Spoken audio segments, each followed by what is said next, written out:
All the people of this world know is to worship. Worship the emperor, that is. He blesses the earth to be bountiful, and the heavens bestow him with praise and worship too, so all will worship. However, one man refuses to worship any further, as he attacks the emperor's castle guards, who are also manic about worshiping, but they are easily dealt with. This man is a part of a group that was chosen exclusively by the emperor, the Special Task Force, Special Forces for short. There is only one reason why this group exists. That is to protect their one and only emperor, Leon Cavalon. That is the entire purpose in life. Yet he refuses to bow down any longer and sullies the once white passageway to the castle with blood. This is the commander of the Special Forces previously mentioned, Yan. Even in their dead forms, the guards are not let go of their souls, as all they were trained to do is worship the emperor. So slowly, they gather together and mutilate each other, in order to grow into something grotesque. Yan can't believe that even their souls are sullied by the emperor's will, as even in death, these soldiers who can no longer be considered human rise again and again. The amalgamation attacks Yan, who immediately starts defending himself, as didn't do all of this for nothing. Inside of the castle, which is empty and large, a fairy appears next to the emperor, with its eyes very worried at the commotion outside. The emperor, Leon Cavalon, tells her not to worry, as it is nothing of consequence. As Yan comes inside, Leon notes that he did not expect him, who had the most loyalty out of everyone, to revolt like this. The commander of his own special forces, who would have thought? Leon asks him how long has it been since he was made the commander, as he still remembers the days when he was but a simple recruit. He started as a slave in the Special Forces training hall, the Pit of Solitude, and rose up as a commander with only his bare hands. Is he unsatisfied by something now? Yan suddenly pulls out one of the spear bits he had in his leg and stabs it right in his ear, which hits a bug that he had shoved up right in his head. He had everything?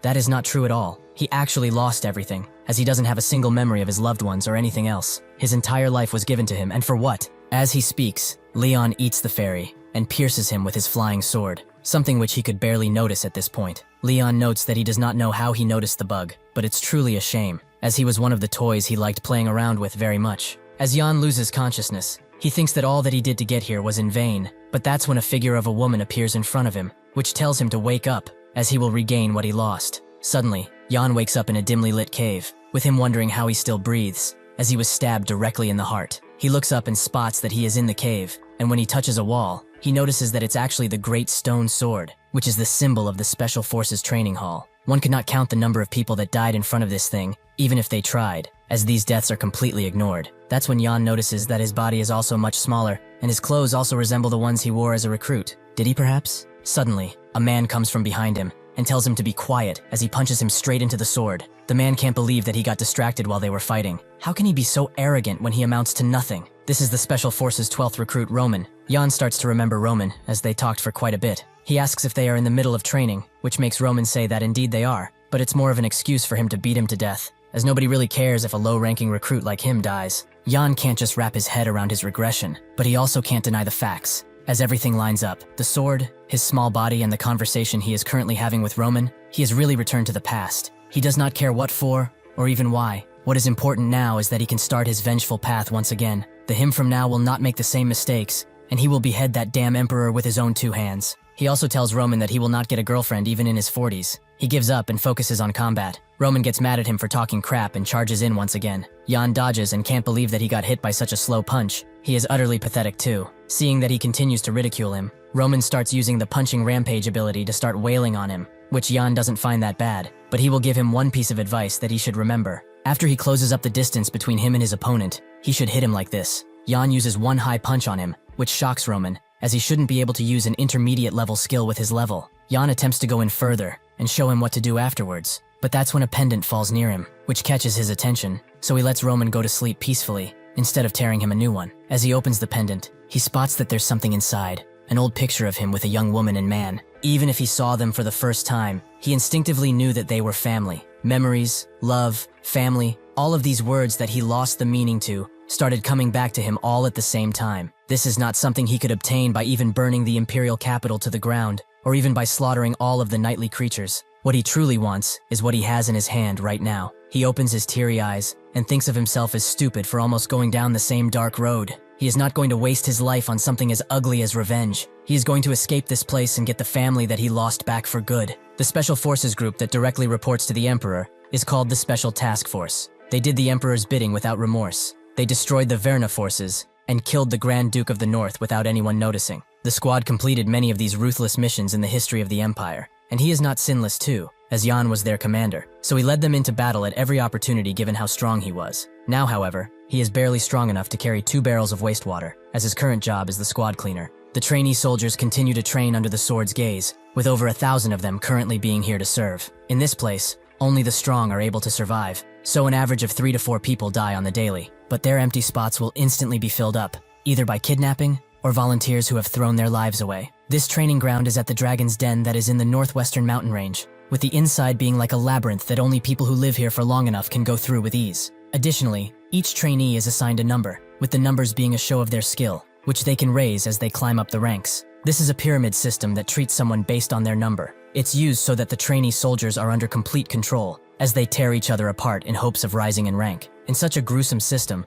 it is hard for the lower trainee soldiers to survive, with the 900th branch being considered the weakest. Yan is now the 974th trainee, which basically means that he is kept for labor and for helping others, but this is great for him. Before he can think of the reason why, someone bumps into him, which makes him drop the containers he was holding. In this pyramid system, there are naturally some that have to stand on top, the 1%. The woman who bumped into him apologizes, as she did not see him. These high-ranked trainees are the successors of the Empire's nobles. The nobles joined the special task force for a few reasons: for their loyalty to the Empire, to continue their family line, and to keep the other families in check. Even if they are here to train, however, the training center keeps them comfortable and tucked in at any point. Additionally, they are also not required to have an insect placed inside of their heads, as they are already the Emperor's prisoners, given that they are nobility. The high-ranker trainees also maintain their high ranks because they receive privileges and benefits from it. Among these trainees, Lorena Beowulf, Cruel Dwight, and Kasha Everain are always the top 3. Cruel asks Lorena why she would apologize to weak trash like this guy, as they are not of the same status even though they train together. How dare a commoner talk like that to nobility? He calls Yan by his number, 974,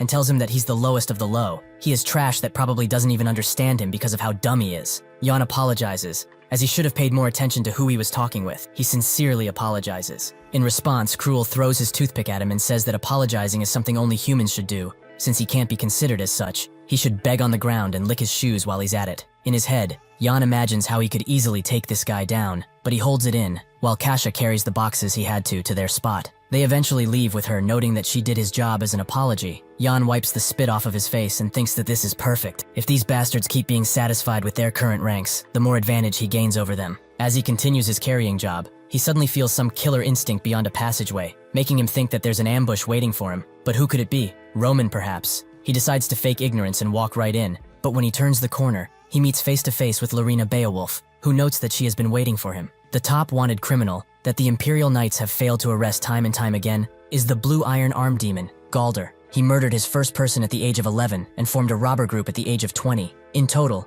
he attacked 23 villages and 17 guilds. With his arm that can deflect even orichalcum, he had become a true symbol of fear among people. However, Lorena presented his arm when she wanted to join the Imperial Knights, with his being more than enough for her to be let in. The Beowulf Duchy is one of the top noble families that rule over the northern Snow Mountain region. The knights of the family used to say this about Lorena, that she has the potential to become the strongest swordsman on the entire continent. She was also given the title of the Young Sword Saint, and also the strongest product of the Beowulf family. She starts asking who he is, which Yan doesn't really understand, so Lorena puts it differently for him. What is his objective in all of this? Why is he hiding his real strength from the others? Yan thinks that he must get rid of this woman no matter what. Yan says again that he doesn't get what she means, so she explains that she saw his sparring session by complete accident as she was walking by. She thought of it as just some low ranker having a spar, as something sparked into her eyes at the end. What he did, the 1-inch punch that was out of his league entirely. How can a low ranker like him hold such skills? Yan thinks that it was a mistake to show that recklessly, so he tries to feign ignorance, which apparently makes her relent,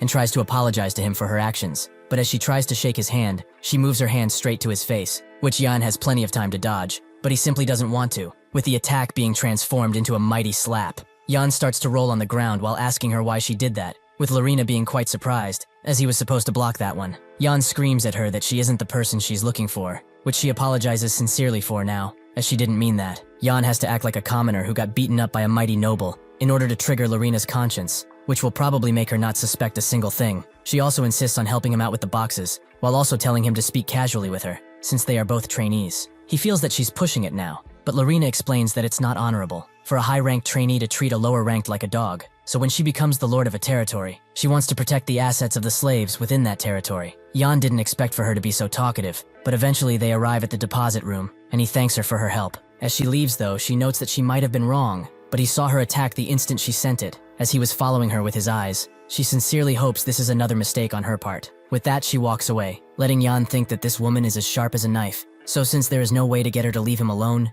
should he just kill her now? That isn't wise, however, as even if he can, the entire Beowulf family will be against him. He would really be a fool for killing her just because she's annoying. He needs to focus on escaping now, so he goes to a bathroom, as he knows that something was around here somewhere. While there were deserters when he was the task force commander, most of them were not able to escape the training center. However, one of them managed to, but was unfortunately caught in a nearby forest by him. He asked him very nicely about how he escaped that wonderful place, so he in turn answered very nicely too. He told Jan that at the third area, the fifth cubicle is abandoned, and beyond the wall there should be a passageway that leads him straight to the outside. Jan keeps digging in the wall, as this is his ticket of getting out of this hellhole and achieving freedom once and for all. The roll call for all the trainees is being executed, with the person responsible for it eventually getting to Jan's number, who doesn't answer at first, so he checks his cell, but that's when Jan responds, as he was in his cell all of this time. As he performed more and more missions, Jan realized that the more cautiously he moved, the higher his chances of success were. He only has a single shot at this, but even if his escape is successful, the pursuit squad will be sent to him, and that will cause him a lot of trouble. If he fails, however, he will be made an example of, to show that nobody escapes the Empire out of their own free will. He now needs something that can become a good variable, something which he might not be able to do with his current body, but he doesn't have much of a choice. He starts using the Dark Dragon's breathing, a technique that only special task force commanders know, which circulates mana really well. He has means to activate the technique, but his body isn't strong enough to keep up with it, as he needs to reduce the burden on his body and create an energy core that acts as an engine for his mana. Unfortunately, he does not have the time to create the energy core with just the Dark Dragon breathing technique, but he has one other way. He takes a deep breath as he uses the Divine Dragon's breathing technique, which immediately improves his mana flow and strengthens his body, showing clear improvement in a matter of seconds. The Divine Dragon breathing technique was used by the first emperor who founded the empire, as he conquered tons of countries with only his will and mighty sword. This technique is so powerful that the emperor became bored of his power and went out searching for people to fight. Jan continues to use it as he feels nothing wrong, but that's when mana starts leaving his energy core, which will mean certain death if he does not stop it. So he uses all of his stamina to keep it from exploding out and eventually succeeds. But the benefits from the technique are also gone,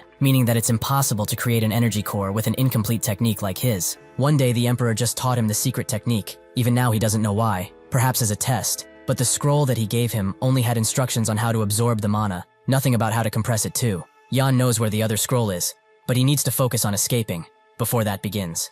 The next day, everyone gathers around the training area, with some gossiping about being set free, but Jan can't bear to tell them that there is no way for them to get out. Now that he remembers this day more clearly, this is the day that person comes around. He needs to stay out of sight as much as possible, so as to not get targeted. Roman is also searching for him, with Jan covering himself to not be discovered. Eventually, the instructor arrives and the trainees ask if they can go back home today, but that's when the instructor screams at them, using a technique, making the trainees either pass out or bleed. Jan thinks that he's crazy for using aura voice echo on a bunch of trainees, which is a technique that infuses mana into one's voice. The instructor calls them a bunch of worthless bastards with no skill or status. Why should they be kept alive? This is the Special Task Force Training Center Instructor Commander Damien. As the camp regulators drag out the dead or unconscious, Jan thinks that he needs to be careful, as low rankers like them are just toys for this bastard. If he gets on his bad side before escaping, he will have to give up on his entire life once again. Damien says that it's nice to meet everyone, as he has never met this much trash in one room ever. They are truly the worst dogs of society. If he was allowed to, he would kill all of them with ease. But they should not worry, as their mighty emperor is gracious enough to grant them one last chance, the chance to be selected in a mercenary project. This project selects members that will protect the emperor, the mighty dragon of the empire. The ones selected will have the honor of being dragon warriors, but in reality, this project is basically a death wish. They brainwash the selected people by inserting a bug in their brain, as the true objective of this project is to create puppets for the emperor to do what he wants with, to create things that cannot be considered human anymore, and only move under the emperor's command. Damien continues, noting that the emperor's benevolence is far and wide. They should all thank him and applaud even harder, as they are truly fortunate to live in the empire. Jan thinks that he needs to keep his profile as low as possible, but that's when someone from behind him says that he has a question, that being none other than Roman, who asks why being a dragon warrior is so great. If he gets selected to participate in this great project of theirs, he will get a chance to beat up that smug face of his, right? He promises to smash all of their faces into mush. Suddenly a finger flick art flies through his chest, something which Jan instantly recognizes. Damien asks if he's fine, as he thought he was strong if he kept spouting nonsense like that, but it looks like he's just a worthless insect. The others wonder if he's dead, with Jan thinking that he can stop his bleeding, but it's too dangerous for him to help him. Roman slowly gets up, and the others beg him to stop, as he will incur punishment on himself. Roman asks Damien how he dares to call them insects. What would people like him who gather insects be then, huh? In order to survive in this filthy country, they had to endure all manners of humiliation, because that was the only way they could survive? What's all this about the Emperor and the Dragon Warrior? Why is that so damn important? They ought to protect the Emperor themselves if they care so much about him. Damien sighs and says that he's pretty tenacious for an insect. He resembles a cockroach most, as those things survive even though their heads are cut off. So he wonders if he is the same. As he summons another finger flick art, a crystal mole suddenly appears, which is a breed of rat that is found deep in the mountain range. It is very cute, however it has an infamous reputation, as when the crystal comes in contact with anything else, it starts to shine and then shortly afterwards explodes. It does just that, and explodes in front of Roman's face, who is immediately knocked out, much to everyone's surprise. This mole was sent by Jan, who thinks that it was truly a waste. He found it in the toilet and brought it with him since it's a useful tool, but to think he would have to use it so quickly. The problem now is to see if Damien caught on to him, as it will be over if he did. He just clears his throat and turns around as he says that he likes this cockroach. He also dismisses everyone, as he has had enough of them. Jan is glad that he's safe, but Roman really is an idiot, though he knows why he's so desperate. As Damien descends down a set of stairs and goes into a dark room, he thinks that he found two interesting toys that will be perfect together. At the abandoned toilet, Jan continues his work on the tunnel. With this being the third day, he goes through the same cycle. He digs the tunnel further, holds it up with wooden boards, and then repeats the process, which has proven to be going smoothly for him over these past few days. Since he can enhance his vision with mana, he can see in the dark pretty well, so digging up the tunnel proves to be no issue. Nobody has passed this place in a long time too, because it's in an abandoned building that does not even show up on the map, as it's been ripped off of there. Suddenly, Jan hits something with his knife, and a glimmer of light starts to shine through his tunnel. The trainee instructors start checking everyone's quotes, until eventually one gets to Jan, who seems too suspicious, as he is wearing his hood, so the instructor asks him to take it off. Jan does so, and explains that he broke a barrel by mistake while moving it, and unfortunately it contained waste. The instructor can't stand the smell that's coming off of him and tells him to go wash himself. That's an order. Jan does just that, and thinks that it's nice he finally got rid of the smell, with nobody suspecting his activities either. What he hid in the cave was actually a drain pipe, with someone's dragon-level dookie coming straight for his head, something which he does not want to experience again. However, there is no need to panic, as his plan is going pretty smoothly without any hiccups, since he also has tons of tools that will aid him in his escape. His body is also ready for more, as he has trained it countless times with very harsh exercise that almost made him faint. As he dresses up and tries to go back to the toilet, he overhears two instructors talking, with one of them saying that Gale's tongue was caught because he laughed in the face of Damien, with the other noting that he is even scared to breathe near that guy. The other says that they will not have to be afraid for long as he will soon be away from his post, and will leave them be. Jan smiles as he hears this. As with Damien not being around here to snoop, this is the perfect opportunity to dig and get out of here. It seems, however, that someone is following him,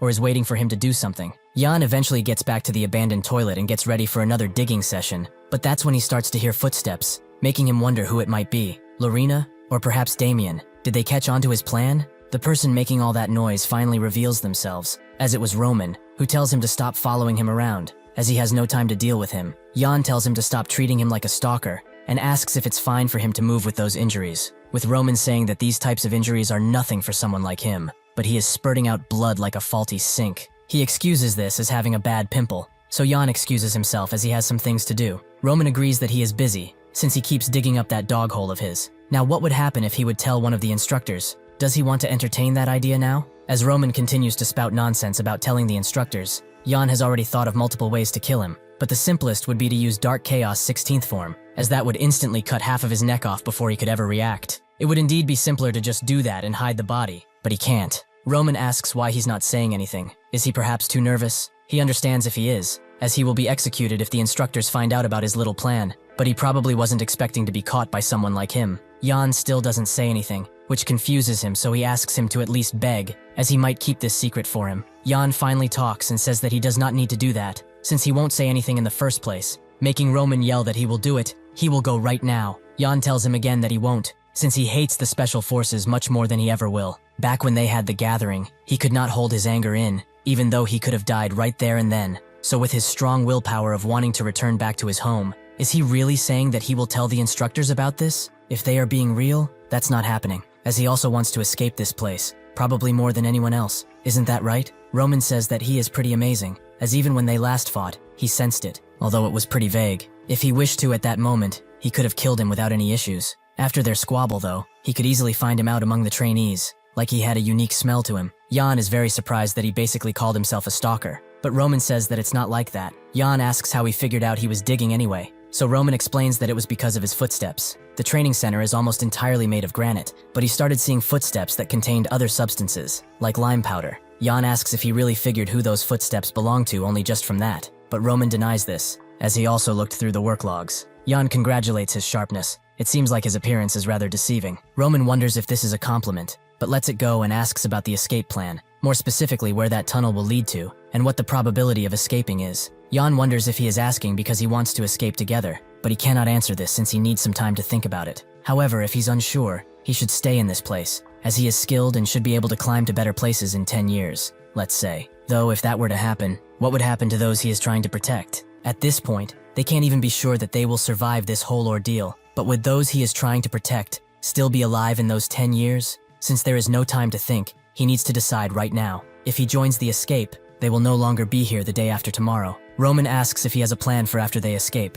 which Jan confirms, and asks if he wants to know. Roman refuses and notes that their difference in rank is far too big, so if they escape, the instructors will most definitely go after him more. And just like he said, the day after tomorrow is the day where they will no longer be here, because his corpse will be thrown to the wolves. Jan is amazed that he was able to think this far. He is truly different than he looks, but he shouldn't complain, as he is also taking a pretty big risk by taking him. So what is he going to do in this situation? Roman sits in silence for a second and then notes that he has no choice. He must bite the bait. As the moonlight shines through the gigantic hole in the mountain, Damien looks at it and smiles, as the refreshing air is quite nice. He has gathered all of them this late, because he has an announcement to make, but he knows that meeting this late would cause some grogginess. However, he has good news, so they should be patient a little while longer. Jan thinks about this date, and notes that this must be when the test details are announced. Sure enough, Damien explains that the date for the first test has been decided, with the test being rather simple. They will all head towards a location, and they will pass if they survive 1 week there. The location for this first test is the Blade Mountain Ranges. Jan already knew this though, but he is glad that nothing changed. In the past, there was an adventurer who went under the name of Nilfra. He knew that herb that could cure his mother's ails grew in the Blade Mountain Ranges, so he had no choice but to go there. He assured his mother that he will find that medicinal herb and be back, and even on his last breath, he promised to find that herb. Nilfra did not come back, even though his mother waited and waited until her dying breath. Fortunately, the mother did not hear about what happened to her son, as the Blade Mountain Range is the home of numerous beastly creatures, and it's also a prohibited area even within the Empire. The monsters are as dangerous the further one goes further inside, so if goblins are at the entrance of the mountain ranges, large demi-humans would be somewhere close, but even deeper, there would be gigantic monsters of immense proportions that only appear here. Additionally, there are also monsters that the world still does not know about, as they are still discovering them. But he is probably the only one who knows that the monster which lives in the deepest part of the mountains is so gruesome. Damien claps while asking the others if they are excited, because he sure is. He wonders how many of these tiny little insects will be squashed by the next week.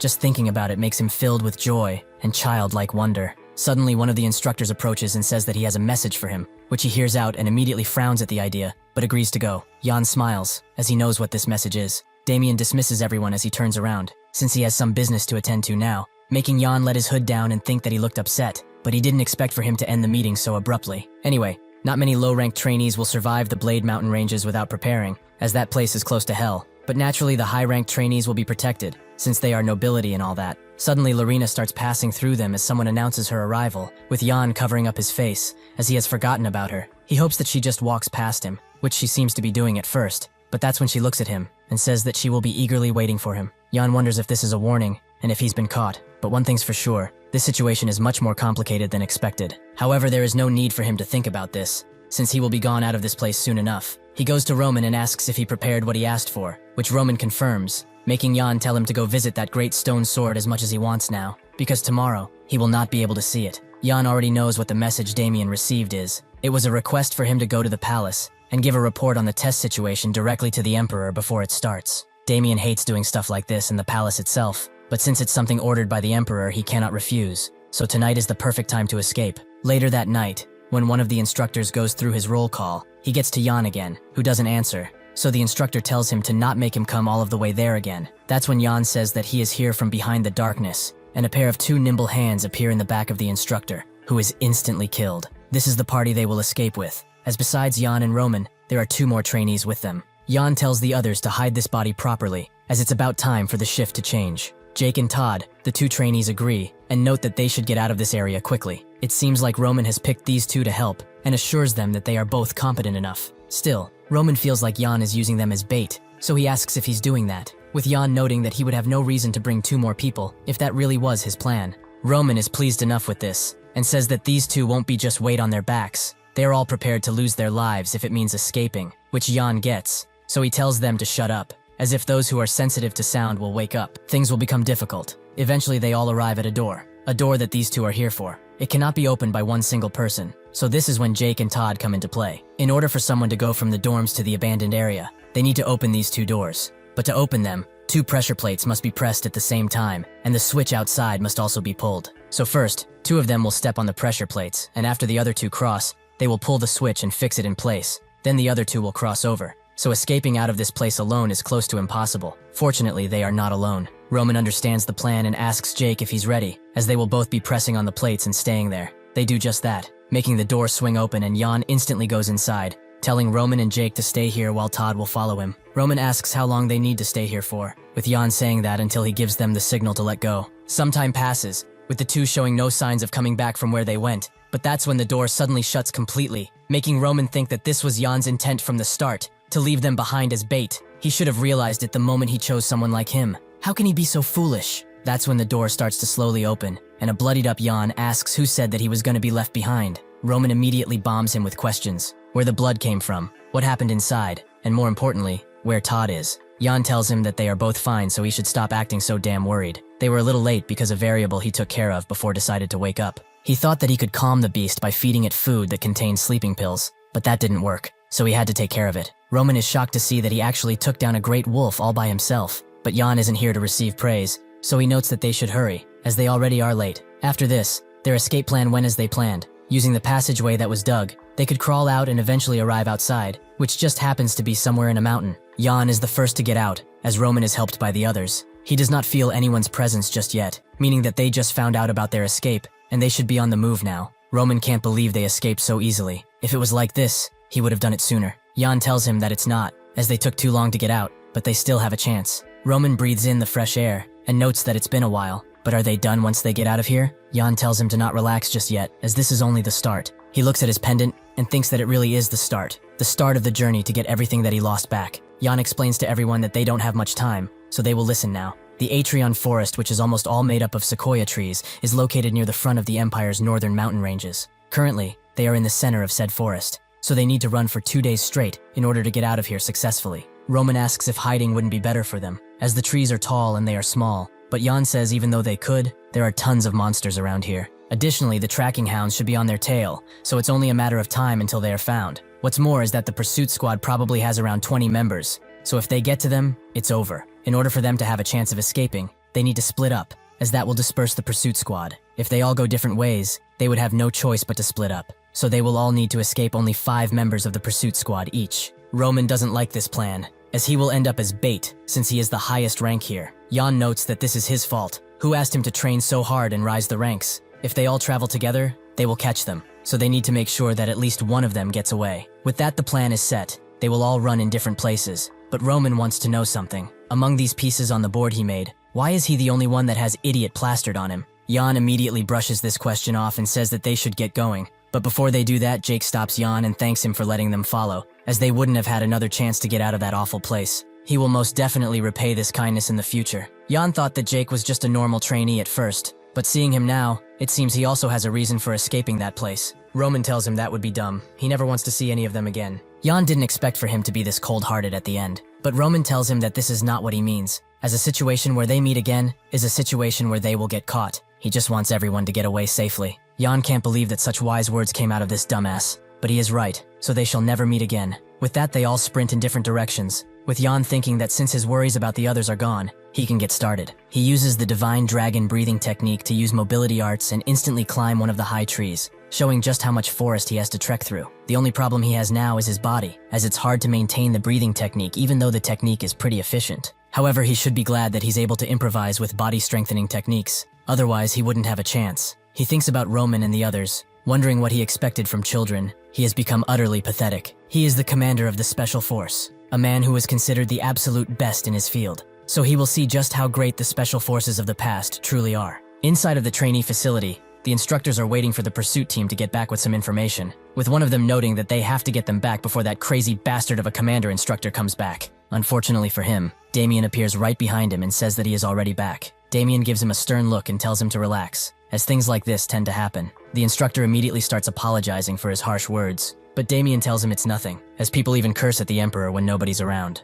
He looks like the one who is managing the trainee dormitories. He must be having a hard time with trying to find the escapees, but the instructor tells him that it's not true, and that he shouldn't worry, as the pursuit squad will capture them without issue. Damien wonders how they will do that, since there's already a pretty big issue. In that moment, the instructor is pushed so hard into the ground that his legs break instantly, with him naturally starting to scream from the pain. Damien calmly says that he had no clue the trainees were planning an escape. He did not even know that they dug an escape route, and also hadn't checked the items that they stole for their escape. The instructor apologizes and begs for another chance at this, but Damien does not give second chances to bugs like him. The instructor begs for his life as he is slowly crushed, but Damien proves himself to not be merciful, and crushes him under his boot. He tells one of his men to call the pursuit squads back, as he will be in command of the operation from now on. It seems that he has found someone very interesting, so he will be enjoying his hunt. In the Atrian Forest, the pursuit squad number 3 continues to chase after the escapees, with the team leader telling the other two to stop, making them ask what's wrong. The team leader removes her mask and says that things are going too smoothly. It just feels unnatural at this point. Don't they think the same?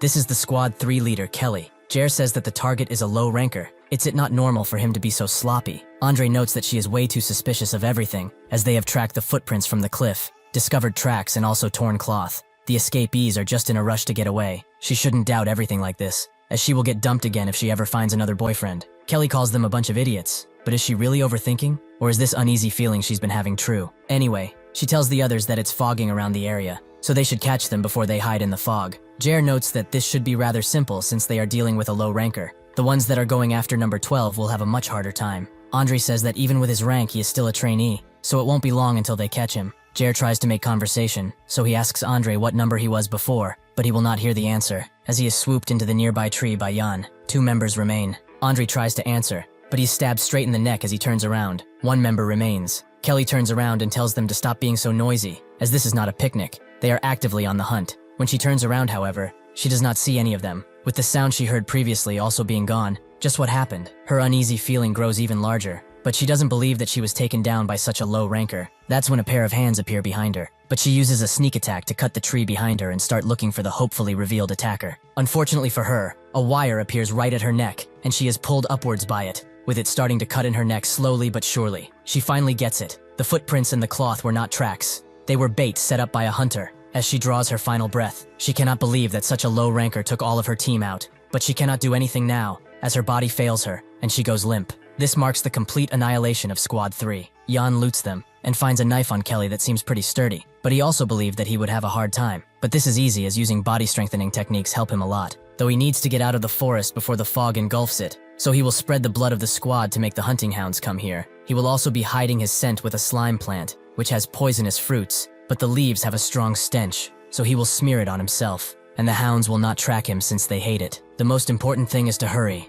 as the more time he spends here, the harder it will be to get out, even if he won't be able to get out if he's encircled. That's when he notices a bunch of smoke coming from somewhere, which Jan knows that it's not the pursuit squad since they are well on the pursuit. So is it the people he escaped with? If that is the case, they will surely be caught. But he doesn't have the time to be worrying about others, as he brought them to use as bait in the first place. It might be better to just let things transpire like this. Against his better judgment, however, Jan rushes in, warping this to seem like it's better for the others to live, so he just needs to get to them as fast as possible. That's when he feels his skin crawl, as something or someone stares at him with eyes filled to the brim with the intent to kill. He knows that something is behind him, and is coiling him up, waiting for the perfect opportunity to strike. The person that's behind him comes closer and closer, with him noting that he's glad he actually took the bait. It is as he thought, that he is very interesting. He was always wondering if he would show something interesting, which he now did, so his judgment was right from the start. But it's nice to finally meet him face to face. As a storm starts to pick up, Jan stares at Damien and wonders what he's doing here,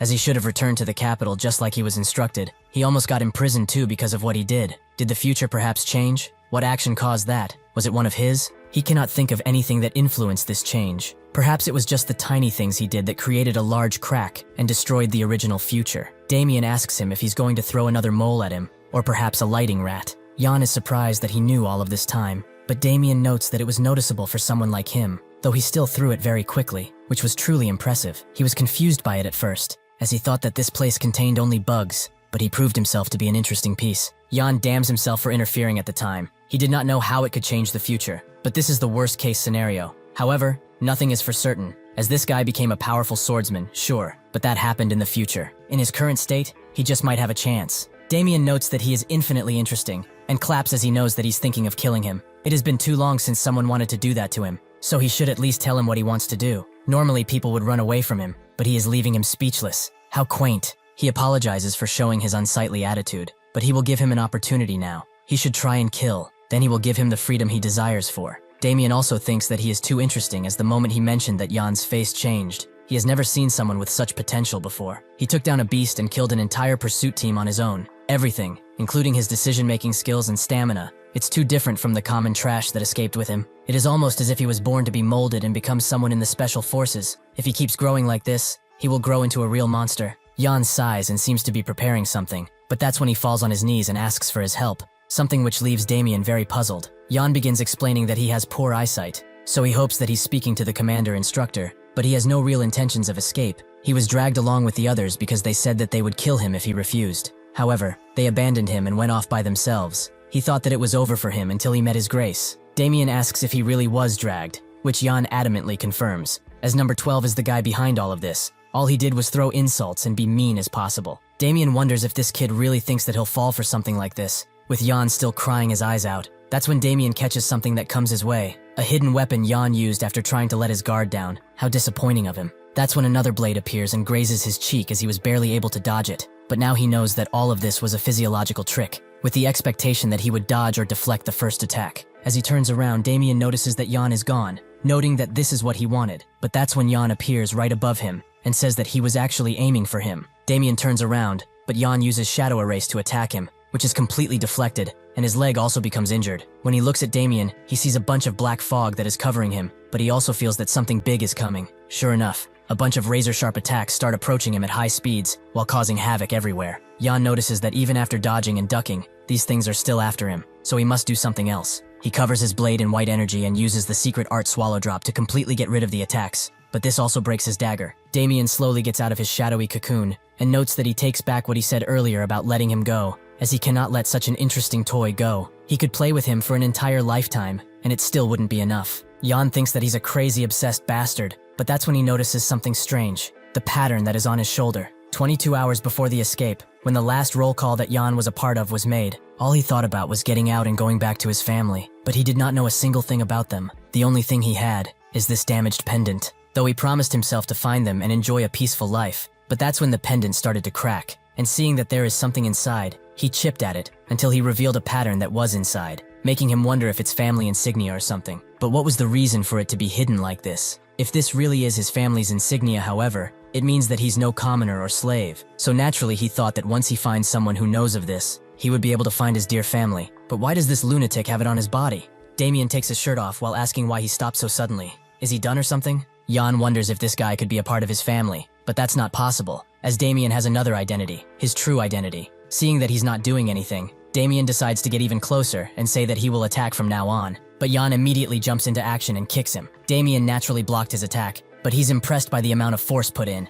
Just where did he learn all of this stuff? Seeing that he barely attacked though, it's about time he also shows his skills. So he uses the blade suppression technique to launch a bunch of spikes out of the ground, which only Nick Jan, who knows that he's not fighting, he's just playing with his new toy. He knows all of this because there is barely any killing intent in his attacks, so he might be able to get away once Damien lets his guard down low enough. But he will not find anything about that insignia, so he must know why he has it in order to find out what his family has to do with it, as if he really is involved. The rebellion that is about to take place across the continent in the near future is tied to him too. This rebellion will be known as the Revolt of Armenia, that will bring down 10 entire kingdoms. A large number of nobles will be killed, and the effects of this rebellion will be substantial enough that it will threaten even the imperial family. However, even such a rebellion was put out by the emperor's sword, and after he executed the people who instigated this and their families, he burned all of them. It was rumored that the fire burned for 20 days and 20 nights. Thus, the incident was given the name, the 20 Days of Twilight. The main man behind this rebellion was the emperor's bastard child, with people speculating again and again why he did it, but nobody knew the truth, because all of the records regarding him were erased.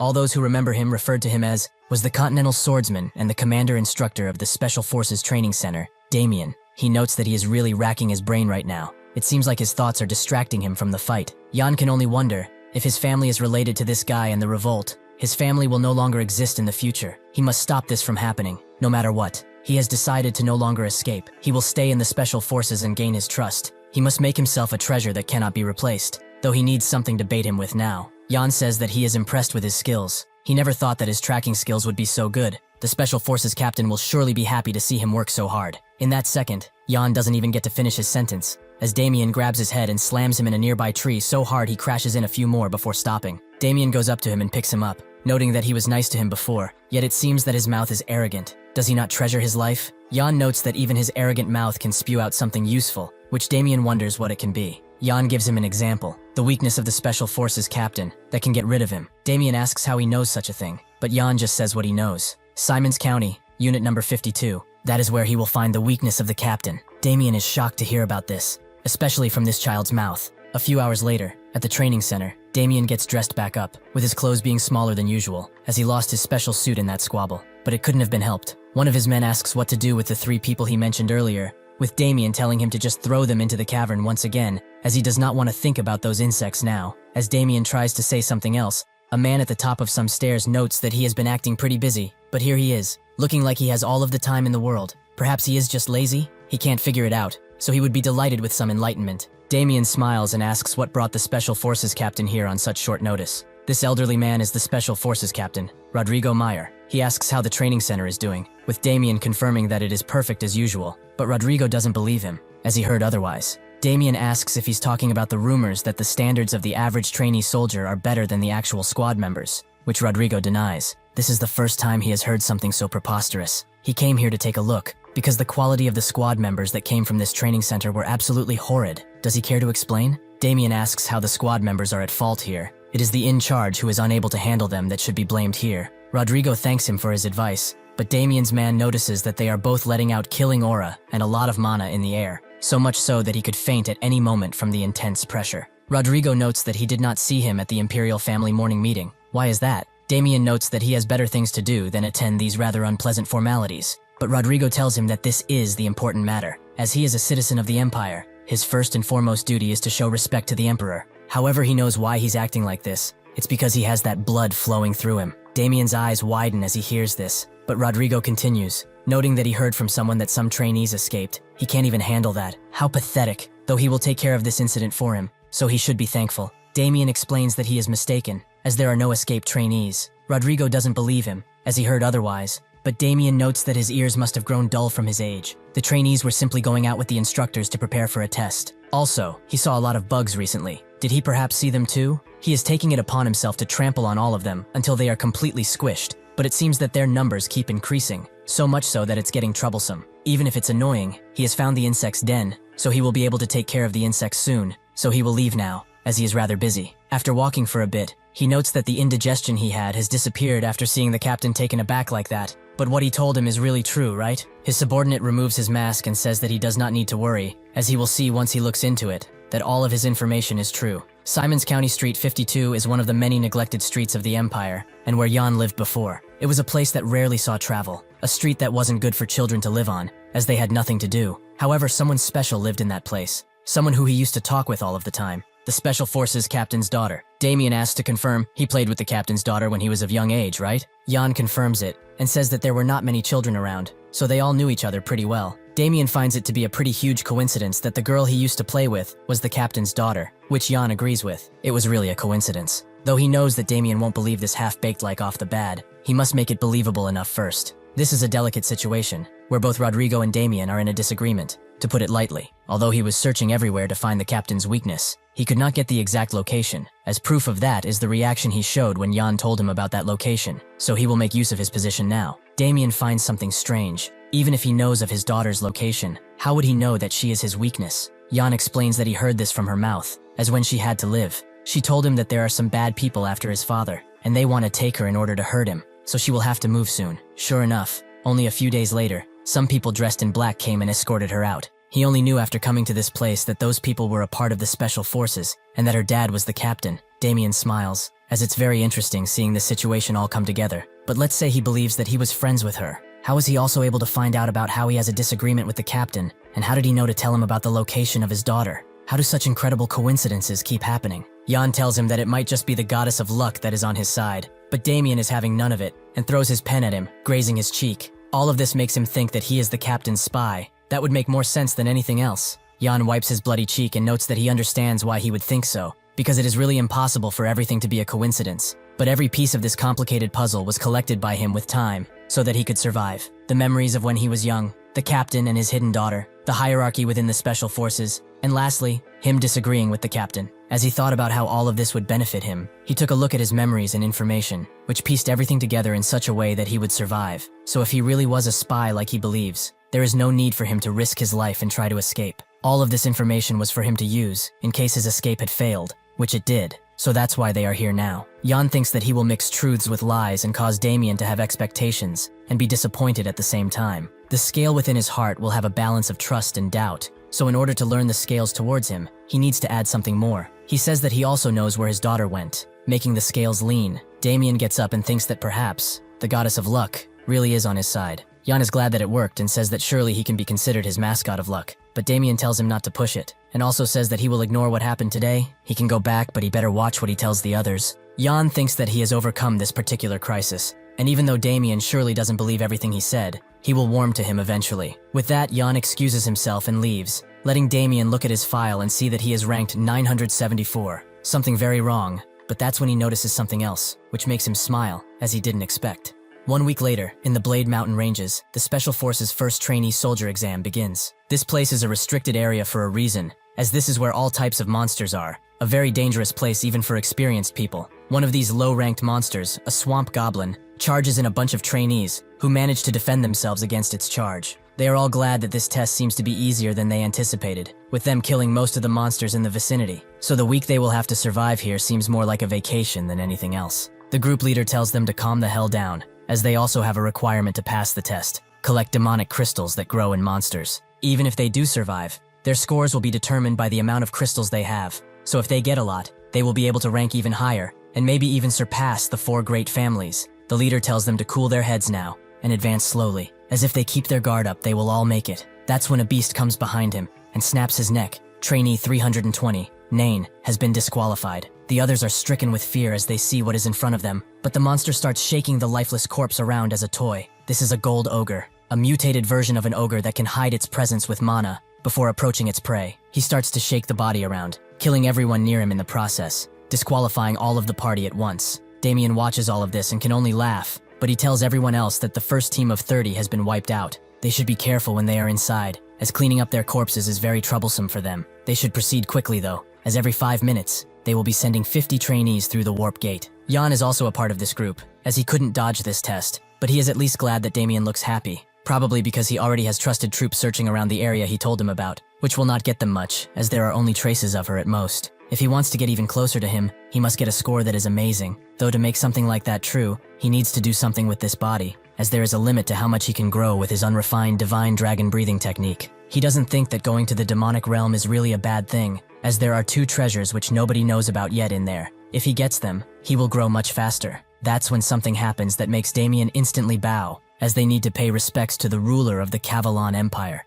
the legitimate successor of the Emperor. Jan's eyes widen, as about 500 people will die on this test with nothing else happening. So why is this bastard here? Jan can never forget about this guy, and his gruesome actions. This is the person that played with his life like he was a puppet, and he is also the last thing he saw before his death. This fucking bastard, Leon. Everyone bows down to pay respects to the Crown Prince, but Jan is boiling with rage and anguish. All of his past regrets start flowing within him once again. Leon tells everyone to listen carefully. Those who wish to get out of this hellish palace, they should all raise their hands, as he swears upon his name that they will all be safe. Anybody who is dragged here against their will, now they have a chance to speak up. He promises them freedom. Jan wonders if this really is the same person that he knew, which takes him back to the time when he was still his subordinate. He reported that the 4th Special Forces have invaded enemy territory, with the results being a huge success, and the demonic crystal mine was completely burned to the ground. Leon congratulated him for another successful task, so Jan thanked him and noted that they will send reinforcements and secure an escape route for the team. Leon asked why he would do that, so Jan explained that it's a small team,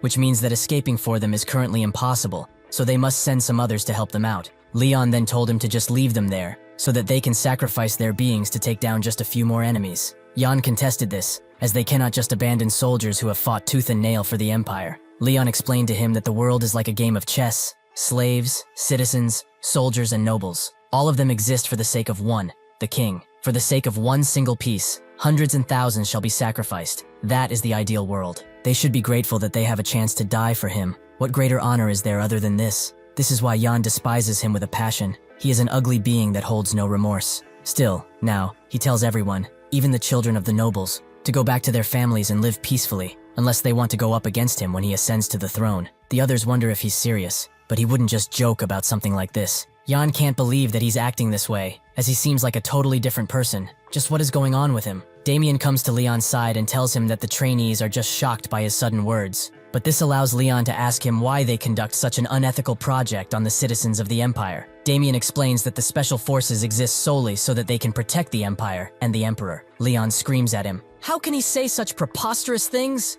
The Emperor exists only for the people. Is the crown that they have only able to drive people there we're supposed to protect into certain death? What would be the reason for having such a crown? He will not allow this to go any further. Such practices will be ridden of. Damien calmly tells him that the king has approved of this, so everything that is going on here is legal and legitimate. Leon tries to test this by telling the trainees to stand up if they have volunteered for the test, which none of them do, proving his point. That's when one of them rises up, trainee number 974, Jan. He would like to participate in this test, making Leon think that his number sounds strangely familiar. He lets that thought go, and notes that low-ranked trainees are treated unfairly. Does he not wish to get out of this hellhole? Jan confirms that they are indeed not treated well, but there is something that is given here fairly, regardless of rank, and that is the opportunity for them to grow despite risking their lives. So he would like to participate in the test, because there is something he must achieve. Leon calls Damien over and says that he brought in a trainee that he does not deserve, so he will allow them to continue with the test, but he will observe thoroughly. Damien understands, and tells the trainees to pay the benevolence and kindness of the Crown Prince with their lives if they have to.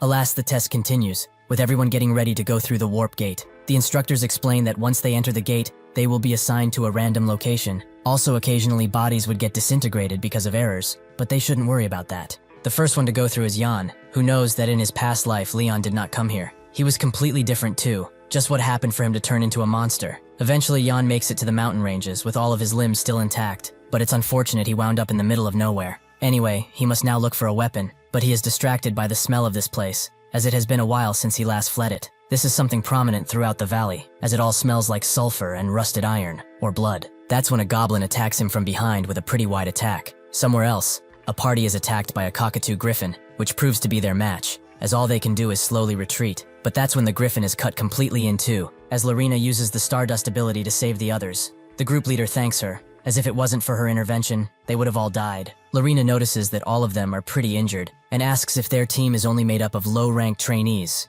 which the leader confirms, as they are all mainly in ranks 700 to 800. They are trying to get out now, since there are so many injured. The leader musters up enough courage to ask if they can follow her until they can get out of this valley, which she agrees to. All that she can think about, however, is Jan, as she can't see him anywhere, but there's no way that he is dead. But why did he show that attitude in the presence of the Crown Prince? Just why is he going this far to continue this test? Cruel comes around and notes that she is doing unnecessary stuff once again. Why is she carrying around these low-ranked vermin? They aren't even useful as a meat shield. They are that useless. Does she intend to look after them like they are kids? Lorena tells him to watch his damn words, as the ranks don't tell everything about a person. Cruel feels like the #1 spot is about to change after this test, but Lorena tells him to not focus so much on the tests, as he will lose sight of what's most important. Kasha comes around too, and notes that they must be without worries, seeing that they are bickering like that. She tells Cruel that he is far too short-sighted. While the test is indeed an individual one, there is no need for them to compete with each other. He notices the rats behind her, and asks if she is grouped up too, which she confirms, as the bigger the group, the better their survival chances are, and she promised to help them pass the test. Shouldn't nobles lead the commoners anyways? Cruel laughs. A noble? Can she call the bloodline of a traitor a noble too? She wants to lead the commoners, when her family did something very bad when doing just that. Still, she should be careful, as it would be a real waste to see the last Everrain sent to the chopping block. Kasha laughs, thanking him for his concern. She must have been to focus on restoring her family to see that she was annoying, but she is also quite envious of him. Since he has 2 older brothers that can take charge of his family, he can live however he wants. He tries to slap her, but Lorena stops him and tells him to calm down, before things get worse. Cruel slaps her hand away and calls them a bunch of fools while turning around and leaving. As he walks, he notes that traveling with people like that would only slow him down, but Cash's words made him think of what he was thought of as a kid, to not want anything, not even think about anything, to live like he is already dead, so that he will not be a nuisance. Suddenly he spots blood traces on the ground and follows them slowly, hiding while looking around to secure his safety. That's when he sees a human standing next to a bunch of red goblins, but what he is doing shocks him most, as he is eating the monsters with great joy.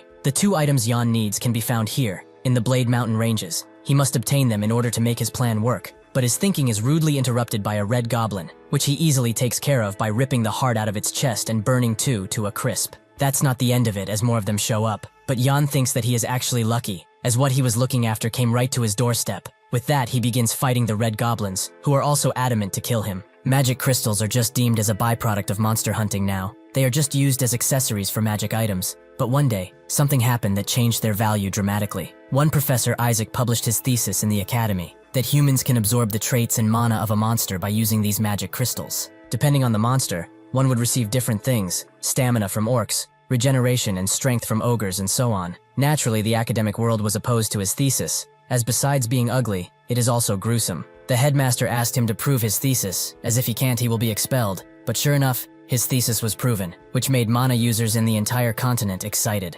Monsters then became more frequent in pharmacies than in dungeons, but the question remained, was it complicated to absorb these mana stones? Isaac explained that the process of removing the poison from the magic crystal is rather complicated, as it needs either the flower of the moonbug or volcano stone. Absorption itself, however, is rather simple, as one would just need to eat it. That is what Jan is doing now, something which he never wanted to do as it tastes disgusting. He is eating the monster's magic crystal and heart in a 2-to-1 ratio, as this method harmonizes the magic and the poison that expels from the heart, but still, it's a risk to his life. Jan feels that the poison is wreaking havoc inside of his body, so he must use the divine dragon breathing technique to slowly purge the poison. This process takes a while, more than he expected to, but at least it's working. That's when Cruel jumps in and tries to kick him, with an attack that creates a crater at the landing point. He notes that he was surprised when he saw what he was doing, but he is still ranked 900, meaning that he can easily take his magic crystals away. Unfortunately for him, Jan was not hit by the attack, and says that ugly people like him are far more dangerous than any monsters in this place. Cruel thinks that he just got lucky by escaping, but he heard that there was a tribe which ate monsters, quite repulsive, and something which he didn't think that he would see in person.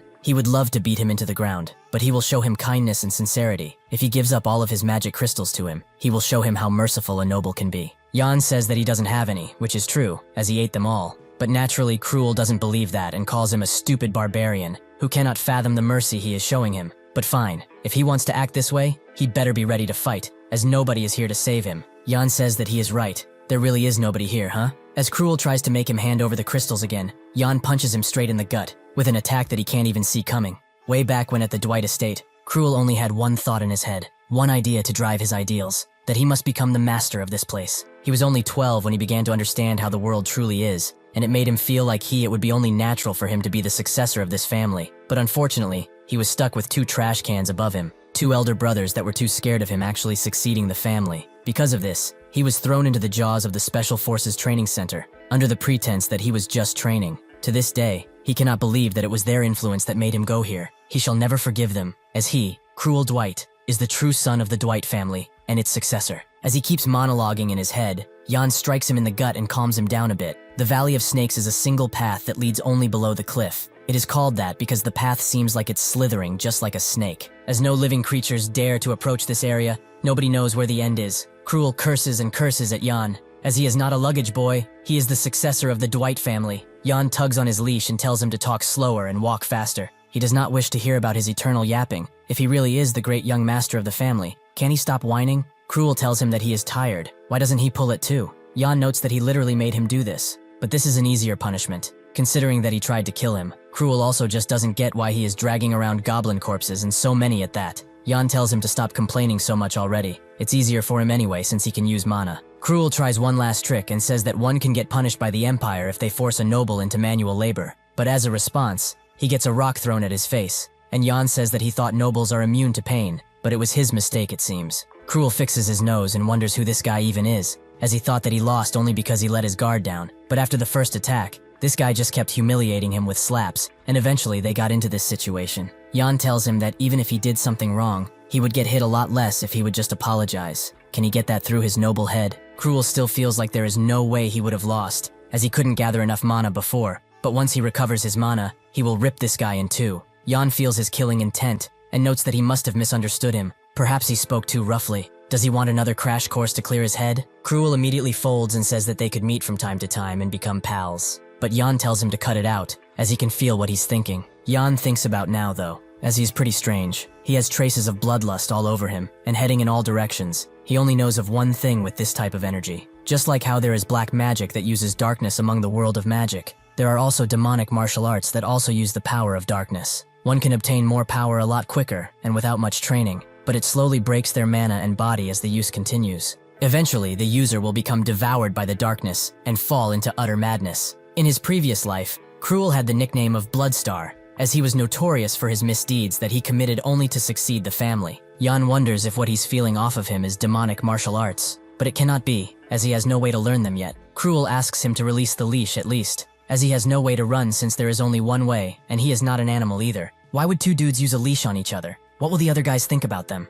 Jan agrees and releases the leash, with Cruel being happy that he finally got it off. But Jan tells him that his job is also done, so he congratulates him. Cruel asks what this place is, and Jan notes that around here, a real treasure is hidden, or more accurately, a monster. Cruel can't believe he dragged this corpse bag only for it to be thrown away like this, but this means that his job is done right. Jan confirms it, but since he worked so hard, he will give him one good piece of advice: to run to the gate like hell and not look back now. That's when out of the gigantic hole comes a pair of dark eyes. The corpses of the goblins were consumed by an ancient rune, which upon tasting blood, woke up an evil being that wondered who dared to awake it from slumber. The beast starts screaming out, with Cruel asking what the hell he just did. Jan notes that he wasn't the one who threw the corpses, but whatever, it's coming now. The demonic creature tells them to offer up their entire beings to him, including their tasty souls. Kasia and Lorena immediately feel his appearance, as his evil mana is now permeating throughout the area, but it's more focused in the Snake Valley. Just what is happening over there? Kasia notes that she has not encountered something so strong before, so she doesn't know what to make of it currently.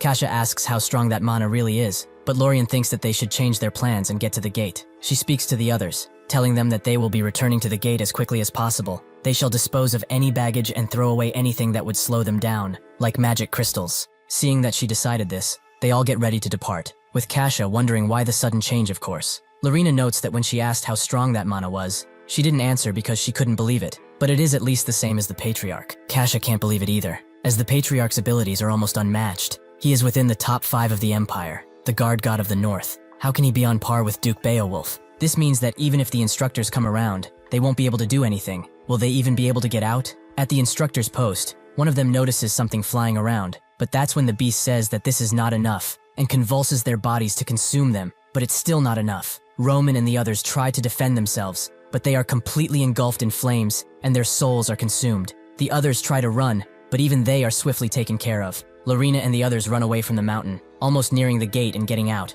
But that's when someone approaches from the front and starts speaking. He heard a loud voice in his head, asking him to offer his souls. He said that he didn't have enough, so he offered his soul is now gone. In that moment, he explodes with his viscera flying all around. But that's not the end of it, as the blood from the victim starts creating a magic circle, with everyone starting to feel immense pressure. Lorena gets ready for battle, as the thing comes out of the magic circle. He thanks them for awakening him from his eternal slumber. Thanks to them, he is ready to wreak havoc once again. So to express his gratitude, he will devour their souls too. This is an ancient lich, a being of true evil and malice. The mages of the past were distraught, because human life was finite, yet magic seemed to have infinite opportunities. Blinded by their greed, the mages started searching for a way for them to pursue magic for an eternity. As a result of this, they offered their entire beings to the darkness, and were granted eternal life. Now in their undead forms, they loathe all living things with a passion. They have completely turned into liches. Jake, Todd, and Roman have successfully escaped the blast radius of the previous attack, and are now running away, with the others asking Roman why he is running away. But when they reach a point, all that they see is the corpses of the instructors, who seem to have been killed instantly. Before getting teleported, Roman spoke to Jan, noting that his escape plan completely failed, but he looks much better than expected. He offered to team up in this test, as it will be dangerous to go alone, but Jan refused as he preferred going in alone. However, he told him one piece of advice. If he feels that something truly terrible has happened, he should run to the gate as fast as he can and forget about the test. Now Roman thinks that Jan had something to do with this, but why would he bring this evil upon everyone? The lich slowly approaches the group and asks if they were the ones that woke him up. Lorena immediately tells the others to give up on this gate and head towards gate number 3. They should all run right now. Kasia says that she must come too, but Lorena notes that she will be staying here and buying them enough time to escape this place. All that she must do now is evacuate the trainees from here. Kasha knows that she can't do this alone, but she also can't help, as she has something to live for. Reluctantly, she leaves with the others, as she cannot die here. The Lich can only call her a fool. Does she intend to face him alone? Lorena still feels that she has a chance, as she has 2 advantages to help her. This blessed mithril sword that undeads are weak to. But before she can think of the second, the Lich starts to chant his magic and summons tons of skull magic missiles and beams them towards Lorena, who expertly dodges each of them, until she throws the hilt of her blade to create a distraction. This allows her to get up high and use her second advantage, the simple fact that mages cannot attack and defend at the same time, meaning that she can easily attack after an attack. Unfortunately for her, this is not true in the Lich's case, as he had a protective wall on him already, cast by another skull of his. In her distraction, she doesn't notice the skull that is behind her, which manages to shoot an attack at her that lands, allowing the Lich to tie her up and get ready to consume her soul. Lorena orders him to let her go this very instant. The Lich notes that she is very desirable, as she is the embodiment of arrogance, that dared to come attack him alone. He will destroy her arrogant soul and turn her into a corpse that can only obey him. Inside of the Lich's lair, someone dressed in a large pelt starts walking towards the main room and notices how defenseless it is. But upon walking closer, he is hit by a magical trap.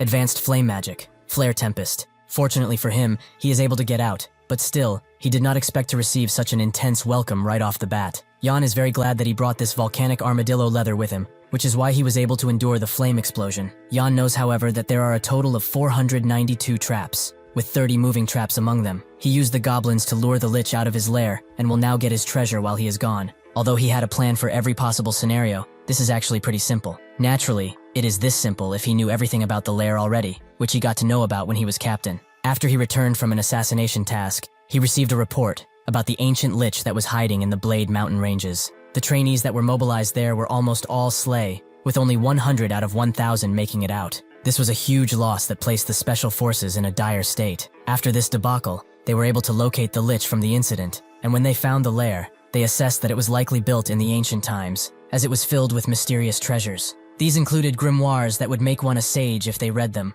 jewels that would make a person rich enough to not work their entire lives. However, one important thing was missing: the life vessel, the thing that kept the Lich's life force and mana. This life vessel was missing in his previous life, with the reports only saying that it is assumed the vessel was damaged during a fight. Jan can use it, however, as the incomplete secret technique the Emperor gave him allowed him to absorb it, but not compress it. However, with the life vessel, the ultimate form of mana, he could replace the missing function of compression that the secret technique lacks. He could really perfect his divine dragon breathing. If he intelligently uses these opportunities, he will be able to surpass himself in his past life and be at the top of the strength chain. Eventually, he arrives at the place where the Lich altar is located. Instead of going in blindly, he throws a rock at the door, which activates a magical defense system that immediately goes for him. Jan knows that while it's also a defense system, it's also a face recognition system, which naturally makes it so that Jan can't pass, as the door does not recognize him. Fortunately for him, he knows of a way around this, as it was written in the report that there was a hidden switch somewhere. He finds it pretty easily, and it opens a wall that was made for the slaves to enter. This place is a labyrinth with a lot of primitive traps, so it will take a while, but it will be no issue for the Special Forces captain to get through.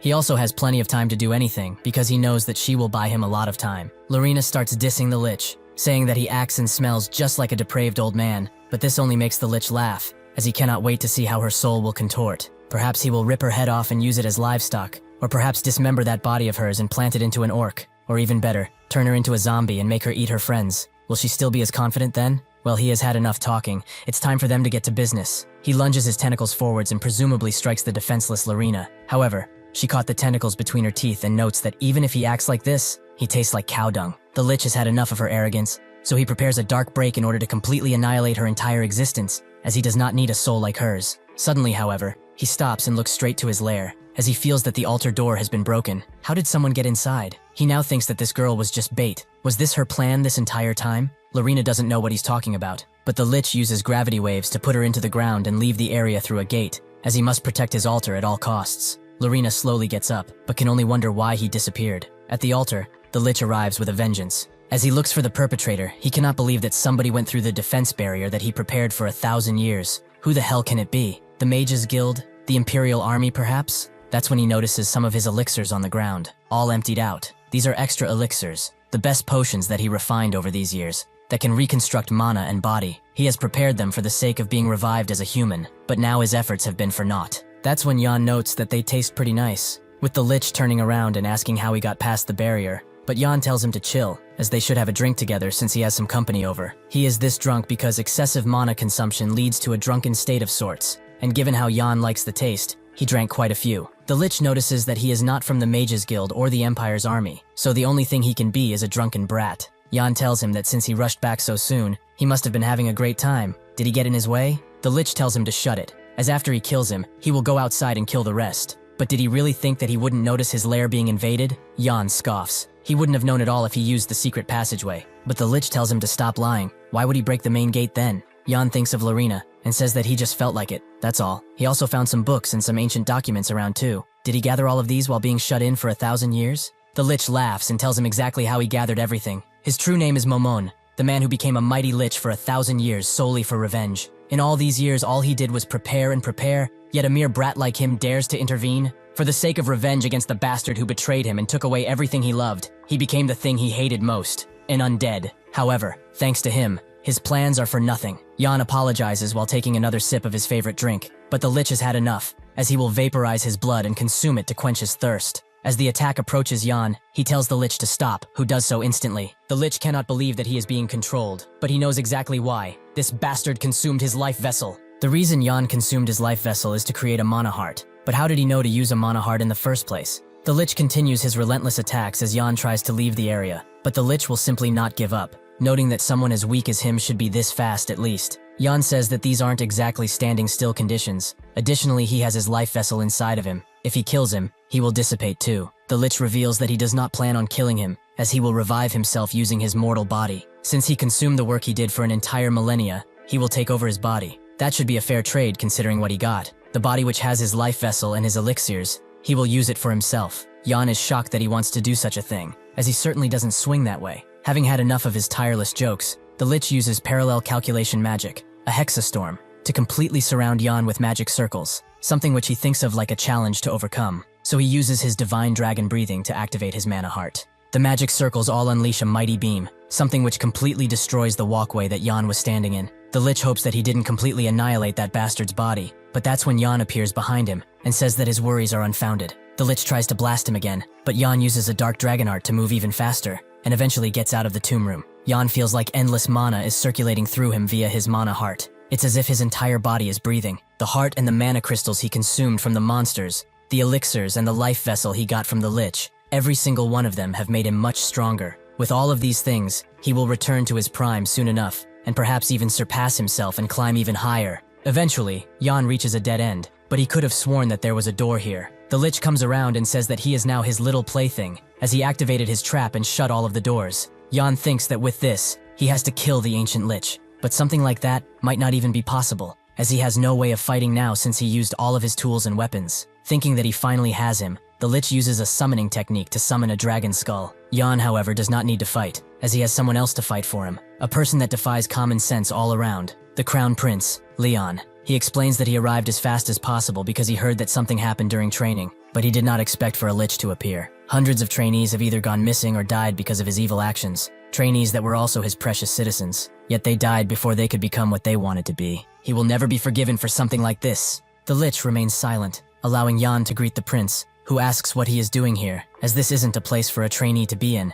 Jan explains that he was searching for the Lich and got separated from the others. Leon thinks that he must be the one who told them about his location. He did a good job, so he can leave with a light heart now. Jan can't believe how timed Leon's arrival was. He really did good to rely on Roman. Before the test, he told Roman that when he reaches the gate, he should tell the instructor commander these exact coordinates and make sure that the Crown Prince hears them too. The Lich finally speaks. That body and energy, something like this isn't possible. How is he related to Bahamut? Leon asks how he knows of the founding emperor's name, which makes the Lich twitch. Founding emperor? To think that he would meet one of Bahamut's descendants out here. How ridiculous. The Lich can only remember what Bahamut said to him, that he cannot believe he made such a good breathing technique. This divine dragon breathing is truly unmatched. Since he has fulfilled his role, however, he will now die for him, as the breathing technique belongs to him, and only him. The Lich's bones rattle uncontrollably, as he can't keep his rage within. The descendant of his sword enemy is right in front of his very eyes. In the past, as the Lich, Momon, was theory crafting some spells, he always wondered, what would happen if the energy core's stable flow and ability to maintain energy constantly, and the mana circle's fiery amplification became a single entity? What kind of power will be achieved then? In order to fulfill this dying curiosity, he began to make use of his friend's body, Bahamut, to research this. Eventually, the research led to a successful conclusion, and a new mana manifested in his body. That is how the mana heart was first born. After the whole process, Bahamut started to flex, but Momon told him to put on some damn clothes already and asked how he felt, with him noting that he feels like he's standing on clouds. With this, he should be able to create a new martial art to rival anyone. With this, they started creating that martial art that made use of the new mana heart, and named it Bahamut Wish, the Divine Dragon Breathing. After everything was said and done, Momon knew that there were endless possibilities for the mana heart. He couldn't have stopped there, so he would have to do some more research. Unfortunately for him, the man he trusted like a brother put his hand through his chest and apologized, as this is where his role ends. He has been truly incredible up until now,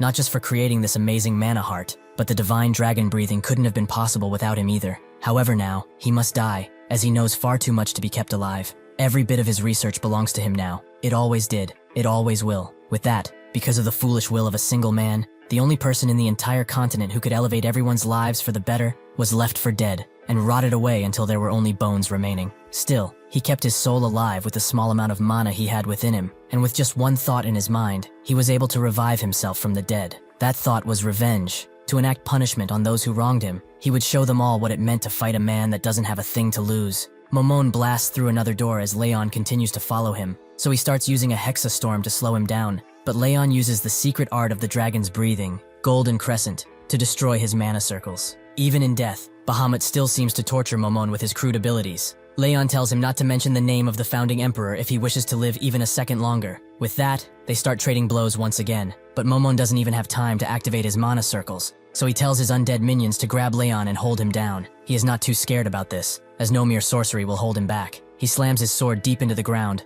and uses the Hungry Demon Dragon technique to blast them away. Momon starts to get desperate, so he uses a lot of powerful magic to launch himself at Leon, who also unleashes a mighty technique, creating a pillar of bright and dark light that permeates throughout the halls. Jan watches this and thinks that it's incredible. He cannot believe that Leon can fight on a common level with a lich. Just who is the monster in this situation? He noticed how the divine dragon breathing let out sword energy that resembles a dragon. Now he knows why it has that name. But this is a good opportunity for him, as he will be able to see just how far the Crown Prince's ability goes, as he will eventually have to fight him. However, he shouldn't get sidetracked and still look for his family. Should he just run away while they are fighting? That's when someone asks him where he's going. That's someone being Rodrigo Meyer, who has noticed something strange about him. There have been 2 incidents where he is at the dead center. Here and in that trainee escape situation, he is quite the peculiar individual. Jan tries to call him captain, but Rodrigo tells him to use sir from now on. But the training standard must be in shambles. For him to not know how to greet his superiors. Just what are they teaching them in that camp anyway? Jan notices that he's like a nagging old man, so he doesn't say anything else.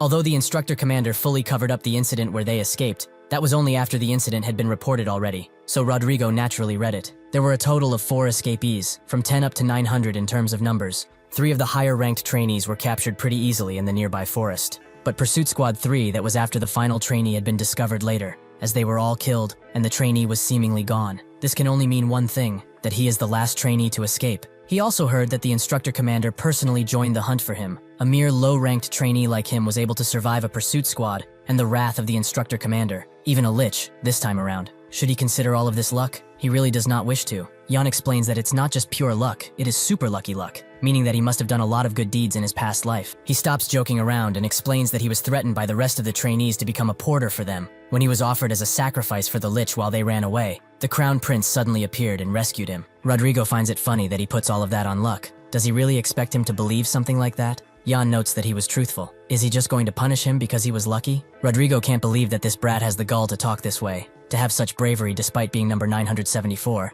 Is he an illegitimate child of the great family? That can't be it, however. Jan asks if he's not going to help the young prince, but Rodrigo tells him to not be a fool. If he tried to go in that fight, he would only slow the prince down. Jan also wonders how the lich is still alive after he absorbed his vessel. Is it because he couldn't properly absorb it in the time he had? If he activated his mana heart to completely absorb it now, what would happen? Leon eventually gets the upper hand in their fight and tries to strike down the lich, who manages to dodge all of his attacks while Leon continues to ridicule him. The lich is doing all of this dodging because his mana output keeps decreasing, just as if someone is sucking out all of his mana slowly. But he realizes now who the person doing it is, that brat who drank all of his potions too. Since he has had enough of their ridicule, Momon is pushed to use an ability that will be sure to destroy everything around them. He does not wish to steal his body anymore. They will all die under his command. Momon has activated his domain expansion. No, I'm not joking this time. An ability that manifests the inner world of the user, and other than the Emperor, only 4 other people are capable of using it. Momon, now in a state of mind befitting of a lich, tells the descendant of Bahamut to perish under his might, who wonders if this guy really plans to kill everyone here, including himself.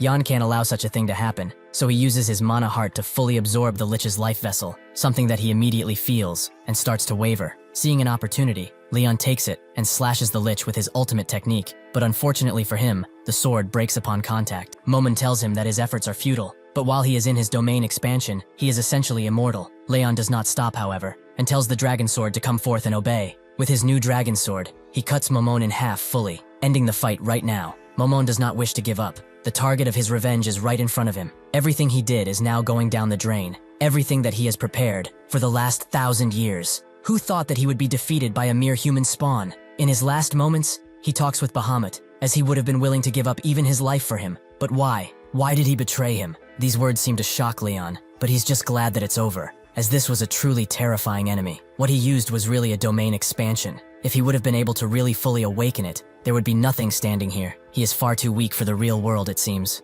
Rodrigo comes around and says that he is injured, but why did he even get involved in this incident? It's not befitting of someone like him. Leon tells him to stop nagging and asks Jan if he's alright, who notes that because of him, he was requested. He can't thank him enough. Leon tells Rodrigo to bring the trainee to the medical squad, who reluctantly agrees, but Jan doesn't pay them any mind, as he has learned and made things beyond what he imagined. He was successful in creating a mana heart with the life vessel, and was also able to see the prince's capabilities. All of this, thanks to Momon, where the powerful lich drew his last undead breath. A piece of his clothes still stands, and within it, Momon's vengeful spirit, as he refuses to give up after all of this time. After this whole debacle, Jan sits in a well-furnished room and enjoys the drinks he has been given, something he used to drink a lot in his past life. He is fully enjoying the break that he has been given. Now that he is resting like this, what happened in that mountain seems like it happened a long time ago, but he can't believe that such an exquisite room is for trainee soldiers. Do nobles really live so lavishly? It is way different than the hole he was living in, and much bigger too. It seems that performing well on the test was a good thing for him. When everyone gathered around to hear the test results,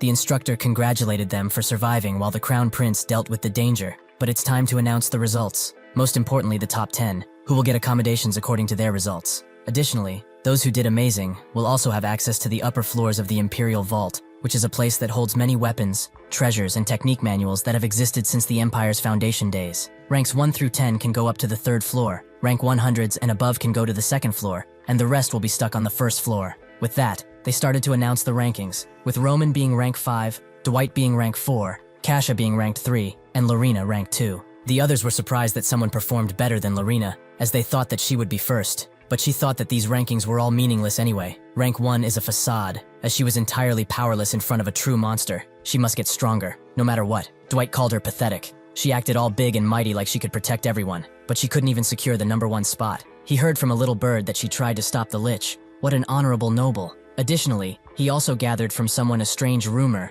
that she did not fight the lich at all. She barely survived his onslaught while begging for her pathetic life. Lorena did not deny that, as the lich was someone she couldn't hope to defeat with her skills. However, instead of paying attention to the rumors about others, shouldn't he pay attention to his own improvement? Dwight did not like this ridicule, and asked if she could really fill the position of the dead Duke Beowulf like that. That is the successor of the family. It was supposed to be one of his brother's positions, but it belongs to nobody. Now that he died like a bum, that is what she's aiming for, right? That's a little too perfect for her position. Perhaps she created this opportunity with her own hands. Having heard enough of his ratty talk, Lorena asked if he really wishes to die here, which made Dwight draw out of his power and attempt to take down Lorena's fake mask. But that's when someone pinches his ear. Actually, he rips his ear. This action was done by none other than the first-ranked person, number 974, Jan. Everyone was shocked to hear that he was in first place, with some never hearing of him in the first place. Dwight demanded that he let go of his ear, but the moment Jan looked at him in a threatening way, Dwight retreated like a rat. Lorena notes that it's been a while since they last met, but how did he get to know Cruel? He explains that they just bumped into each other during the test and worked together for a bit, but he is glad that she didn't suffer any mortal injuries. Lorena knew that Jan wasn't just any ordinary trainee, but for him to scare Cruel, who looks down on everyone, she also felt amazing power from him that could explode at any moment. Just how has he grown so much? She wanted to ask more, but instead she decided to take revenge on Dwight and say that he was cursing at him all of the time, something that made Jan bully him even more. For the first place, he was awarded this place, which is quite nice, and a book from the Imperial Vault too. While closing it, Jan tells the instructor commander to just come out already, who is surprised that he found out he was outside all of this time. But anyway, he came here because there are still some things to settle with the deal they made. Jan allows Damien to sit in his place and asks if he likes the beverage he has prepared for him, which he does. Jan notes that even if he did erase his mighty presence, the aura he lets out cannot disappear with just that. Damien tells him to stop with the blatant lies and asks what he did with the Crown Prince, as he seems quite worried about him. For some reason, he deduces that it's probably just a moment of curiosity, but even if it's the Crown Prince that is looking after him, he wonders if he should just kill him where he stands. Fate has it that he just received a report from Simon's country. That probably rings a bell, right? Not a single soul was there, even though he explicitly told them that someone should be there. Jan explains to him that the Special Forces captain must have made a move. He probably even erased everything there was after realizing that someone was on his tail. He can prove it otherwise, if he doesn't believe what he's saying. Damien thanks him for his willingness, but whether he lied or not, it doesn't really matter anymore. What he wants to imply is that he is out of commission and useless to him. In that moment, he summons a few dark swords to kill Jan while also destroying the table. But Jan was able to survive and says that even if he thinks like that, killing him isn't something he should do, because he discovered something, a very crucial piece of the puzzle. Damien asks why he's showing him a dusty book, but Jan tells him that this is the Blocked Meridian's research logs. This is a book that Jan got from the Imperial Vault. Even though, as a reward for the trials, he was able to go up to the 3rd floor, he chose the Special Forces Grand Library, which was on the 1st one. It is a place where all of the books and research logs of every Special Forces captain are gathered. Most of these are about training and monster hunting, but what he found is a research log written by Rodrigo himself on blocked meridians. These blocked meridians are a physical condition where energy in the body does not circulate as it should. The longer this condition persists, the weaker the energies of the body become, and in most cases, this leads to death. Damien doesn't get what is so interesting about it, but Jan notes that he should think carefully about it. Is it not strange that Rodrigo would research something like this? There is no way that someone in the Special Forces would have this condition. It's someone outside of this entire area, someone important like him, like his daughter. Jan came to this conclusion because she always lacked energy and stayed inside, symptoms very similar to blocked meridians, meaning that Rodrigo has been looking far and wide to find a cure for his only daughter. Jan previously thought that he kept her hidden because her existence was his weakness, but that was not it at all. He changed where she lived for her treatment because there wasn't a single good doctor in that area. The way he thought about this was wrong from the beginning. Damien still doesn't get what he's trying to say, so Jan explains that with this, they will not be able to put Rodrigo on a leash like they wanted before, but instead of a leash, they will have something better to hold his neck. A guillotine. Blocked meridians will be curable in the future, but that's still so far away. A ridiculous amount of positions are needed to keep a person like that stable, and since he won't be able to pay that much money, he must be earning it illegally somehow. The only place he could easily get that from is none other than the Special Forces. So if they do find evidence that he has been stashing away all of the funds of the Special Forces, they can easily behead him. Damien says that everything he suggests is hypothetical right now, which Jan agrees with. But if this hypothesis is true, they can bury that old man in the ground soon enough. If he still doesn't like it, he should know that there's no risk on his side, as he'd always be justified in trying to chase him down because of the misplaced funds. Damien thinks about it for a few seconds, and tells him that the plans are not bad. Not bad at all, in fact. As he throws the book to Jan, he explains that he has someone in the investigation squad, so things will unfold quite smoothly if he calls up that person. While he does that, he should research more on blocked meridians. Jan knows what this means, that this idea got him excited, which is perfect for him. This time, however, he did not use any lies. Everything he said was true. In the future, Rodrigo will be revealed that he has been stealing Special Forces funds in order to save his daughter, something that will cause a huge scandal, but they will change that future. Before he leaves, Damien wonders why he didn't go to the 3rd floor, where all of the weapons are. Jan explains that weapons mean nothing to him as long as he can be of service to him, which Damien understands. But since he feels that he hasn't been rewarded enough, he will give him something. He does not need to attend his training classes any longer, as he will take him on as his apprentice. Jan likes this idea a lot, and smirks. Damien notes that he has taken a liking to his ways, and he is different from the previous toys he played around with. Jan knows that this is an amazing opportunity for him, but he says that someone like him could never hope to be his apprentice. It's too much for him. Damien tells him to hold on a second. He is actually a pretty good combatant. He even succeeded in his ambush against him previously. Jan knows that is true, but in the end, he got caught. He's just worried that someone who's lacking in many ways like him may tarnish his reputation. Damien tells him to quiet down, as he has decided to make him his new toy. That's decided, so he should prepare for it soon. Jan wanted to get him this impatient, and succeeded. Now he finally has a chance to get closer to him, and find out about that insignia, and what it has to do with his family. Later, at the 3rd arena, a personal training ground only available for executives, that not even nobles can't access without permission, Jan is doing his usual training exercise, which involves one-handed upside-down push-ups. As he finishes his 200th push-up, he takes some rest, while noting that this place is quite empty, since he's the only one here. His body is also slowly adapting to the mana heart. He wishes that it would be faster, but since there's nothing he can do, he is training his internal energy for now. He is able to use such a nice place thanks to Damien, and people reacted differently when they heard that he got this privilege. Some were very angry, some turned out to be really friendly, and some stalked, like they usually do. While he said that he only went to the first floor for Damien's sake, that is not entirely true, as he wanted to get another book from that place, The Birth of the Empire. Even though it looks like a normal history book, what it contains inside will cause an uproar in the future when people find out that it was actually written by the founding emperor. Even if he already has a mana heart, Jan is still unable to use the divine dragon breathing well, which was a product of the founding emperor and the betrayed lich, Momon. In order to use the divine dragon breathing well, both are needed. Right now, the only thing left for him to find is the knowledge of the founding emperor. Now that he thinks about it though, Momon is quite pitiful as he crafted this perfect technique only to be killed afterwards. No wonder he became what he became. As Jan opens the book to research any leads on the technique, he finds something strange, as the book is completely empty, no matter where he flips to. Was the rumor that the founding emperor was the author fake? He killed even his dearest friend to gain monopoly on the technique so naturally he wouldn't leave it out in the open for everyone to find it. As he wonders what it could be, a black hand appears behind him, but he notices a presence and turns around. He goes back to the book after checking around and notices that it's been tattered, so he uses Shadow Slash to attack a pillar where he felt the presence, being quite sad that he can't cut it in half at this point. Suddenly, someone comes out of that pillar and says that he cannot hope to solve the secret of that book, though it is nice to see him once again. Jan is extremely confused. How is he still alive after taking such a deadly blow? Momon just laughs and says that he learned something interesting because of that incident. If he ignores something just because an insect got in the way, things will be even more troublesome, especially since bastards like him exist. With that, he rushes in, as he must kill him while he still can. But before Jan can defend himself, he notices something strange, that Momon has a new body.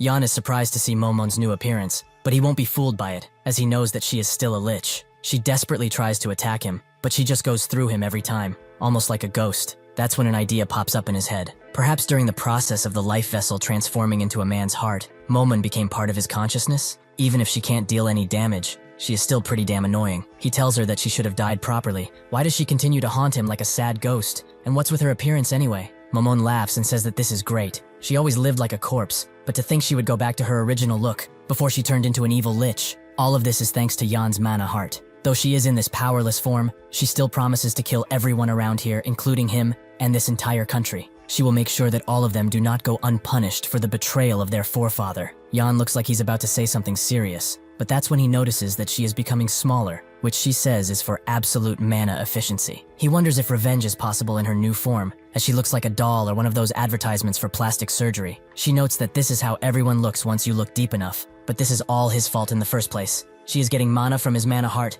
allowing her to maintain this form and be a part of him, but she is unable to fully recover because his magic power is far too weak. How can he have this amount of mana when he drank all her potions like a maniac? Even a dog would have been better than him. Jan says that her words are quite harsh and thinks that she will not be a threat for now, though he can still sense some mana going to her already. There's a sort of gate between them, meaning that it can affect him too. Even in this form, she is still the best magic scholar around. If she started to affect him by using his mana, he would really be helpless to defend himself. He also noticed that she keeps trying to bash his head in with a hammer, but that's neither here nor there. Since it has come with this, he doesn't have much of a choice. He notes that it was nice to meet one of the greatest scholars once again, and he urges her to look at this world one last time before she croaks. Momon calls bullshit on that. He has too little adaptability with mana to get rid of her. Jan explains that it's not too hard. She is still part human after all, and humans can't live without a food source. Not for long anyway. She is currently living off his mana heart, and if he reduces the mana supply from there, she won't receive anything. Will she be able to maintain her form then? Sad to say, she will disappear now, but her era is long gone anyway. She has no business here. Momon refuses to give up, as she worked extremely hard to survive. She won't just disappear into dust like this. She tells Jan to wait, as he will regret it if he cuts her off. She knows the secret of Bahamut's book, and she knows for a fact that he wants to see the contents. Jan agrees to let her live for now, and cuts his hand to drop some blood on the book, before asking what else needs to be done. Momon infuses some mana into the book, which makes the blood take the shape of some words. Light and darkness are one but two at the same time. Jan didn't expect to find some preschool-level poetry in this book, and asks Momon if she knows anything about it, but she doesn't, as she never got into Bahamut's writings. Jan doubts it's just gibberish, considering it came from the literal emperor, but that's when the words start to float away from the book and write all new sentences. These sentences slowly but surely start to go into his body, and directly into his mana heart. However, they split off from there and created a new mana heart inside his belly. Suddenly, Momon screams out for him, making him drop the book. She asks why he's standing there like that doing nothing, which tells Jan that he was the only one who saw what he saw. Even if it seemed like it, that isn't just a simple illusion. Just what kind of amazing secret is Bahamut hiding in here? Jan knows that he won't be able to unravel it alone. He will need to use Momon if he's ever going to do it. With that in mind, he tells her to follow, as he will look into a solution for her from now on. He will find her a new body, since he doesn't want a leech parasite in his body for long. They should both look into it together. Momon is very happy to hear this, as she wasn't expecting him to agree so easily. But why the sudden change of heart? He tells her to not get too happy, as he isn't the type to be easily flattered, and it will get her nowhere too. Momon agrees with a smile, but in her mind, she thinks of this child as a fool, because who would help him in the first place? In her current state, she doesn't have enough mana to deal with him, but she will soon do so, and make sure he suffers. Jan notices that she is constantly staring at the back of his head, making him wonder if he should just get rid of her now. Later, in what seems to be an abandoned place, Jan starts to fight someone with all of his power, creating slash after slash with his amazing movements. He doesn't stop there and rushes in with another deadly punch, but he is still pushed away by none other than Damien. Jan doesn't give up and charges in once again, but this allows Damien to put more pressure in his right leg, which creates a large powerful portal that summons a mighty black energy sword. With it, he swings at Jan, who has no time to dodge the strike, so he chooses to enter a defensive stance and prepare to take the attack head on. When the attack lands, the entire area behind him is cut in half before he is sent flying too. The aftermath leaves an entire part of the forest completely empty, and Damien is pleasantly surprised. He did hold his strength back just a little, but he really tried to kill him, yet he survived. He's truly wonderful. Jan, who is now sitting upside down on one of the tree trunks, knows that he asked him not to try and kill him during sparring. If not, he should at least teach him how to defend against it. Damien noticed he focused the enhanced protection energy in his arms to resist the attack, and used the force to deflect it, which is smart enough already. Jan explains that he was the one deflected and thrown away, while wondering if he really chose the right master, as this bastard just hit him with a killer technique out of nowhere. He learned some things from Bahamut's book, and if he hadn't, the only thing that would stand right now would be his lower half, and only that. Momon notes that this man controls the Black Dragon technique pretty well, and wonders who he is, as he seems different from a dumbass like him. Jan didn't expect to be called an idiot out of nowhere, and says that he is the instructor commander of the Special Forces Training Center. Momon notes that his energy seems familiar somehow, but she can't quite place it. Jan tells her that he is the current emperor's illegitimate son, basically the descendant of the founding emperor. She gets mad, and says that she won't let him off the hook easily, making her attack him, but he only feels a light breeze pass his shoulder. Damien notes that it was really nice to do some light stretching with his apprentice, and tells Jan that the technique he just saw was one of the Black Shadow Arts. The first technique, Dread Slash. No trainee of his has ever seen the second technique. Even if he can guess why, he will tell him, because all of them died after seeing the first one, which is quite boring. He hopes that he will be able to last against many of his techniques, so that he can have some fun too. This makes Jan smile and say that he doesn't know how many techniques there are, but he hopes that there are a few. Since he wants to learn something each day, 365 techniques should be enough. Damien tells him not to get too cocky in his quest, as even if he learns one technique per day, it will take him decades to master them. Jan tells him that he doesn't need to worry about the number of techniques he will need to show him. From this point on, he will only need to worry about what happens after he has learned these techniques. The next day, while Damien continues to slap around Jan, he suddenly activates the Dread Slash technique. When another test is finished and the rankings are shown,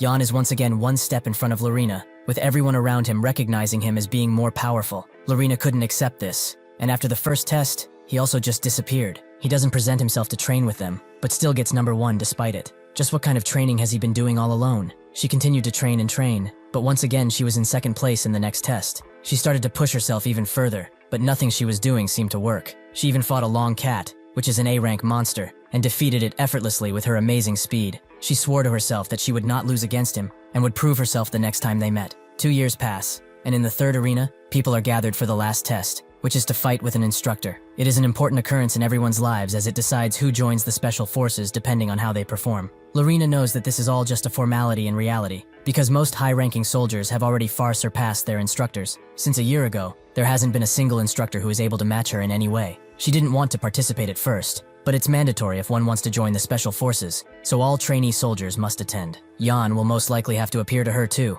which she really wants, as she has always wondered how strong he is. Her thoughts are suddenly interrupted by the instructor, who is saying that the test is over. But this particular trainee refuses to let the fight end here. A fight only ends when one of the parties is either dead or unable to fight. Naturally, it's Dwight, who is now the third place in the average combined ranking. Dwight feels like he was disrespected by this instructor and lashes out at him once again, cutting his leg in the process. Lorena can't believe that this fool is still on his quest to make his image look even worse. It's honestly pathetic at this point. 2 people behind her agree that he is an asshole, one of them being Roman, ranked 4th, who notes that Dwight has been like this since forever probably. There's no changing a guy like him. The other person, Kasha, ranked 5th, feels bad for the instructor, as he was unlucky enough to face that demon, so she suggests that he go help. Roman doesn't feel the need to rescue him, as the instructors killed countless trainees before. They are now just reaping the benefits of those choices. Kasha thinks that he's just afraid, and Lorena notes that even if he had a nasty temper before, he wasn't crazy like he is now. Ever since he killed that instructor, he went completely off the rails. Roman wonders why nobody is doing anything,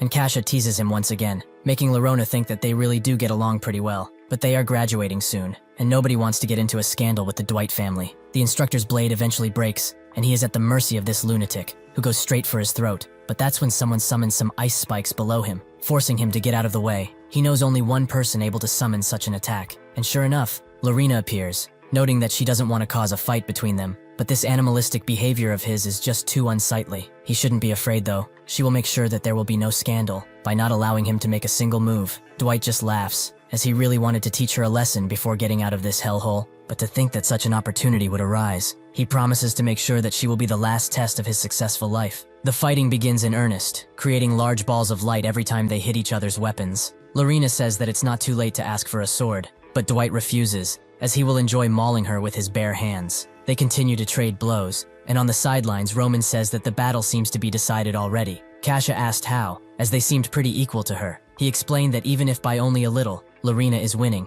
In about 30 more moves, Dwight will find this out too. Kasha hopes that it's as he says, as Dwight has been emitting strange energy for a while now. She knows it's not dark shadow arts, and it's also not the ultimate technique of his family, which he hopes he won't use, as Lorena might be really injured. Roman pats her head, and notes that she doesn't know what she's talking about, since she is only ranked 5th. She says that they aren't far from each other since he is on 3rd, but Roman notes that rank 3 and above are the real powerful people. He also noticed that she has been gathering nobles and commoners in her organization, around 80 of them the last time he checked. Even if it's more like a fan club than a real organization, she must be quite busy trying to recruit more nobles for it. Kasha notes that he has been busy too, since he has been gathering trainees who were slaves or came from other lands, and creating what is basically an army. Last time she checked, he had a total of 56 people, 7 teams of 8. They are probably on a mission to get out of this place. Roman tells her not to get involved in other people's affairs, but she could say the same thing for him. Isn't he far too interested in her? Their bickering is suddenly interrupted by Lorena winning the fight, who notes that if he keeps acting up just because he thinks he's strong, he will end up in worse situations,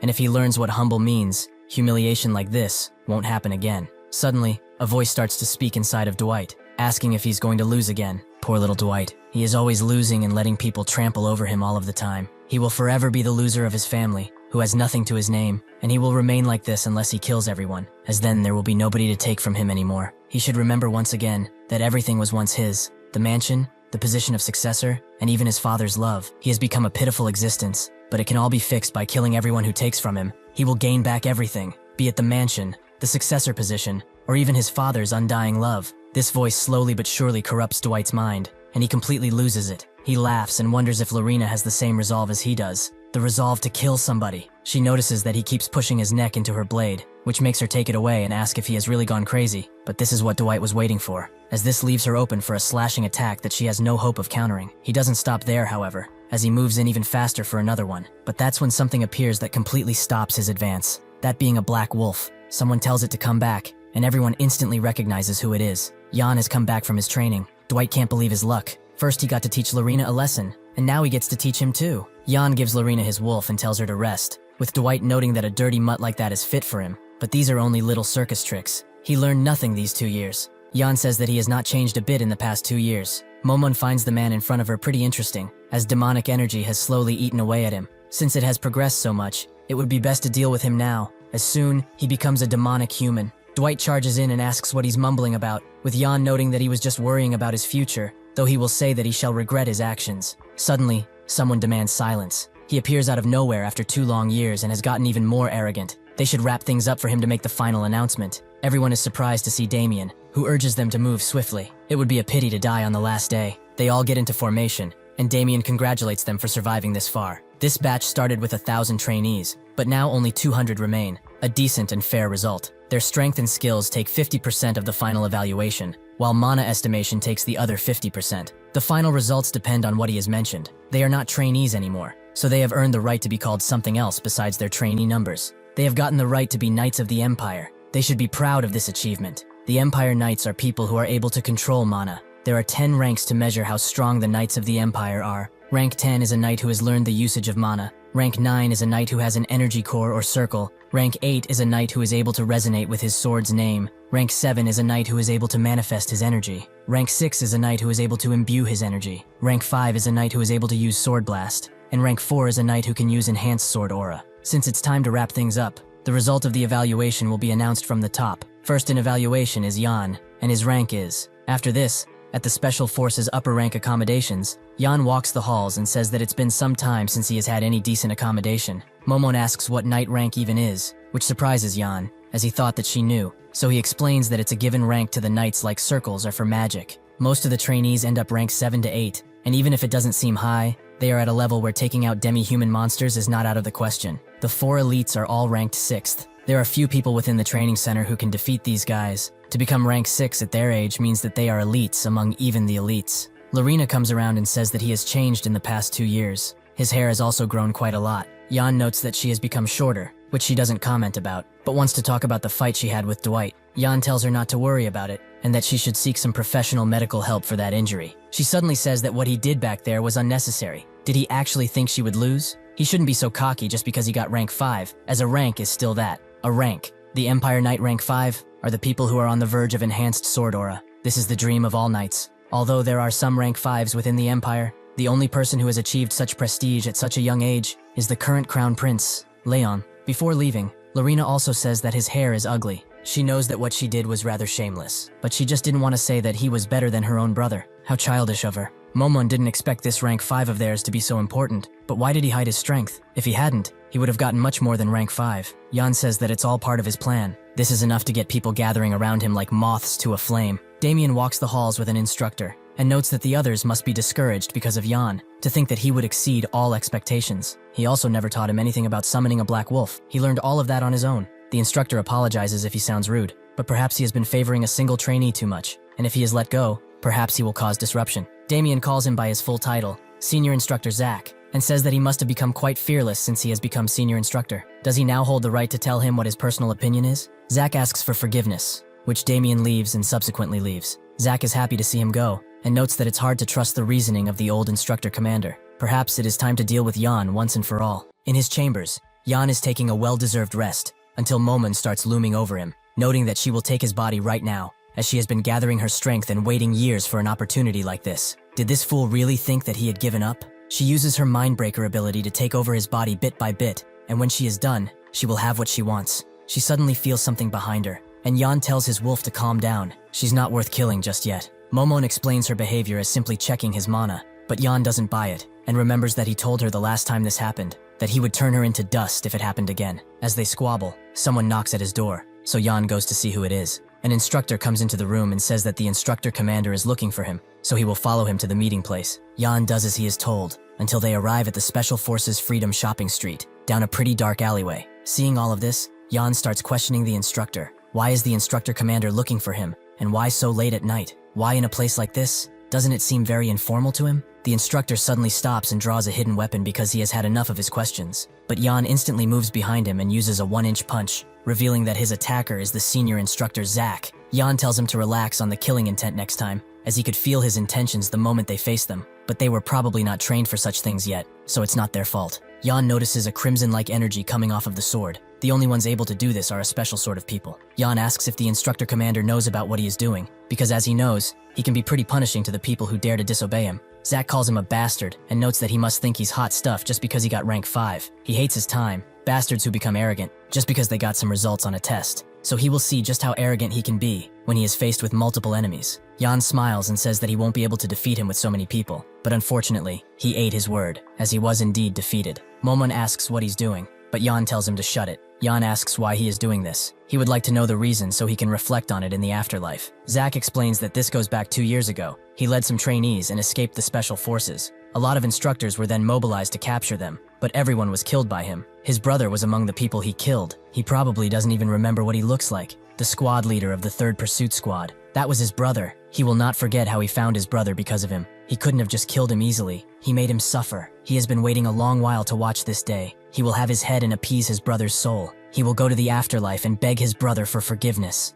Yan isn't about to let himself get killed, so he uses Black Wolf to get out of his restraints and take Zach's arm at the same time. He apologizes for his brother, but they both battled to survive. He just won. There is no place for grudges to exist. Is that not what they taught them? It's also hard to believe that they would all mobilize for a personal grudge, meaning that they must be rebels. In his previous life, Jan is from Armenia, and they had a revolt that shook up the whole continent, but it still ended in failure. Even so, there was a group of people who still led countless rebels and rallied even more under the banner of a revolutionary army, the Crimson Revolutionaries. The name originated from the sword aura they used, the Crimson Revolution. Their swords were always bloodied, be it with their own blood or that of their enemies, as they needed it to use the aura. The ability itself was known to be an artistic skill that was passed down when the leader of the Crimson Revolutionaries first founded the group, and if a knight on his level used it, it would become really destructive. However, there is a downside, which is that it consumes a lot of blood. In order to overcome this, the Crimson Revolutionaries began absorbing blood. Jan feels like it was about time the revolutionaries began moving. He actually wanted to meet them soon, so this saves him the trouble of looking for them. Who is the person who gave them the order? The instructor commander, or perhaps someone with more power than him? Zack doesn't know what this brat found out about them, but the moment he mentioned the revolutionary army, he signed up for a slow death. He tells everyone to begin the Crimson Revolution, which they do, and they all charge in with their swords bustling with aura. Since these are all knights, Jan has to get serious. So he calls out Black Wolf, who engulfs his arm entirely to use a technique called a dread slash. Zack notices that this is the same technique that the instructor commander uses. How did this bastard reach such a level at such a young age? With one slash, Jan breaks and engulfs the entire area in a black cage that annihilates his enemies, leaving only Zack alive, who is too distraught at the sight of his comrades being slain by this monster. He asks Jan if he's a spy from the Empire or something, and how did he even know about them? Jan presses on his cut leg, and says that he's going to ask the questions from now on. He should not worry, as he will spare his life depending on how he answers. He pulls out his pendant, and asks Zack if he knows about this insignia. Zack becomes wide-eyed and seems to recognize the insignia, but why does he have such a thing? Jan can finally get some answers, and ask tons of questions, like how it's related to the instructor commander, and who it belongs to. Before he can answer, Zack's face starts to swell up, and soon after his head explodes in a bloody spectacle. Jan wonders if he did this to silence himself, but Momon tells him that this was a restriction put on him using magic. He probably had no idea about it either. A restriction is a mix of energy and blood that would trigger when a certain word is mentioned or an action is done. It would explode and kill the person on the spot, and if he would like to know, she also wanted to cast a type of restriction on him. Even if he didn't get a lot, he still found a few bits and pieces. The instructor commander carries the same insignia, and besides being connected to the rebels, his parents are involved too, which is giving him a real bad feeling. He notes that he will go to tell the instructor commander, with Momon wondering if that's a good idea after he killed his subordinates. But Jan notes that even if he was the one who sent them, he did so in order to have them killed. He suddenly senses him behind him, and asks if what he just said is true. Damien just smiles and says that no teacher would ask their apprentice to kill his subordinates. Zack was just talking back lately, so he thought that he needed to be taught a lesson. He also has nothing to report anymore, so he should go back to his chambers and rest, as he will have his hands filled with whatever is coming. He can promise him that. The next day, while on the Continental train, which is heading to the northern Beowulf territory, the ticket controller checks everyone's tickets, and eventually gets to Jan, who hands him over swiftly. He thinks that since the tests are over, he was sent on a leisure train trip, but that is only a prefix, as he's actually going north for a mission. The trainees that survived all of the tests have officially become members of the Special Forces, meaning that they can be deployed instantly. They were immediately all deployed to 4 battlefields. Since the Empire is at the center, they were sent north, south, east, and west, basically covering the entire continent. They were gracious enough to let people choose where they wanted to be stationed, which isn't common for these bastards. To the east, the land of the undead and wraiths shares a border with the Empire. Kasha and 80+ of her followers went to that place. To the west, strange happenings and monsters tend to appear out of nowhere. Roman and 50+ of his followers decided to go there. The south is filled with storms, making it a common place for tornadoes and pirates. 60 or so members that belonged in the higher ranks went there. To the harsh north, the lands are frozen, and they share a border with the vicious barbarians. Only Jan and 3 other members decided to deploy here. This low number of volunteers is because the cold is so harsh that it is said that it can freeze dragons over. Jan thinks that he would have liked to go alone, or without many volunteers,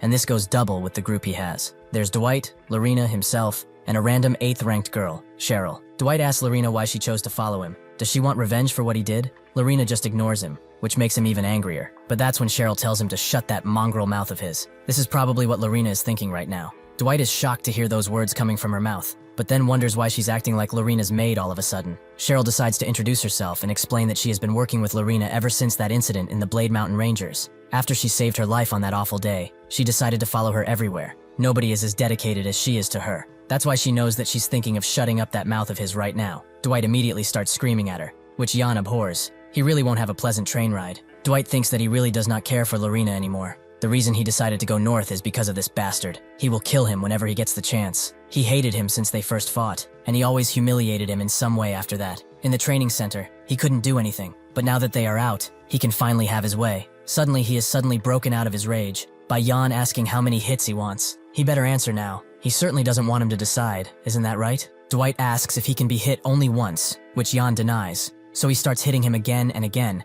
until the ice that has formed on the train cart starts falling off. Lorena looks out of the window and thinks that she didn't expect to go back to her hometown so soon. The last time she was here, her father didn't want to hear about something she said, and warned her that if she ever brought up that name, he would exile her. Because of this, she decided to leave by herself, not looking back even a single time. But even if she left, she still had not found anything about her brother. Jan notices how quiet Lorena is. It must be because she's going to the hometown she chose to leave, but she will soon be surprised, as she will hear some shocking news. Suddenly, there's a bunch of commotion behind Jan, and when he listens in, he notices someone telling the Imperial Advisor to drop by Avalon on their journey. The Crown Prince will be disappointed if they don't. The Imperial Advisor thinks otherwise, as the Prince's academic ventures have ended, so why should he keep visiting him when there's nothing else to do? This is Jan's reasoning for coming north, as this annoyed old man might seem like nothing at first glance, but he's actually Hugo, the Imperial Advisor. He taught the current Emperor, and even the Crown Prince. He really wants to meet him. Although he was only a commoner who knew naught of magic or martial arts, he became a respected person of the Empire just because of his academic knowledge and philosophy. Even the Emperor recognized his abilities.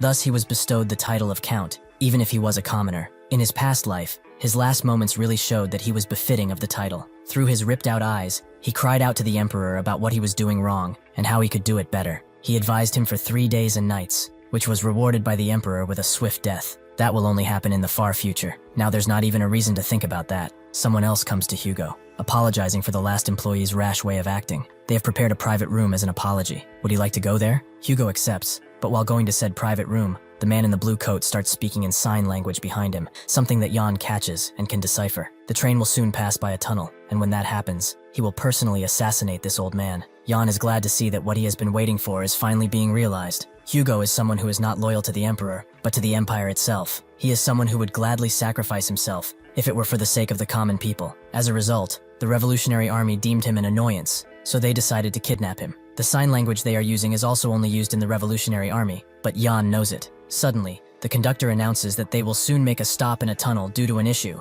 Passengers should all remain seated and calm. Jan plans on rescuing Hugo in order to build up a connection with him, one that will help him in the future. He starts speaking with everyone around him using frequencies and asks them to pay attention from now on. This train has been captured by the enemy, and in an hour, when the train stops in the tunnel, the enemy is planning on killing one of the VIPs. They are all disguised as crew members, and perhaps there are also some who are disguised as passengers. Dwight says that they haven't received such a mission yet, so why should he listen to him? He immediately gets silenced by a punch to the face, and Lorena asks Jan how he got this information, since it's kind of hard to digest. Jan explains that the instructor commander gave him these instructions. That's why he chose to become North. Lorena immediately takes his word as truth, and asks if he has any more information. Who are the enemies they will be fighting? Jan notes that he doesn't know their numbers, but he knows who they are. The Revolutionary Army. An hour later, after some Revolutionary Army men put everyone to sleep using the sleeping incense, they got ready to move out, as some may have resisted the incense. That's when someone comes from behind and asks why crew members are carrying such sharp blades.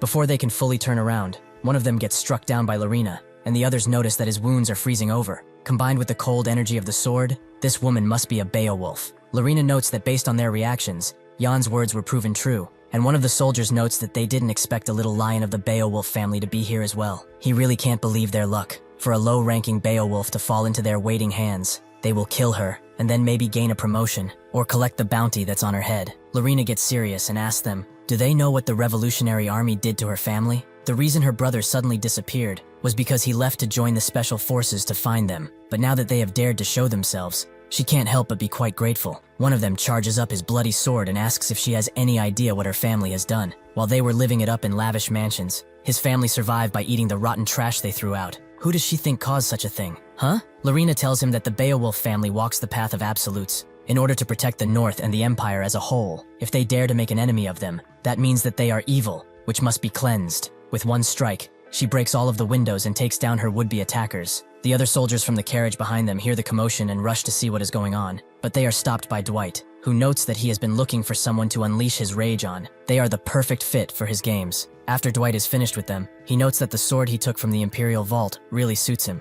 He is also quite refreshed after seeing so much blood on his hands and blade, but his real prize will be Yan, who will die soon. While outside, Momon tells Yan that she senses mana from the next carriage. Did he really have to summon her for something like this? Yan says that she has to earn her keep somehow, but they should go and save the Imperial Advisor already. Lorena is stopping the cabin in the front, while Dwight is dealing with the back cabin, so he will sneak in from the top and rescue Hugo with no issues. Momon notes that she knew about Lorena, but that demonic bastard is also pretty skilled. Yan notes that this is why he didn't kill him, but Momon still feels that he's a ticking time bomb. She also asks if this Imperial Advisor is that important to his plans, which he confirms. They will become much more involved with the Revolutionary Army bastards from today on, so Hugo would be the best ally to have. If he actually does manage to save him, his plans will go much more smoothly. With that, they rush into the main cabin, where someone seems to be interrogating Hugo. This is the third apprentice of Erectus, a name he probably didn't choose for himself. The Revolutionary Army's 7th commander, also known as the Berserk Swordsman. She is called Hela, and wants to know if he really taught the Emperor.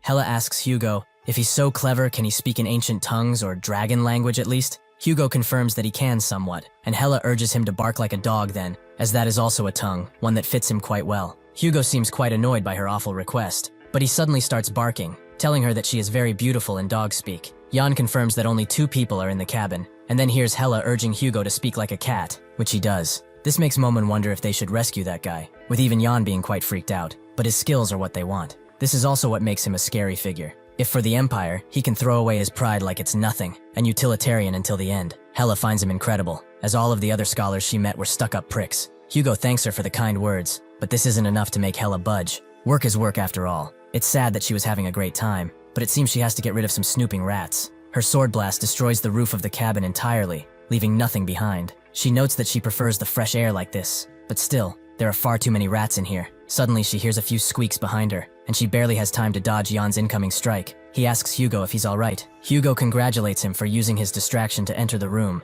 and Hela starts to charge up her power angrily. She bets he can speak like an animal too. She will make him squeal like the pig he is. Jan notes that she's quite good at it, imitating a pig that is. While they were talking, Momon already figured out how much mana she holds. That woman is at best a rank 5, although there's quite a dense amount of aura infused in her blade. Jan expected it as such, only because of the color of the aura. The white sword aura is a color that Erectus is infamous for. He has also been training the next generation with it, meaning that this woman has to be one of his apprentices. Since it has come to this, he will have to deal with her rather quickly. That's when someone from behind tells him not to move. That someone being the 4th apprentice of Erectus, Varus, who has used stealth magic and is threatening Hugo's life. Jan asks Momon about what she said. Only 2 people were in the cabin, but she actually said there were only 2 people with mana. She and Jan start to fight about it, but since it's done, Jan drops his blade and surrenders, wondering if Hela still wants to hear him squeal. Hela says that it's far too late for that. Instead of such a simple sound, she wants to hear the melody of his skull cracking. Meanwhile, Lorena continues to fight the guards using her family techniques, which prove really useful, but it seems to have taken a toll on her. She's coughing up blood because she pushed herself too hard in gathering aura. Her body can't take it much longer, so she should deal with her enemies quickly from now on. Suddenly, someone from behind notes that this is a mess, especially her technique. It's far too rough for it to be Beowulf's secret art. Lorena can't identify the man in front of her, and she also notices that he's erasing her cold aura with his sword aura. He also came from the rear cabin, meaning that he met Dwight. The stranger asks if she's the daughter of the Beowulf household, which makes her instantly retaliate against him. At the rear cabin, a barely alive Dwight sits defeated, and wonders what Jan thought they would do here. None of them could beat the bastard he just met. Even Lorena can feel, just from his presence alone, that this man is stronger than the instructor commander. He apologizes for sounding offensive, but it's unfortunate they met in such a place. Since it's his duty, he must kill her right here and now. When Hela attacked Jan, he simply smiled, as something like this was far too easy for him. Cheryl hides in the baggage area and knows that she can fight, even though she was asked to stay put, which makes her worried about Lorena. She hopes that she's all right, as she should be there to protect her no matter what. The man tries to leave Lorena but notices her getting up. It's truly a pity. If she had stayed put, she would have saved her own life. Is this some kind of reckless bravado on her part? He knows that she's not as dumb as to not recognize the difference in their strength. What does she expect to do in her state? Lorena sighs, and notes that she's not like the usual Beowulf family members. Her swordsmanship is crude, her emotions are uncontrolled, and she cannot use the secret art properly. However, she can hope to at least die like a true Beowulf. Even if she doesn't defeat him, she will put her life on the line to fight him. The man listens carefully and notes that when 2 warriors fight, to kill or to be killed is the expected outcome. He apologizes for acting without thinking. He introduces himself as Black Tiger, although that's a nickname. His real name is Amur. From now on, he will go all out, and he hopes that she can too. Inside the front cabin, Varus sits completely defeated, with one of his arms completely gone. There was no way for them to lose. They had the numerical advantage and disarmed everyone. They even had a hostage. So how did they lose? He tries to look at Hela for answers, but Jan gets in front of him and reveals the truth. They are just weak, all of them. Hugo asks if this annoyance is over, and Jan confirms it. He can go and rest. He has something else to do here. Varys asks how he dodged all of their attacks, which Jan thinks about. He already fought their teacher, Erectus, in his previous life. He already saw all of their techniques, and since they were only apprentices, they were quite crude. There was no chance that he would lose. He tells Varys that if he truly wants to live, he should answer all of his questions carefully. First, does he recognize the insignia in this pendant? Varys immediately identifies it as the insignia of the start, but he immediately starts convulsing and shortly after explodes. This is another restriction. Surprising that even Erectus's apprentices had them, but this is sensitive information. From now on, he should formulate his questions quickly, since they probably can't let out more than one sentence. However, this got him a new keyword, the insignia of the start. Since he's done here, he should go and stop the train to get off now. Suddenly, an explosion happens at the engine area, and Hela starts to laugh slowly. She reveals the switch she had all of this time, and explains that what just blew up was the engine room. This train cannot be stopped anymore, and at this rate, the magic stone circuits will overheat, which will result in a devastating crash into Avalon Station. She is sure that it will be a fantastic light show. It's sad that she will not be there to see it. With those spiteful words out of her mouth, she dies. Jan didn't predict this, because it never happened in his previous life, and Momon starts panicking, noting that they should both get off swiftly, as the amount of magic stones in this train will blow them up to Kingdom Come. Jan tells her to stop.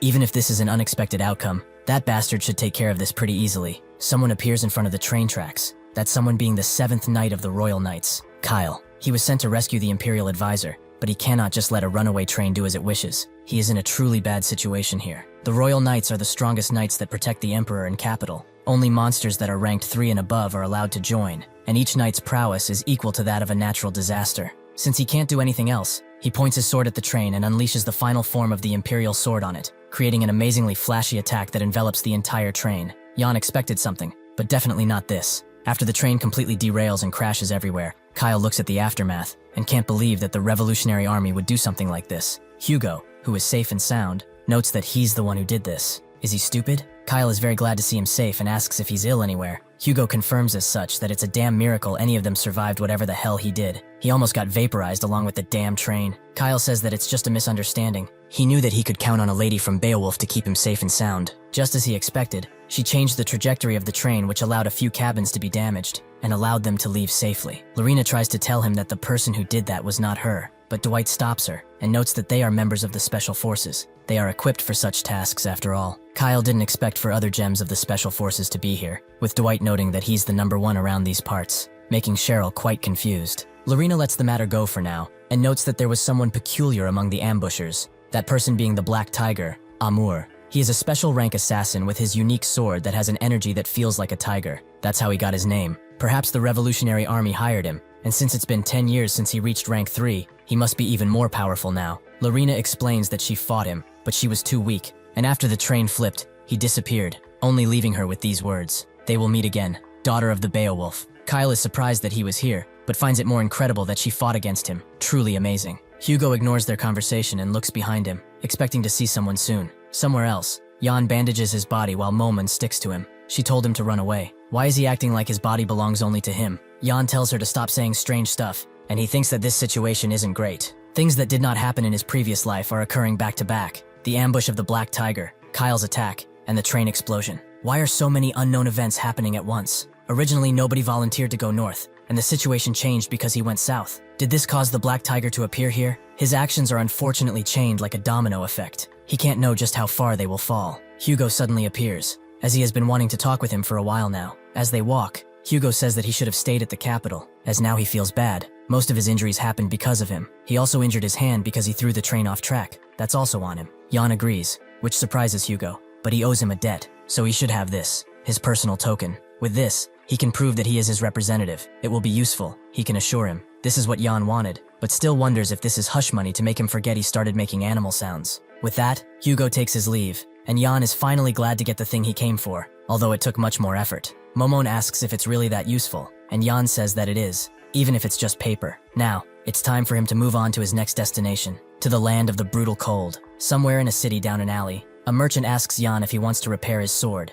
If so, he will have to fork over 500 gil, which is quite expensive. The merchant doesn't feel the same, as it's made from black steel, so getting this damage is extremely impressive on his part. Jan has this sword from the instructor commander, which he probably thought would be used as a normal blade. It seems that not even black steel can handle the Black Wolf techniques multiple times at once. With the sword repaired, the merchant wishes him farewell, but also invites him to come again, as he will make sure to give him a discount, since he's such a high-paying customer. Jan feels creeped out and leaves. They are now in a city near Beowulf, Villian. Considering the harsh weather and the inaccessibility of the trains, they all decided to use the gate in Villian to get to Beowulf. But when they got there, a train warden told them that it takes time to charge mana into the mana circle, so they would be able to leave tomorrow at noon. Villian is a metropolitan area, and it will take some time to get mana, so since they needed to restock some of their items, they decided to stay. This is Jan's first time coming to a place with so many people after regressing, but he woke up in that pit, so he guesses it's normal. Momon feels that something is wrong, about that Kyle character in particular. Did he not detect the Golden Dragon's energy from him?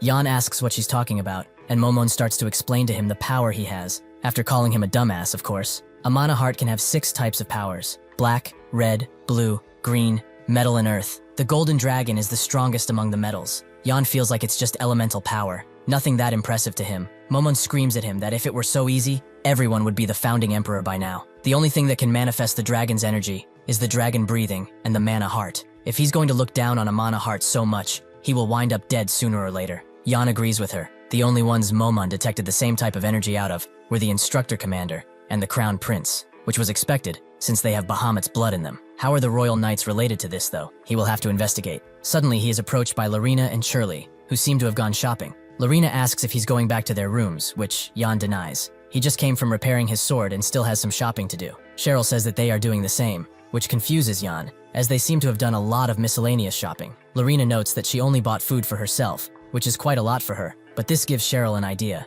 She invites Jan to shop with them, as he will not be able to last in Beowulf with only those clothes. Jan notes that he will look around separately, but when Cheryl insists very heavily, he relents. While they are doing that, Dwight spies on them from afar, reasons unknown. After a bit of shopping, Jan decides on a simplistic outfit that will help him with the cold. Momon calls him a gloomy bastard, but Jan says that she's not far off either. With his shopping done, Cheryl drags him to see what Lorena is wearing. Cheryl has brought a few outfits for her, most pretty out of place, and some far too revealing for someone like Lorena. She stops this foolishness, and notes that they don't suit her. Cheryl feels the opposite. She looks fantastic, and asks Jan if he feels the same. Jan confirms that she looked good. It was just awkward since she doesn't usually wear that stuff. Cheryl asks what he liked best, and Jan notes that the uniform she's wearing now is the best for her. Everything she wore is good, but the knowledge she has of swordsmanship and the strength she holds complement the clothes she's wearing, as they show those traits perfectly. Lorena doesn't know what to say, and excuses herself from the store, making Cheryl very mad at Jan for spouting nonsense. She leaves shortly after, leaving both Jan and Momon to figure out what he said wrong. Cheryl apologizes for dragging her like that,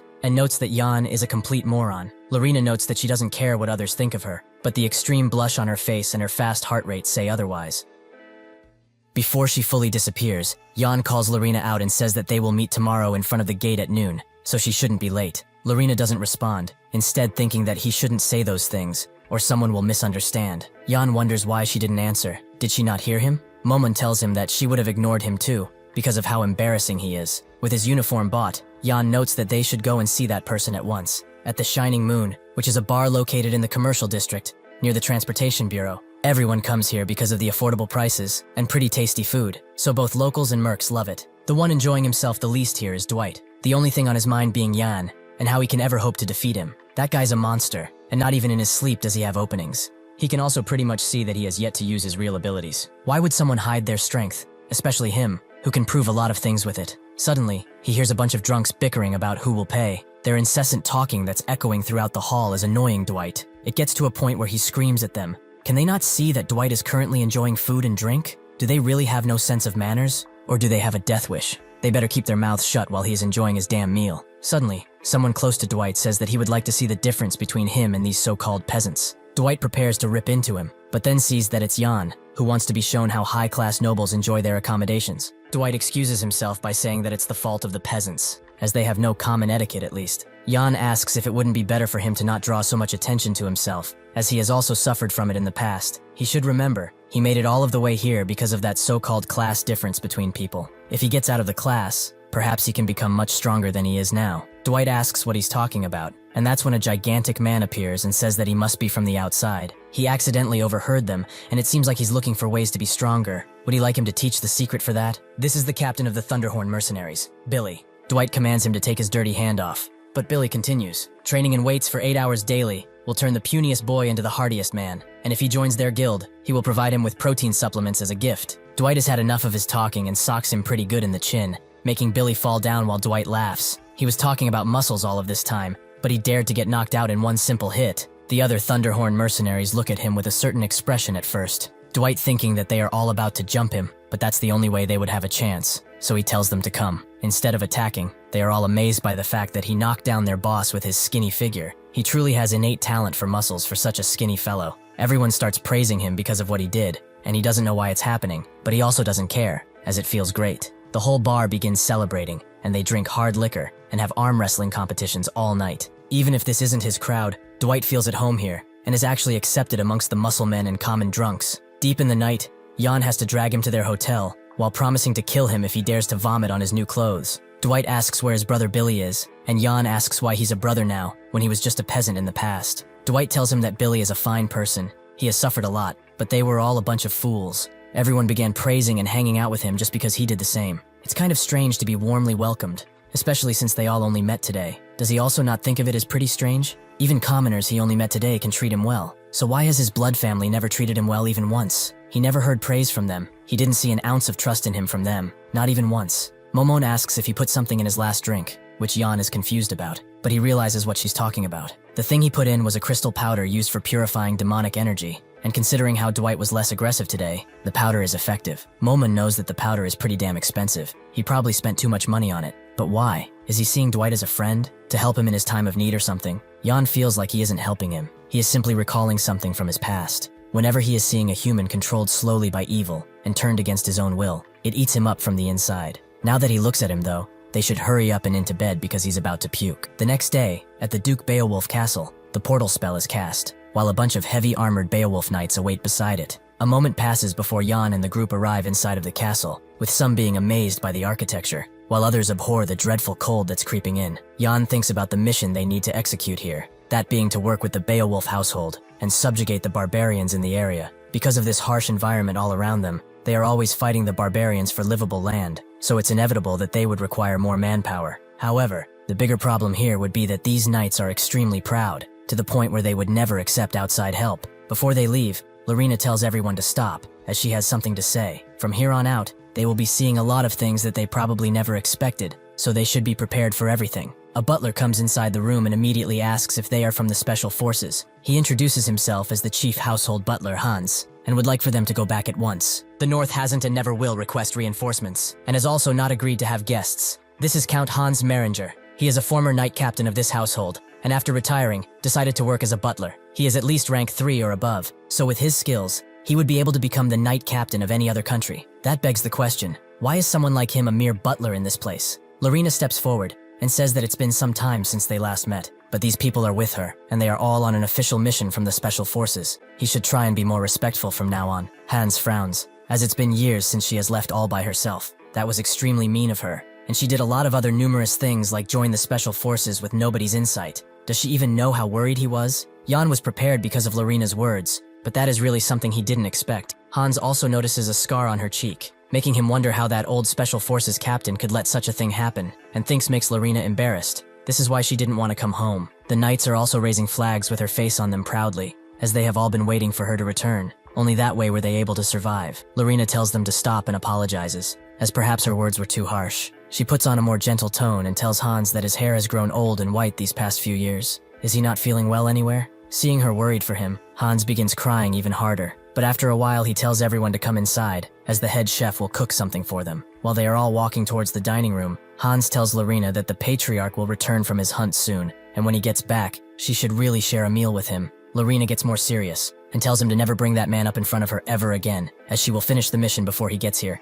and then leave once again. Hans tries to say something, but Lorena turns away, leaving him to wonder if her misunderstanding still remains unresolved. Everyone is made to wait in the dining room with the food right in front of them, which they aren't allowed to touch. Dwight is rightfully annoyed at this. Is this how the Beowulf family works? Do they think they are training dogs or something? And where is Lorena anyways? Cheryl tells him to be more quiet, as they will really call him a dog if he keeps doing that. Dwight feels like she's the only one who wants to say that, as nobody else will dare to. That's when a maid tells him to mind his manners, as he's acting like a dog, making Dwight ask if she knows that he's the son of a prestigious family. The maid says that she's also a maid of the Beowulf family, but he doesn't see her bragging about it. Cheryl asks him to calm down already, as Jan isn't here either. Apparently he had something to attend to. Apparently he is looking for something that can only be found around these parts. Jan is exploring the abandoned weapons storage, which holds a bunch of pretty alright weapons. But Jan's looking for something special. In his previous life, the Emperor once sacked the entire continent just to find a single sword. The primordial dragon, called Only One, was killed by a dragon slayer who made 2 sacred swords that could tear his rock-hard flesh. Bahamut naturally killed him and got one of the swords for himself, so the Emperor spared no expense to look for the other sword, which Bahamut could not find.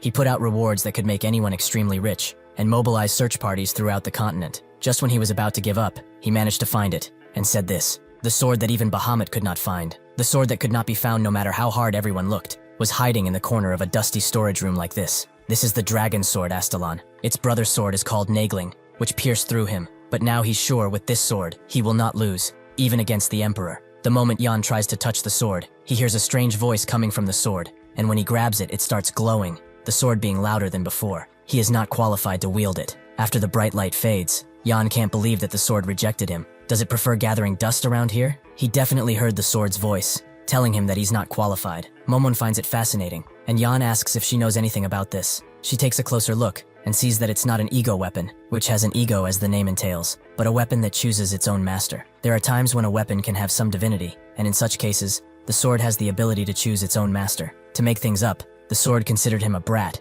and rejected him because he's too low level. Jan feels challenged by this, and tells her to step aside, as he will not be disrespected by a sword. He summons Black Wolf to help, and the sword immediately gives him the same message that he is not qualified. But Jan thinks otherwise, and despite the rejection, he keeps pushing through. Later, the knights all get into formation, and Lorena is at their front, readying a weapon she has not used for a while. As the butler pleads with her not to go, the knight's commander says that the mission for today is to subjugate the barbarians. It is something they have done plenty, but today is special, and no mistakes are to be made, because Lorena is with them. The butler pleads with her to stay, at least until the patriarch is back, but she wants to hear none of it. Does he really think that she's an idiot who can't do a simple mission? If that is the case, she doesn't want to see him here. All they must do is obtain 10 barbarian flags, which should be much easier than fighting a lich. The butler tells her to not underestimate them, even if they are brutish. The barbarians are of the belief that the flags contain the souls of their ancestors. They would rather lose their lives than lose those things. Since he knows she won't listen, she asks the others to look after her. Cheryl agrees,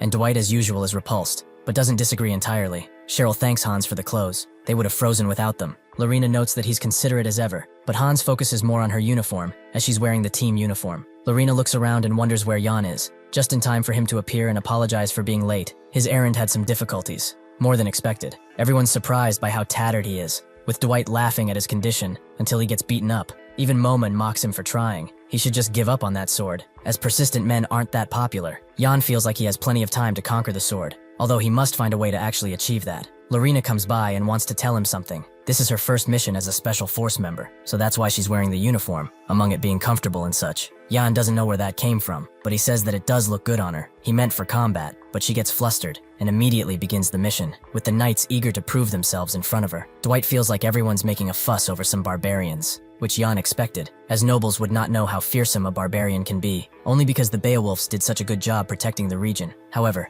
this is the time period where the tribes are united under stronger chieftains, and they become more of a threat as their kingdom grows. The most dangerous part of this is the king of the barbarians, the man known as the strongest on earth, Vilai. He has exceptional physical abilities, but what's scariest about him is that he has the ability to figure out the techniques of others. So in the eyes of the Empire Knights, he was fear itself. In the past, he tried everything to kill him, but nothing worked, and there aren't many records of what he is doing right now, so he can only hope he doesn't run into him. As the team continues to walk, Dwight wonders how long they will have to trek through this frozen hell. Can't they just get horses? Lorena tells him that horses don't do well in this weather, and Jan finds the scenery beautiful, but it's hard to sense anything else. Lorena notes that they must think of it as bleak, since 200 of 365 days are all winter. The only thing here is snow and barbarians. However, there are still people living in other places around here. Those people she finds to be stronger than anyone. Jan notes that this must be the pride of a local lord, and Cheryl agrees. Both Lorena and this place are beautiful. The guards also seem to agree on that last part, but as they bicker, they see something coming from the forest, a crimson mist. One of the knights says that this is the scout signal for when they discover barbarians, so it's time for them to fight. Dwight really wants to fight,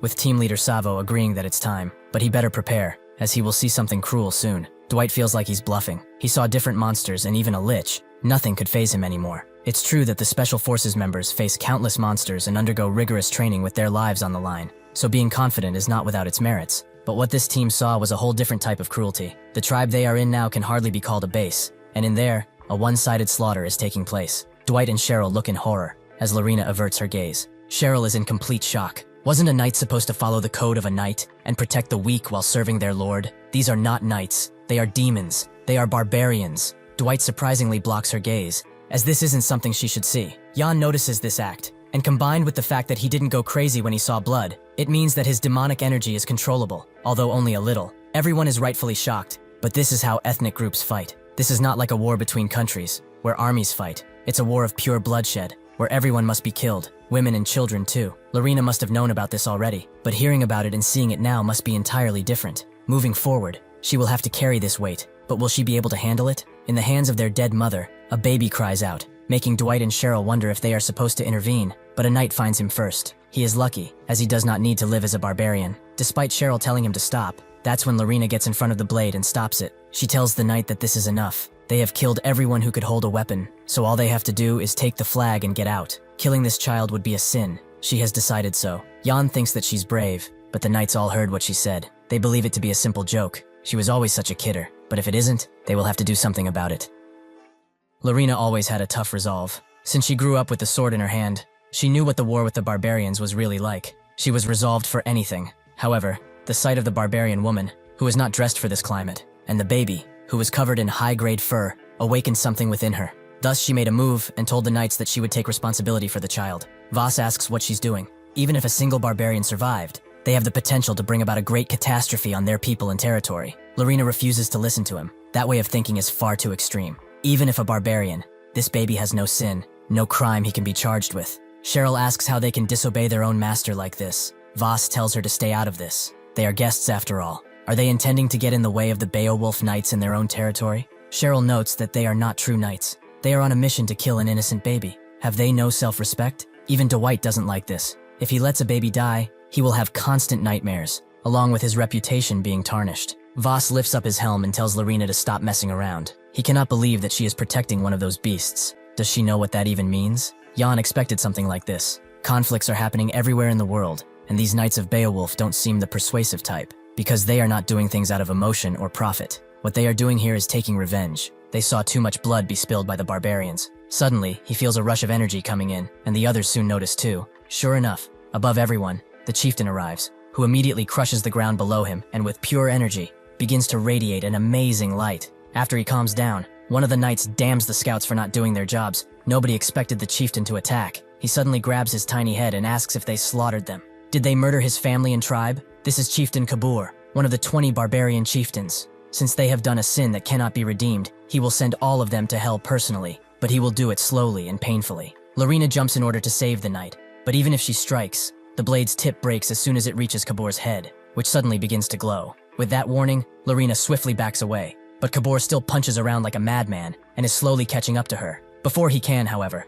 the Knights of Beowulf rush in with their spears, Voss at the forefront of this attack. He apologizes to her, as it seems that this is the end for them. He apologizes that he raised his voice at her. He just hopes that she stays healthy. Before Lorena can utter a single word, Voss and the other knights are cut in half with a mere hand strike. But Kabur is not done and wants to end Lorena for good. Suddenly, Black Wolf is summoned, which makes Kabur bleed, something he has not done in a while. Jan slowly approaches and tells him that he shouldn't be so surprised by a single scratch, because soon he will split his entire body in half. The mystic tattoos are something that only the barbarian chieftains wear. Their purpose is to allow them to use mana. It's something that replaces an energy core. The tattoos on their bodies, shabby as they might look, use mana from their skin and muscles directly. This also strengthens their bodies greatly. That combined with their trained skills, their attacks become something amazingly destructive. Jan notes that his body is tougher than he suspected, but Kabur isn't impressed and rushes in to end him. The others feeling left out also joins in, but in their rush, Dwight and Lorena's swords become entangled, Kabur not even having to block much. He can't believe how utterly unskilled they are and punches both of them away. Dwight is surprised by the fact that they didn't even scratch him.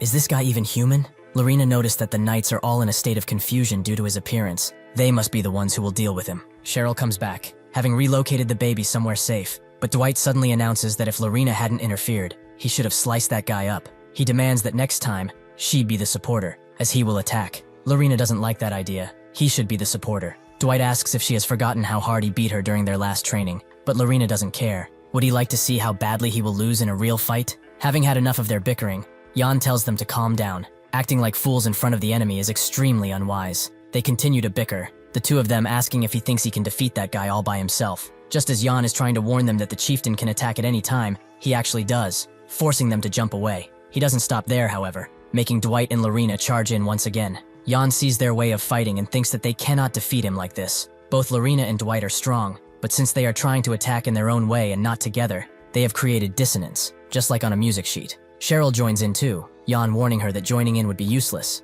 but that's when he notices something strange. As soon as Cheryl joins, the flow of battle shifts. Even Kabor notices this and becomes flustered because of it. Cheryl's strikes are not anything special, just simple dagger and hidden weapon techniques. But those little strikes are what are making that once disorderly music sheet actually playable and are connecting their strikes. Jan is amazed by her talent. However, he never heard about her in his previous life. Just what happened? Cheryl tells Lorena and Dwight to strike at full power, and they do just that, actually managing to rend Kabor's flesh. They then jump high into the air, Kabor raising his hand in defense, but his guard breaks. This allows Jan to move in and strike using the Dark Soul Demolition uppercut, which breaks his guard on the other hand. But it's not enough. Jan summons the reverse of the uppercut and slashes downwards, damaging Kabor greatly. He falls to his knees as a result, the others thinking that this is over. But Kabor refuses for things to end here, and in a last-ditch effort, jumps away in order to escape. The others are surprised by his shamelessness, but Lorena thinks that they shouldn't follow him and report everything back to the Knight Captain. However, Jan seems to have disappeared, Lorena knowing exactly where he went. Kabor gets pretty far away, but his injury is slowing him down. Still, this pain is nothing compared to the one he felt after losing his people. He vows to survive and avenge his people. Jan suddenly speaks from above, congratulating him on his cool-headed decision. If he had done that a little later, it would not have been easy to run away. Some would say that he was shameless, but they are fools. Winning is only about surviving after all. Kabor asks when he caught up, but Jan tells him to relax, as he doesn't plan to kill him. He will let him go after he answers a few of his questions. Most importantly, if he has heard a name before, that name being Vilai. Kabor immediately becomes angry at the mention of that name and charges in. Someone like him should not utter that name. Kabor begins striking so hard the mountain begins to crack, but Jan does not get it. Is he that determined to die? Kabor feels that he is the arrogant one here. Despite him fighting 4 people, he could not even injure him. Any person who is after Vilai like he is must be annihilated. He remembers when they talked, Vilai telling him that they should create a better world together. If he is by his side,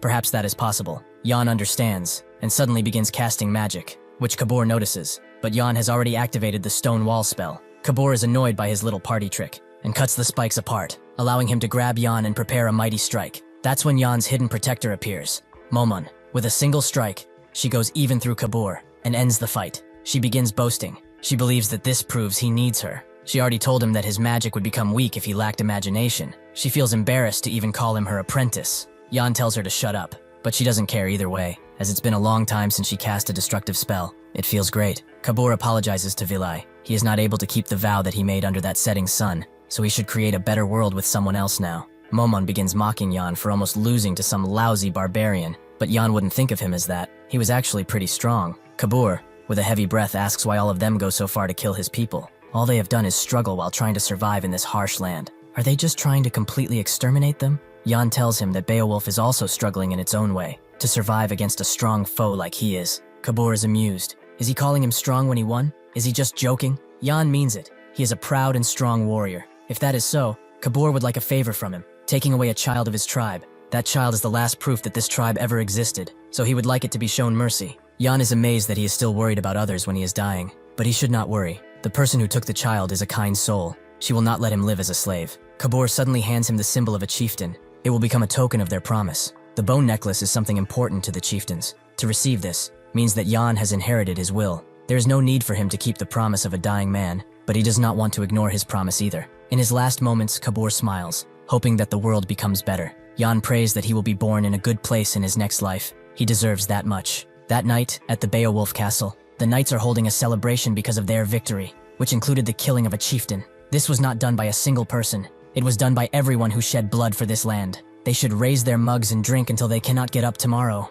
This is the heavy armored knight captain, William. Everyone raises their mugs and so celebrations go underway, but Jan notices that Lorena is not partaking. William goes to check on her and asks if she's all right. He didn't expect her to kill the chieftain, even though she denies it even now. If she would like, he can bring the rest of the tribe flags to her. William knows that she's like this because of the people who died. It seems that she is not used to things like this. However, she should not be sad, as they were knights of the North, knights of this household. Those who are oblivious would say that knights are noble and honorable, but in truth, even the mightiest man are still human at the end of the day. Those who become knights know that this can happen to them, and to die in such glorious battle is the dream of every knight. He is sure that Voss was satisfied that he protected her. He died an honorable death. He would like to die for her too, but he's too strong and just can't. Lorena asks him to not do that, and William notes that he would like to talk about that child they brought back. Since he was the one who made the exception and brought it back, he will keep an eye. However, she should not get conceited. That thing is no human. It's a beast that can maul everyone around here sooner or later.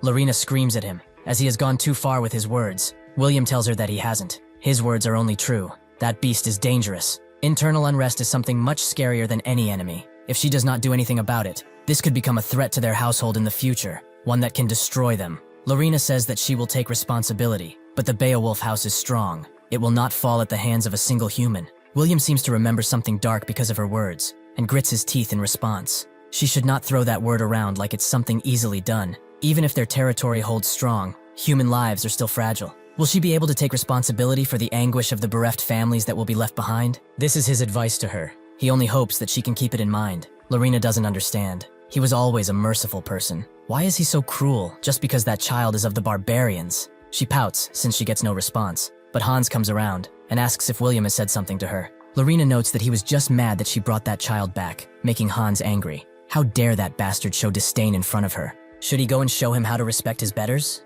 However, he understands him, and she hopes that she is generous with her understanding. There is a reason why he is acting like this. About 30 years ago, an all-out war was occurring, with the barbarians having numbers much larger than they do now. A certain young knight came face to face with a barbarian child in a subjugated tribe that was in flames. The child had no weapons, and was enduring the coldness of this land with just his body. Feeling pity for him, the young knight took in the child. Despite everyone telling him otherwise, they warned him time and again, but to no avail. He was also against the idea, but that child was led into the mansion eventually. The knight was frequently out of the house due to his many subjugation missions, and so his fiancée was the one who looked after the child. The two of them gave everything to look after that child for an entire year. In the end, even if they tried to love their child as one of their own, he was still a barbarian. He killed the knight's fiancée and ran away, and when the knight found her body, he felt anguish like never before. He blamed himself for the situation and still does to this day. After that, he became knight captain, and showed mercy to no barbarian, women or children. He slaughtered them like animals.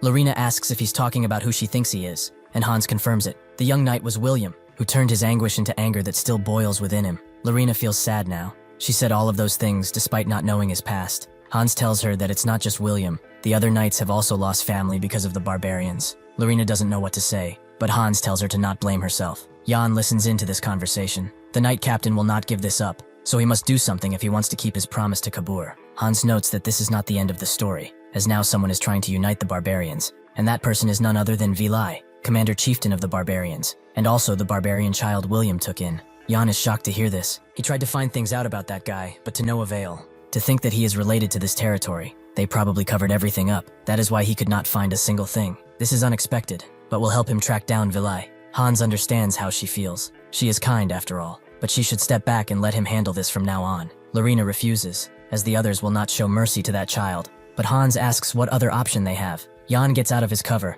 and notes that they are just overthinking a simple problem. Hans tells him to step back. Even if he's a friend, he is disrupting house affairs. Jan would like to tell them the solution to this problem. All they must do is persuade Count Beowulf and get his permission. He is the absolute ruler of the North, and if he allows something, nobody would dare oppose it. Hans believes his words are nonsense. He will never allow such a thing, and who would dare speak of this to him? Lorena gulps down and says that she will do it. She will talk with her father and persuade him. No matter what though, she will accept his decision. William walks the lonely streets, wondering if he was too harsh on Lorena, but still, he must stop her before she feels the same sorrow he felt back then. Suddenly, he spots a certain flag, that of the Frost Knights, but they were on a subjugation mission with the Patriarch. Have they already returned? Suddenly, someone comes around and asks if he's alright, as he seems down. That person is the Frost Knight Captain Keon, but if he is back, that means that their count has also returned with them. William asks if the Duke has returned, which is a no from Keon, who explains that he had something to acquire, so he sent the knights back first. William finds it hard to believe that he's in the northern seas all alone, and wonders if he will be okay. Keon tells him that he does not need to worry. The northern seas are like a playground to their Duke. The ones he should be really worried about are the monsters that face him. Also, from what he has heard, Lorena brought back a barbarian, which is probably hard on them. William says that it's fine, but Keon wasn't talking about them. He was talking about Lorena having a hard time. As he knows already, she is kind and would have a hard time for a few days just because she saw that pitiful creature. He is curious about the special forces that came with her too. Can they be trusted with her safety? William has heard that they are competent but still quite young. Although there is one person named Jan among them who is extraordinary. As long as he is around Lorena, they needn't worry of her safety. Keon understands. Perhaps it's because of his age, but even with Lorena's return, he still feels like something bad is about to happen to them. William asks what he means by that, but Keon does not know. He feels like a big storm is about to befall their kingdom. At the side building of the Beowulf Castle, Momon is enjoying a drink, because it's basically free. She has heard the soldiers argue about the child for several days, but they have recently stopped and gotten quiet. Jan told her that they would take a break from barbarian subjugations, but they have only gathered 3 flags so far, although they did that with only her help, because she showed Jan how to deal some damage with magic. While she did have to use up all the mana she secretly accumulated, Jan did praise her skills a lot. Now that she thinks about it though, that bastard deceived her, and actually stole mana from her. She goes to ask him for that mana back, but she is distracted by a duel that is currently happening. William is against Dwight, but sees all of his flaws instantly, as he is too open on all sides and far too stiff for a swordsman. Dwight becomes angered because of this, but William mocks him more by saying that this fight is already in his favor because he is using a real sword against a wooden one. Although only with this they could level the playing field a little. This makes Dwight push further, and Jan watches from afar. Momon asks why this duel is even happening. Are they too bored or something? Jan can't deny that, but after fighting Kabur, he found out that they are still too weak. If she didn't intervene, they would have been in danger. He also obtained some info on Astalon. Every time he touched it, the sword refused him as a master. However, the Northern Knights did not feel any kind of reaction. It just felt like a heavy blade to them. Perhaps this could be due to the unique mana-used method of the Beowulf House. They create the Snow Soul in their energy core and use it as an amplifier for their mana. This is a similar logic to the Mana Heart, so he is trying to see if there is anything he can learn from this fight. Momon doesn't understand why Dwight is fighting if that is the case. Jan just got sick of beating people up, so he wants to see someone else beating on another. Even if she's a lich, Momon still believes that he's a bit messed up. Did something happen in his childhood to make him the sadistic man he is today? Keon suddenly appears, greeting Jan, as this is their first time meeting after all. Jan recognizes him as the captain of the Frost Knights, and also introduces himself, and also apologizes for not doing so up until now. Keon tells him to be at ease, and talks about him defeating Chieftain Kabur, which is an impressive thing to do at his age. Jan tells them that he just got lucky, as Lorena along with the other special force members damaged him enough to make him an easy target. Keon understands, but he talks in a way that would suggest he is close to Lorena. What's his relationship with her? Is he not acting too friendly? Is he perhaps looking down on her? What did he do to their queen? Jan can't believe that all of the old men around here are crazy, so he states that he does not have many interactions with her, nor is he close. This was just a misunderstanding. Keon is glad that this is so, but why does he not interact with her? Does he think that she's not good enough? Did he make her cry? Jan is getting really tired of this, but Keon is just testing him, and now understands why William praised him so. While he may look like a normal rank 5 from the outside, there is amazing potential hidden within. He wants to test it out, so he hands Jan a sword and asks him for a duel, as his youngest knight is also pretty skilled. This is Knight Mir of the Frost Knights, which makes Jan smile, as this is the perfect opportunity for him. Jan accepts the duel, but if he wants to use a real sword, he can do so. The others believe that he's looking down on the knights, and Keon likes to see such a young man brimming with confidence, but this is also an insult to their name. He tells Min to use his full strength, who immediately does so, and tells Jan that he will soon wish he used a real sword instead. As Min rushes in, Jan easily takes away his blade with a single strike, surprising everyone. This boy has subdued a Frost Knight with only an attack. Jan asks if he's alright, as he put a little more power in that attack than he would have liked. In the northern Rockthorn Forest, Vilai asks an elder if that man is still in the northern seas. The elder confirms he has yet to show signs of leaving, so Vilai tells him to gather the chieftains, under his name. Dwight eventually admits that he lost, but William tells him to not be discouraged, as he did great, and has some really fearsome talent. Dwight feels that he's teasing him, as he didn't leave a scratch on him, but William confirms that it was close, about 600 pieces of paper close. Naturally, William is kidding. With him, his household has a bright future to look forward to. He then notices the gathering of Frost Knights behind them. What happened? Everyone is shocked to see Jan's victory, but they are more concerned about their pride, as he has embarrassed them, or that's what Jan thought, as they are all amazed by how incredible he is. Min thanks him for the great fight, but Jan should be the one who thanks him. Min recognizes his loss. He really has some incredible skills for his age. The others begin laughing at him because he's older and doesn't have those skills. Yan is quite surprised that they are this unbothered, as knights are usually all about honor and pride. Whenever they lose, they either be in complete despair or acknowledge their loss. For them, risking their lives in each battle is normal. Does losing so badly really not hurt their pride at all? This attitude is probably that which made them strong. They are not called the Northern Wall for nothing after all. Someone pushes forwards and wants to be next. He is Laurent, the 99th Frost Knight. Yan accepts this duel, as this is a great chance for him to figure out how they use their mana. Laurent immediately goes on the offensive and uses all of his power as a sign of respect.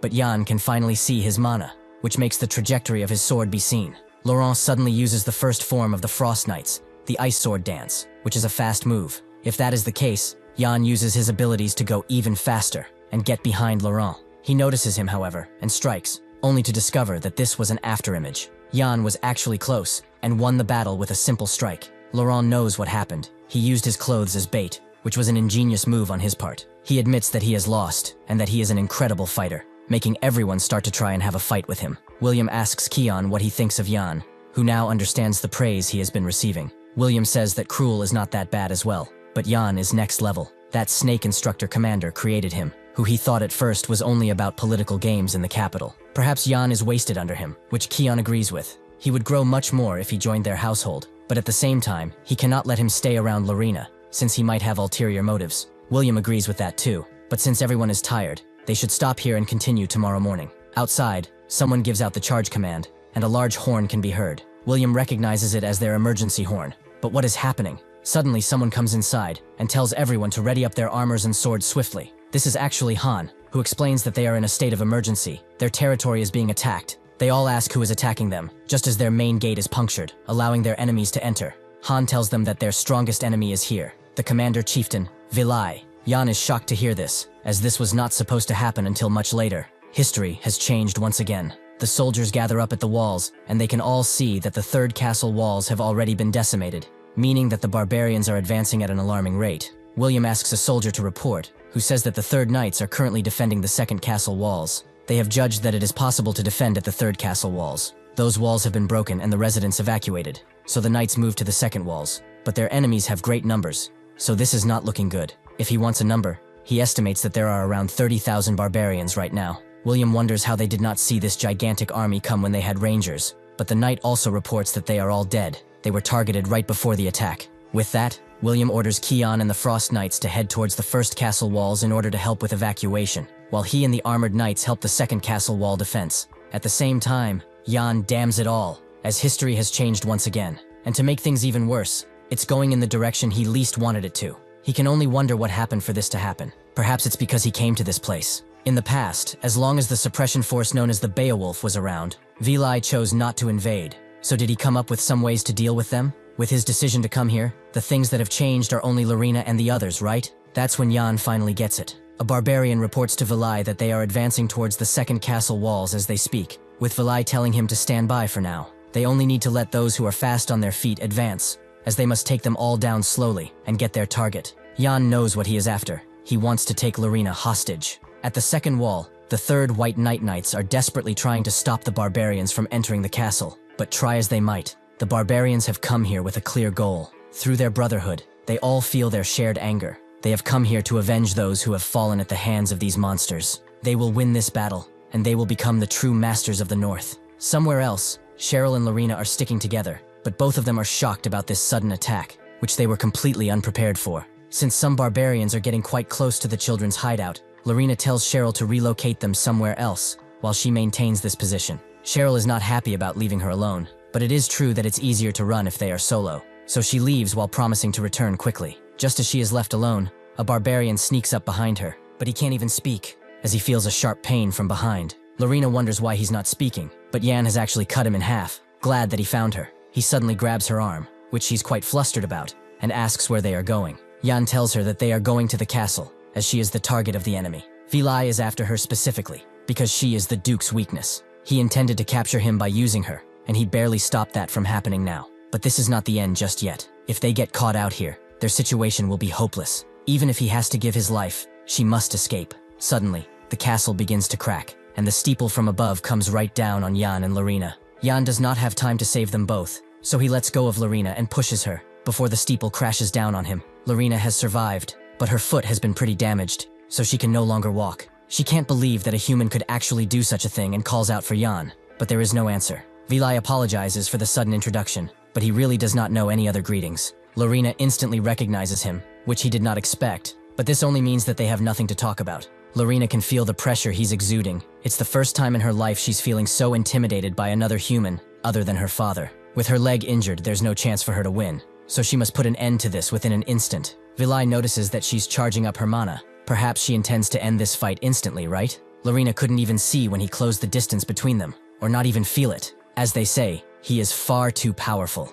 Vilai promises to not hurt her if she comes quietly, as she is an important card in his deck. Lorena looks besides him, which tips off Vilai that Jan is attacking him, so he punches right through his chest and turns him into dust. They both think that this is the end, but Vilai notices that this was just magic, and the real Jan notes that he only relies on his eyes, so he cannot differentiate between real and magic, as that was a really simple skill. Lorena wonders how he knows how to even use magic, but Vilai is not at all impressed. Jan explains that even if this is their first time meeting, he wouldn't like to meet him now. All the while, Lorena tells him to let her down. After he doesn't listen, she decides to punch him, but even that does not work. Vilai suggests that he doesn't get all arrogant only because he has succeeded in his deception. It will take him less than half a minute to shred him into pieces. Jan wonders if he even has that much time, as his real target will disappear while he fights him. Vilai doesn't understand. His target is in his hands, but Jan has realized what his real target is. Truthfully, isn't he after Astalon? The dragon sword Astalon is said to have the power of a ruler who has won every battle in their lives. With that sword, subjugating the empire would no longer be a dream for him, and if he wanted, he could tell him the location of it. However, he will take her somewhere safe, as he has business with her. Vilai understands that if he lets them go, he will tell him the sword's location, right? Lorena whispers, asking if that really exists, which Jan confirms, but he's not really going to give him the sword, as that thing is quite special. Jan thought about how Vilai lived in the Beowulf kingdom when he was younger. He suspected that he would know about the dragon sword, and with those eyes of his, would easily be able to find it. Even if he did not know about it, he wouldn't just ignore its existence, and that's what Jan has used as bait. Vilai knows about that sword, but that's not what his people call it. That is the Sword of the Rule, the legendary blade that is passed down their tribe. Jan knows that this guy just bit, so he hurries him along. He does not have time, as the knights are going to get the sword and move it to a safe place soon. Not to mention, the Duke will be here soon too, so he has to make a choice. Either he takes Lorena, or the sword. Vilai does not like those options, so he will choose option 3. He will kill him, take her, and the sword. Within a second, he approaches them, and with only his battle aura, pushes them away. Jan is concerned for Lorena, but Vilai approaches him, as he's mad that he tried to negotiate with him. He will make him beg for his life through his punctured lungs, and then he will tell the location of the blade obediently. Even as Vilai strikes, Jan just smiles, which confuses him. Still, the gravity pressure strike is dealt all around the area, making the ground crack and fly away. Jan has managed to survive, barely dodging that attack, but he knows that he held back. Perhaps he has grown soft. Vilai tells him to shut up. He simply stopped because he had a question. He recognizes the bracelet on his waist. It is Kabur's. So why does he have it? Jan explains that he got it from him. After their battle, he entrusted this bracelet to him, and asked him to carry on his will. Vilai asks if that was his last moment, so Jan tells him of them. Even while dying, he only thought of his tribe. That man was a simple and strong warrior who fought for his people. Vilai still wants the location of the sword. If he gives it to him, he will let him go in order to honor Kabur's will. Jan doesn't know what to feel about abandoning his teammate and running away,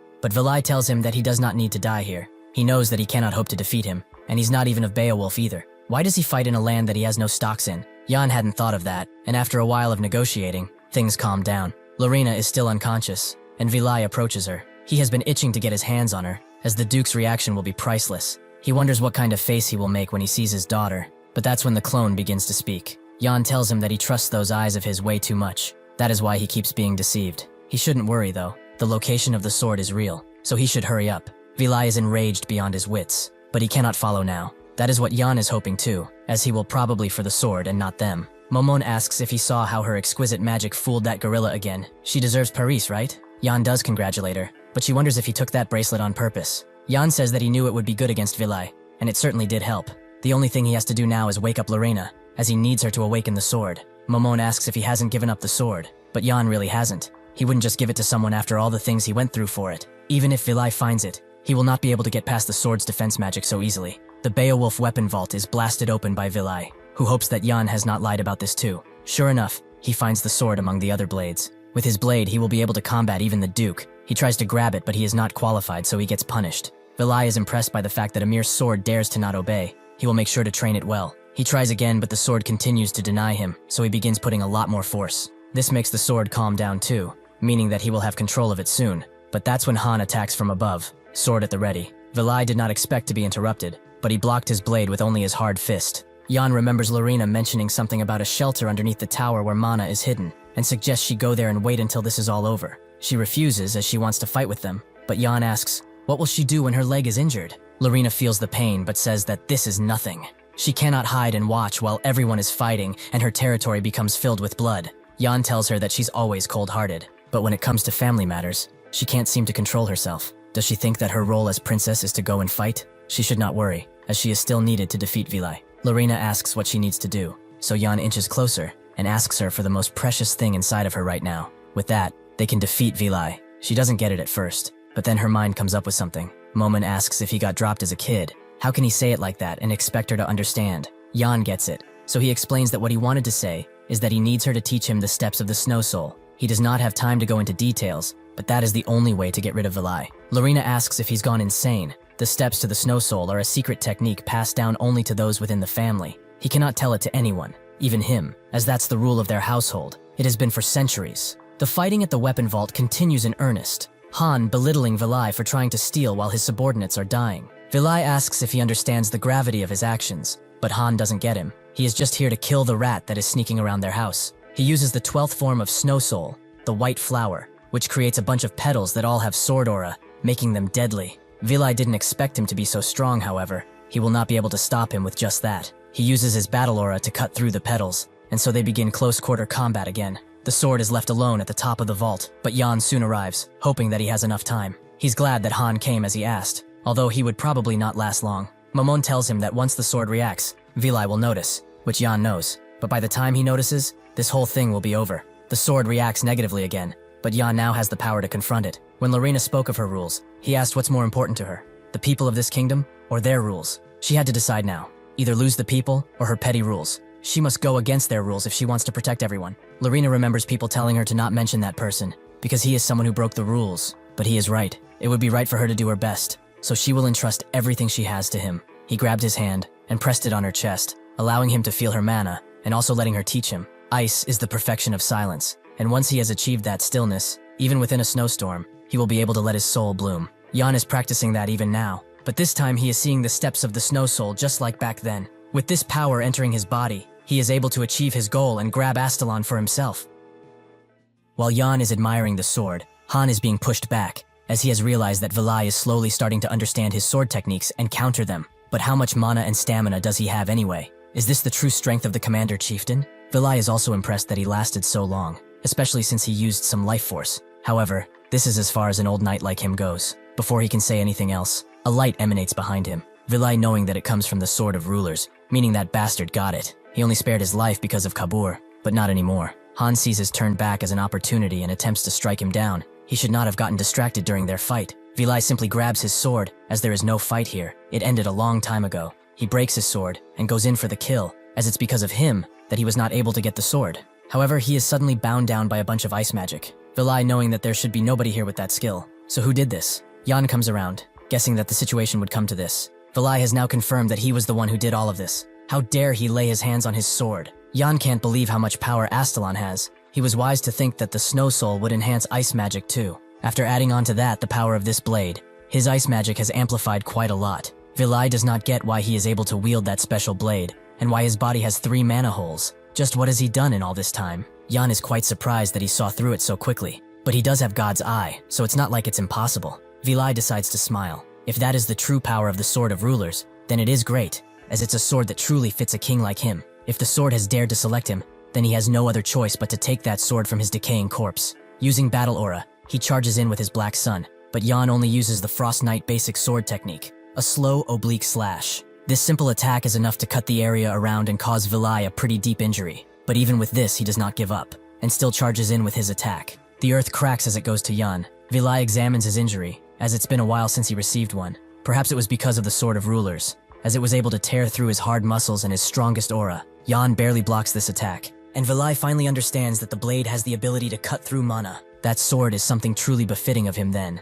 Jan says that he's wrong, as the sword isn't that black and white. Astellan is a blade that can stop the flow of mana completely, but he won't know the difference, therefore. He cannot control it. Vilai doesn't care. He will learn it as he uses it, so he should hand it over right now, and he promises he will crush every single bone of his slowly. He suddenly feels something at his feet, and that's when he notices that they are frozen. He also feels a cold breeze of air that he has felt for the very first time, despite being born in the harshest parts of the north. Along with that, the shadow of death whispered his name slowly. The Duke has arrived, demanding to know what a barbarian dog is doing in his home and why he dares to rummage about while he was gone. The Duke slowly descends by creating his own ice stairs out of thin air and asks Vilai once again, what does he think he is doing in his home? He better choose his words wisely, as they could be his last. Vilai is glad that they are finally meeting. He probably already heard of him, but he is the chieftain of the United 20 Tribes. The Duke demands he be silent, as he does not know of an insignificant barbarian like him. Vilai hates his arrogance, but he has the strength to back it up, as he has never seen someone with so much mana which he didn't even notice.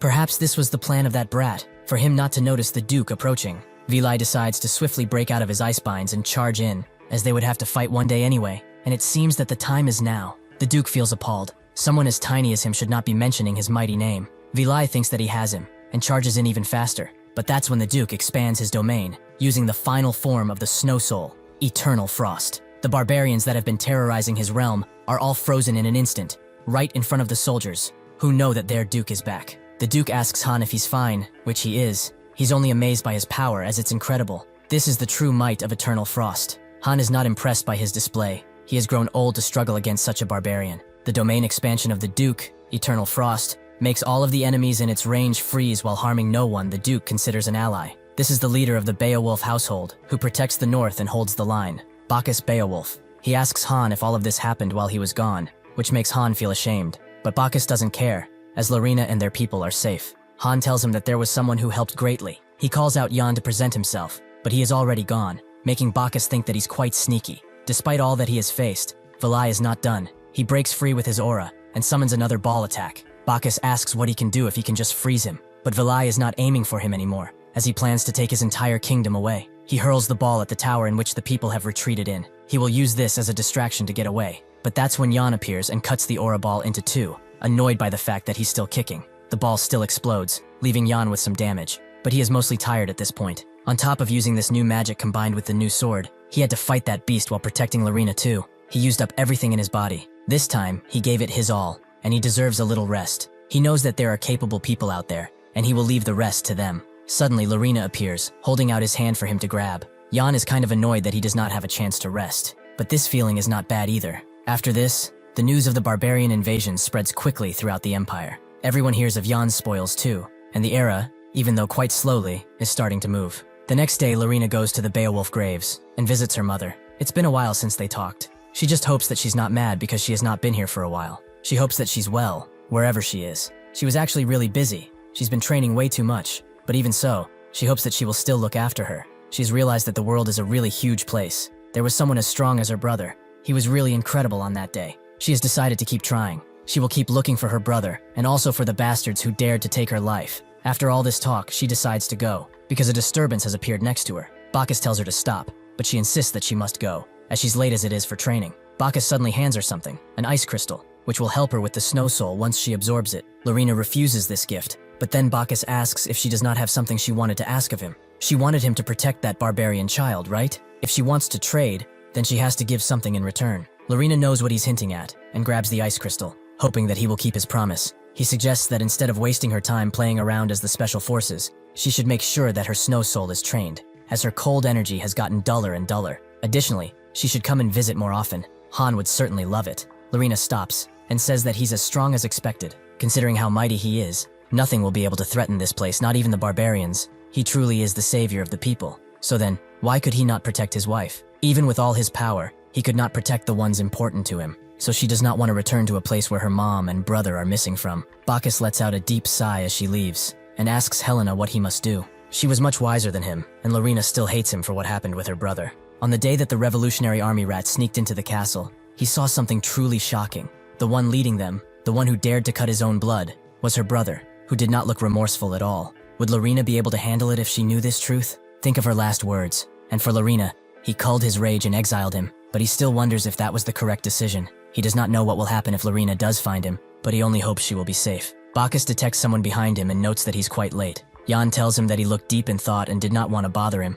but it seems that he has been looking for him. Bacchus confirms as such. He heard of his spoils from Han, and since they reward people according to their efforts and achievements, but instead of giving him something useless like a coin, he decided to give him what he wants. He has handed everyone else their rewards, but as for him, would it be enough to give him the sword that he has stolen, and currently has hidden in his robe? He appears to like it after all. Jan says that it's actually not good enough. He lost count of how many times he saved Lorena's life. Bacchus can't believe how arrogant he is. Does he not know how precious that blade is? Jan tells him to be honest. Was this not just rotting in the back of a storage room all this time? He certainly wasn't going to use it, and nobody besides him can anyway. He's helping him by taking this thing that's hard to get rid of, and he's not accepting any handling fees either. Bacchus notes that Han told him he was an interesting person, but to this extent is quite amusing. It's good, if he was going to be insane. He hopes it would be to the extent that he does not seem like he will be taken over by the blade, so this is fine. He can ask for anything, money or treasure, even land, but he has a single condition. He has control over the north. Nobody can deny that, but that cannot be said about the central area. He wants him to look after Lorena from this moment forward. Can he swear upon his soul that he will take responsibility for her? Jan says that he has no plans of marrying her, making Bacchus ask what the hell gave him that idea. Jan got it from him telling him his vows already, but Bacchus meant that he would take responsibility for her life while he's not around. Also, how dare he reject that marriage? He does not even deserve her. He will marry her right now. Actually, no, he is unworthy. Jan can't believe that he's in the same spot as the other old goats around here, and decides to leave it as it is. After this, he goes to the central district to catch the train. He apologizes to his friends, as an old man with a nasty temperament stopped him. Lorena tells him that the train has yet to depart, but Dwight demands he report earlier next time. They should go quickly, as they will be returning to glory after all. They rescued an Imperial advisor and defeated the Commander Chieftain. Surely their reward will be big. Lorena congratulates all of them for working so hard. It's quite impressive that they had no casualties on their very first mission. Might be a first in the history of the Special Forces, actually. Jan says that her leaving is quieter than expected, but Lorena already had a fight with them at the castle,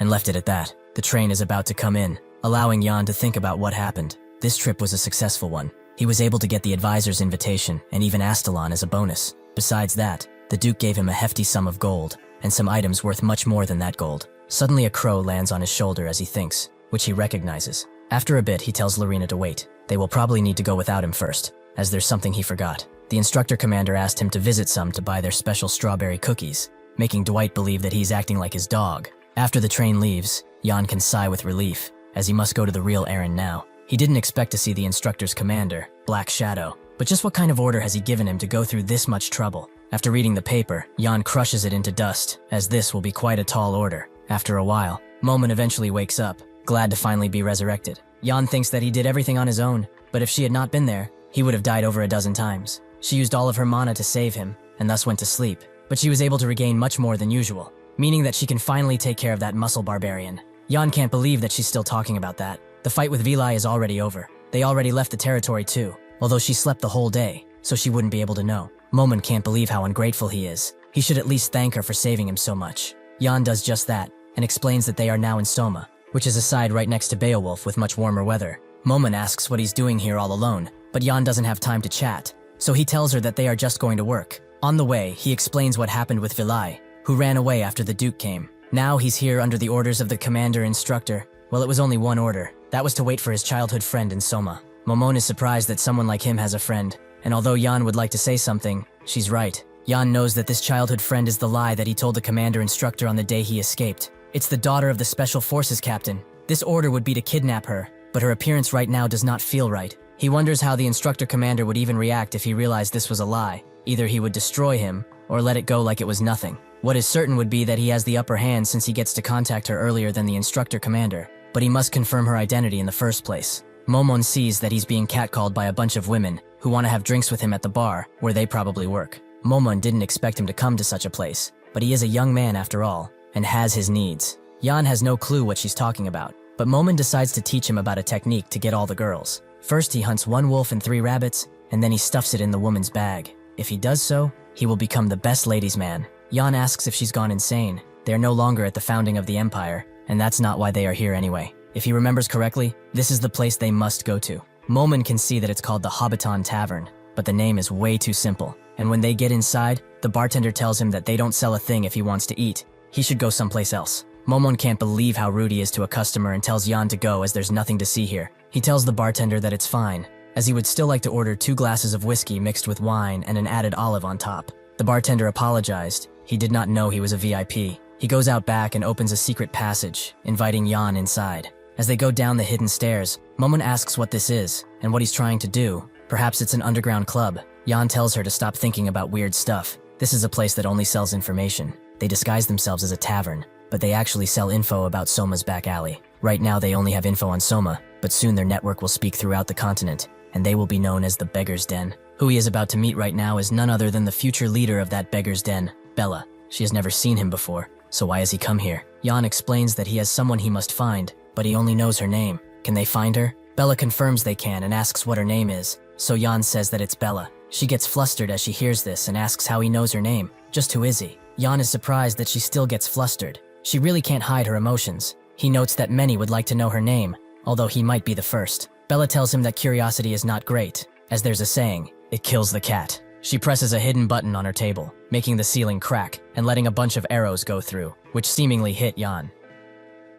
Bella smiles, as she expected him to end like this. But Yan thinks that they have introduced themselves enough by now, so they should get to business. Bella is shocked that he managed to survive, making her wonder if he was hired by the nobles. If so, who sent him? Viscount Franken? Or perhaps Baron Vuigen? There are too many suspects to know, but Yan confirms that he just wants to buy something, since she deals in information and all. Bella asks what he wants, but Yan is not actually looking for information. He wants to buy her. He wants her to serve him, making Momon think that he's a little freaky, but he didn't mean it in that way. They go somewhere more private, and Yan tells Bella that he thinks highly of her information-gathering abilities. She even knows the location of where scandals occur and what kind of dinner was served. Bella guesses that he's the one who spread the rumors of the nobles in the vicinity, but Yan can't deny it. He has earned some money by selling what people like most. Bella is impressed by how bold he is. Is he not scared of getting charged for defamation? Yan has stayed within some boundaries for now, but is she really trying to threaten him? Bella was just praising him, and Yan was too, if she was listening. Bella thanks him, but if she does become his subordinate, then all of the Soma nobles will do whatever to kill her,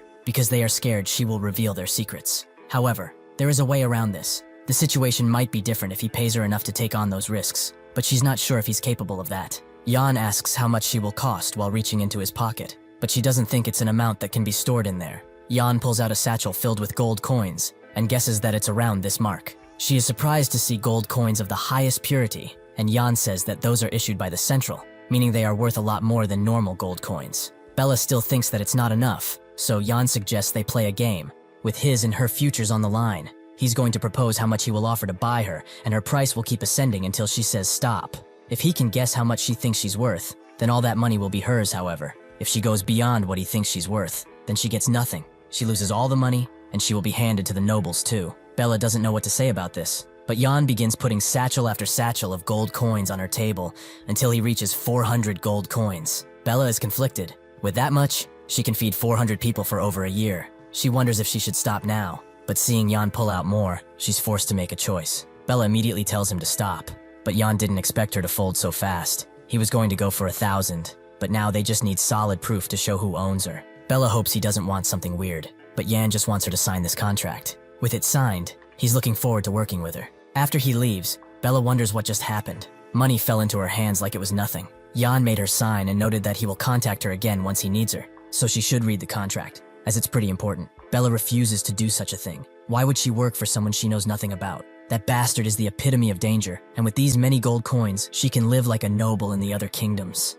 She can say goodbye to this pathetic life and leave that moron in the dust. Suddenly, her head begins hurting harder and harder, almost like it's splitting apart. That's when the contract raises itself in the air and shows her what she signed. All parties agree that if Bella breaks the conditions of said contract or acts in a way that would harm Yan, her head will explode. Now Bella gets it. This is no normal contract, but a slave contract. Yan feels that it activated, meaning that it works, and Momon calls him wicked to think he would place a restriction on her like this. He didn't force her to sign, although she had no choice. He also hopes she placed that restriction properly, so that her head doesn't pop.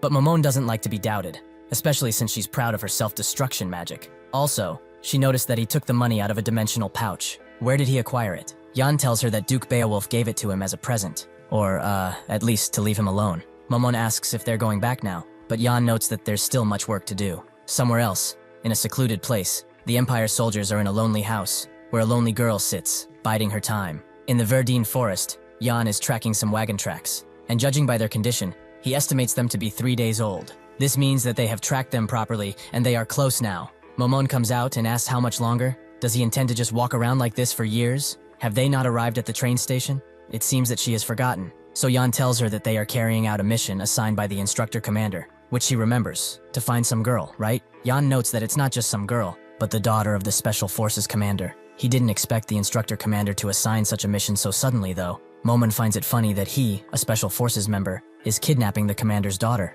Jan guesses that the instructor commander is trying to use her to pressure the commander in the faction conflict, a political move, so to speak. However, the wagon is too big to move her discreetly, and they have way too many escorts too. Is the person he's tracking right now really the commander's daughter? Suddenly, a bunch of lights were approaching, with a girl asking if he is lost. Jan confirms as such. He must have taken the wrong path from the forest entrance. She finds him quite unfortunate, but it's good they crossed paths, as they were just going back to their village. Since this forest is deep, lots of travelers get lost here, so why not come with them and rest at the village? It's just a little further out. There are not many houses, but it's fine if he stays for one night. The elders enjoy seeing her so enthusiastic, but it's only natural, since there aren't many young people around here. She tells them to stop it, but Jan refuses. He just wants to be pointed toward the right direction. The elders think she got rejected, but if he doesn't want to come, at least he should take this lantern, as it's dangerous to walk at night. Jan smiles and immediately pulls out Astalon, cutting the woman directly. The lantern splits into two as the woman follows, and the elders scream out, demanding to know why he did it.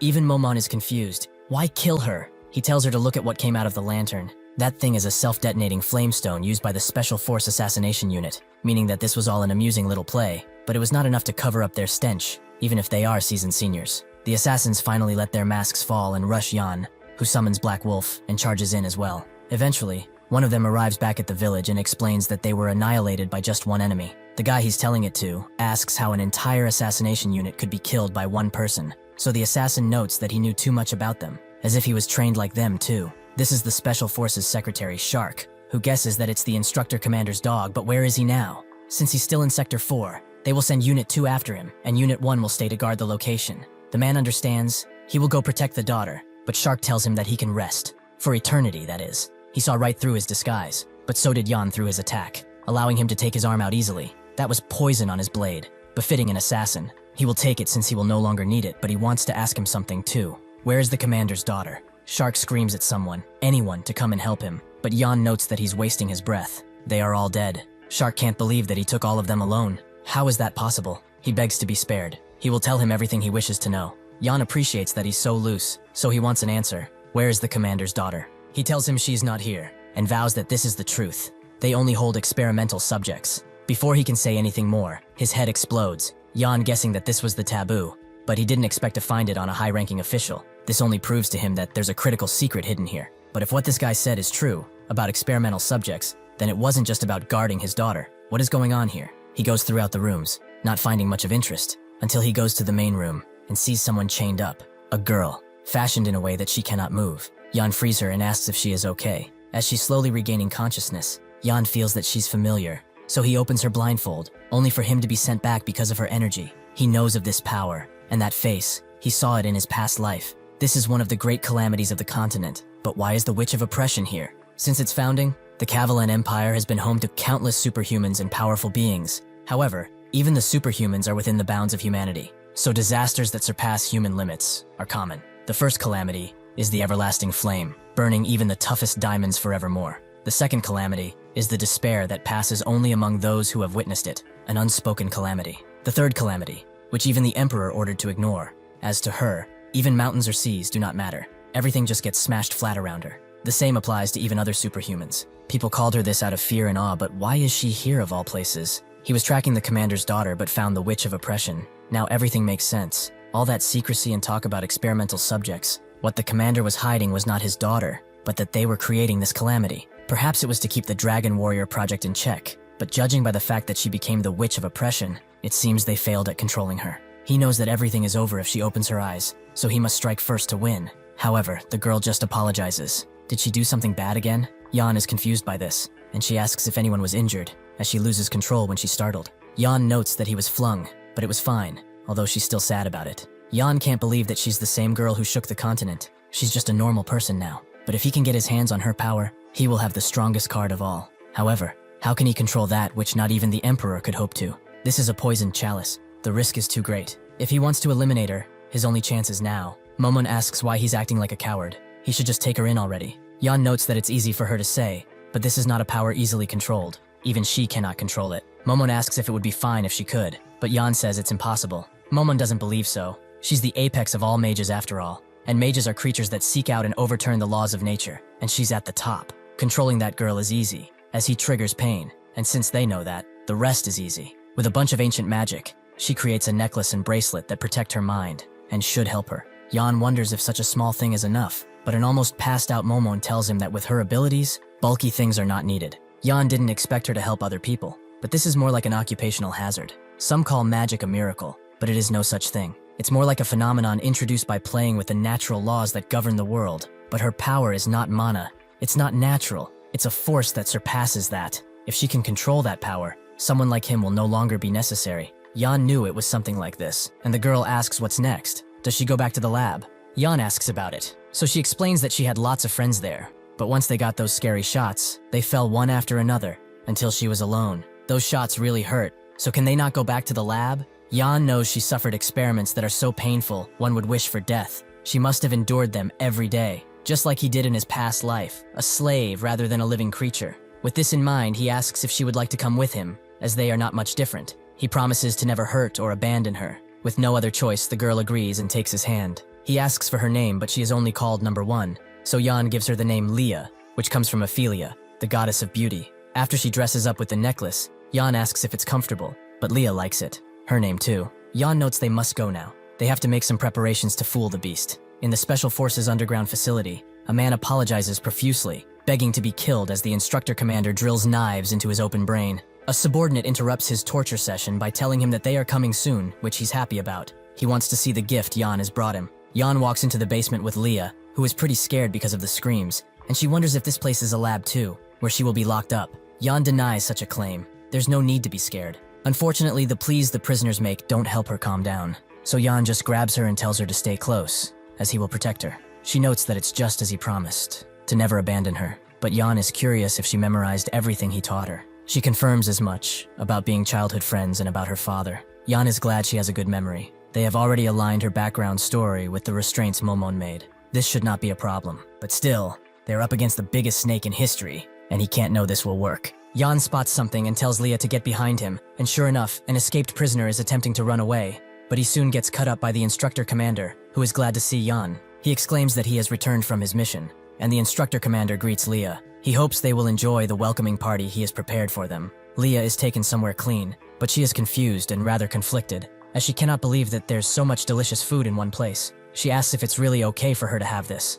and the maids confirm that the instructor commander has prepared all of this for her. She now believes that he's a kind person, and is surprised by how sweet one particular thing is, and asks what it is. The maid says that it's a regular cupcake, but Leah believes it's anything but regular. As the instructor commander cuts some flowers in the garden, he notes that they are hard to deal with. If it were a person, he could just cut them away without thought. Yan finds it surprising that he likes it, but the instructor commander only does so because the more he cuts into them, the more beautiful they become.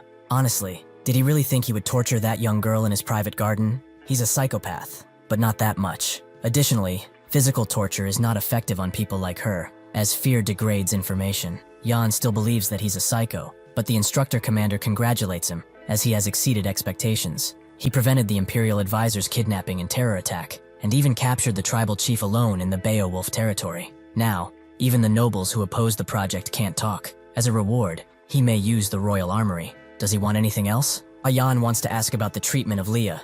The instructor commander says that she's too clean to be the commander's secret and empty. Surveillance shows she holds no valuable intel, but one thing bothered him. She appears to be rather uneducated at her age, but the commander is no idiot. He probably knows they took her. He cannot act just on that, but he will be searching for proof. He has to make him believe that she's in his hands while also hiding her. The most efficient way to do that is to erase her entire existence. Yan proposes something else, to entrust her to him. The instructor commander knows there must be reasons, so he wants to hear them. Yan explains that there are precisely 3 reasons. First, killing her is worthless. Even if her information is no longer needed, she will gain value with time, especially as a hostage. The instructor commander asks why he wants to keep her with him. So Yan talks about how he tortured another instructor today, the one tailing the commander. His power is immense. He has spies in every nook and cranny. Keeping her with him would make it easy to avoid their eyes. That's his second reason. His third reason is that he made a promise to protect her. The instructor commander did not expect him to be so sentimental. Is this girl his first love, perhaps? He thought he was as emotionless as a stone,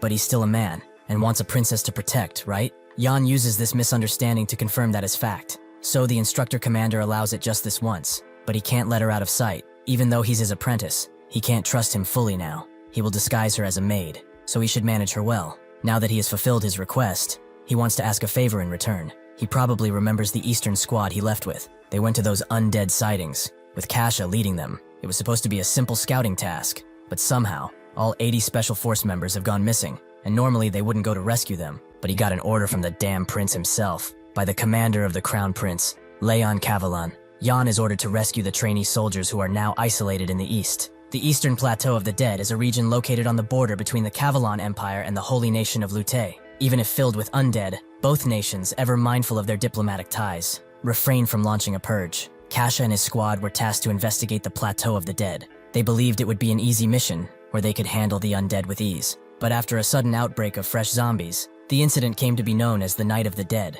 Even if trained, the Empire soldiers could not hold out against the hungering undead, who knew no rest. After this incident, everyone who was in the region got wiped, and only one person survived, Kasha Everain, the sole survivor of the Night of the Dead. It is said that he completely changed after this, becoming cynical and cold. The moment he sets foot in this region, Jan is met with a bunch of undead, as his current mission is to rescue all the personnel isolated in the Plateau of the Dead, and there are only 4 days left until the Night of the Dead repeats. Jan certainly didn't expect this. Zombies are out even in broad daylight here. It's weird though. He doesn't remember any rescue orders in his previous life. Things are quite different once again. Why would the Crown Prince make an entirely different decision than before? Momon finds this place great, the perfect spot to reclaim her strength. Jan asks why she's so tiny now, which makes her angry, as she used up all her mana creating that restraining device. However, undead energy flows through this land, and if he refines it, it can be turned into pure mana. If she uses that, she can regain the magic she had in her prime, and once that happens, she will immediately kill him. She also wonders why he didn't take Leah with him. With her strength, taking out the zombies could be easier than taking a bunch of ants. Jan notes that it's not time yet for her. She did beg him to take her, as she didn't want to be left behind, especially since the headmaid is terrifying too. Jan apologized, but he couldn't. He would be back soon though. With that not possible, Leah forced him to pinky swear that he will be back within 10 nights. Jan indulged her innocence and told her to use his room if the headmaid is that scary, but Leah was confused. Wouldn't that be them sharing a room? She doesn't know what to do yet. Momon swears that she's infatuated with him, but Jan tells her to stop suggesting it. Her destructive abilities aren't what's needed for the mission. These two are more than enough. He has brought Roman and Dwight, who both wonder why they have to team up with each other. When Roman talks back, Dwight calls him a commoner, and in turn, Roman wants to twist his head off. Momon believes this is quite a mismatched team. Is he sure these two are enough? Jan knows how they look, but they are both necessary here, as Dwight's family has quite the influence in this place. That's why he brought him, and when it comes to rescues, Roman's defensive capabilities are amazing. They are both in a place where they are both desperate for power. They know being out here means growing stronger, so they could not resist it. Surprisingly, Lorena and Cheryl arrive too, with Lorena noting that they should move quickly, and Cheryl agrees. Lorena is glad she followed Jan. Those two bickering fools certainly wouldn't be enough, but did he think that she's more useless than them? Even if the instructor commander told him that he could bring anyone, he has Roman's enhanced aura, Dwight's death aura, Lorena with her advancement in all places, and Cheryl, who is a complement to everyone. It's all he needs. The four gathered here are the elite of the Dragon Warrior Project. It just so happens that this is the strongest team, but even if that's the case, they really like to bicker. Jan tells them to stop yapping and follow quietly, and they soon arrive near the Plateau of the Dead, the Geba Ridge, inside of an Eastern Front unified camp. The soldiers don't seem to be in much of a worry, like they don't even care, which Jan recognizes as problematic, as these guys are the first line of defense for the territory. Jan expected something akin to the Beowulf territory, but Dwight had already told him not to expect much. A soldier approaches Lorena and asks what a lady like her is doing here. Is she looking for someone? She explains that they are the reinforcements sent by the Special Forces. Is there anyone in charge here whom they can talk to? The soldier can't believe that someone like her would be of help, but he needs some personal things done, if she wants to help with that. Before Lorena can lash out, Jan kicks him in the jewels, cracking them like eggs. She asks why he stepped in like that, but Jan only did so because if he hadn't, that guy would have been sliced into pieces. Lauren didn't believe it necessary, but Cheryl soon points out that her face is red. Jan explains that now they just have to find the commander of the noble coalition forces stationed here. According to the records from this previous life, there was one person who decided to abandon the rescue of Kasha. The person directly responsible for the destruction of the Western Front Special Forces is the Chief Commander, Viscount Jaren. Even with their drinks and such, the soldiers still feel unrewarded. While they are here drinking cheap wine, the so-called commander is living it up in that mansion, calling in women every single day. Truly, he is living like a noble, with drinks and women all around him, and not focusing on the encroaching threat at all. Unfortunately, a soldier is here to ruin his fun, as the people from that place have arrived. Jan immediately comes inside with Lorena and introduces himself promptly. Jaren doesn't care if they are from the Special Forces or not. Last time they sent him a group of brats and told him that they were reinforcements. So why are they here this time? Jan knows of this bastard. He's a typical corrupt noble, born into a wealthy family but completely incompetent in all things. It would be surprising to think such trash became the chief commander, but he probably bought the position with money. Jan explains that they are here to investigate the issue with the Special Forces dispatch, but Jaren doesn't know about any such incident. Jan goes on to explain that there was an incident where a large number of zombies appeared, but there was no report about it. The Special Forces believe a proper investigation is necessary, and they will fulfill that investigation. Jaren just laughs. The name of the Special Forces doesn't seem to carry weight anymore, and these clowns in front of him claim to be a part of them? They are not running a shelter in this place. It's impossible to find someone once they go missing in this vast region. Those fools probably got eaten by zombies, or at best are hiding. Instead of pretending to be with the Special Forces, they should have a drink on the house and get lost, unless they want to get lost here too.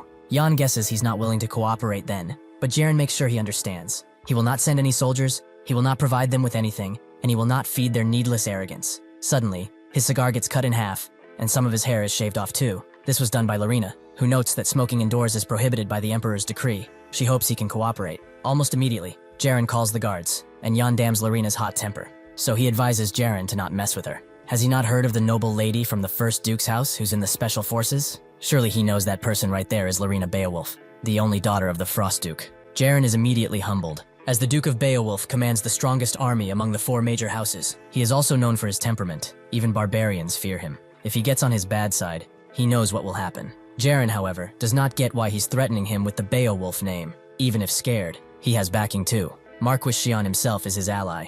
He is not the only one with great house support. Jan knows about Xian. He governs a lot of territory in the east, more than most counts. And there's a saying that one cannot cross the east without stepping on Xian's land. He has immense political power, not to mention his connections. However, him being connected to Jaren is an unexpected outcome. This was all strange from the beginning. He had a sense that someone was hiding something malicious, that there was a hidden perpetrator behind all of this. He tells Lorena that they should go back now, prompting Jaren to think that they are running scared. Truly, the name of Xian is 10 times more scarier than of Beowulf. After Lorena gives him a look, he plays it off, and she asks Jan if they are just going to go like this. She didn't even get to hit him. Jan explains that there is no reason to get involved like that. By now, the others should be done with their part. In Jaren's office, the guards lie defeated, and Roman tells Dwight that Jan should have handled things here. It would have been quieter, but Dwight notes that since the guards are down, nobody noticed, right? He also asks if he grabbed the item they needed, but Roman thought he was supposed to grab it. Fortunately, Cheryl took care of it, knowing that they would bicker like this. Roman doesn't get why Dwight dares to order him around, but Dwight feels it's only natural for nobles to order commoners like that. Should he ask nicely next time? As they are about to fight, Cheryl comes to the realization that both commoners and nobles are equally dumb. She explains that they don't have time for this and will tell Jan if they don't stop, which prompts them to actually stop. At an abandoned fortress in the Plateau of the Dead are trying to get in, and some Special Forces soldiers are pretty in the dumps about it as they only have food for 1 more day. They also know that nobody will come to rescue them, but before they can get more depressed, Kasha tells them to stop whining. Not a single one of them has fallen yet. She calls over James and notes that he was going to join the Transport Corps. Sebas too. His goal was to get married. Rescue will come soon, but they need to be expecting it too. Kasha would like to believe it too, but their weapons and rations are almost out. At this rate, they cannot do much. Suddenly, a large thud cracks the castle walls, as unbeknownst to anyone, an abomination has arrived. A hungry hulk of mass destruction. The abomination continues its assault, and Kasha, along with the others, prepare to meet it. But the abomination sends shivers down their spines as it walks in. These undead beings are formed from countless corpses merging into one, but there is someone controlling the abomination. Zombies and skeletons are naturally occurring beings, born from death aura. Even if they do appear in large numbers, it's natural.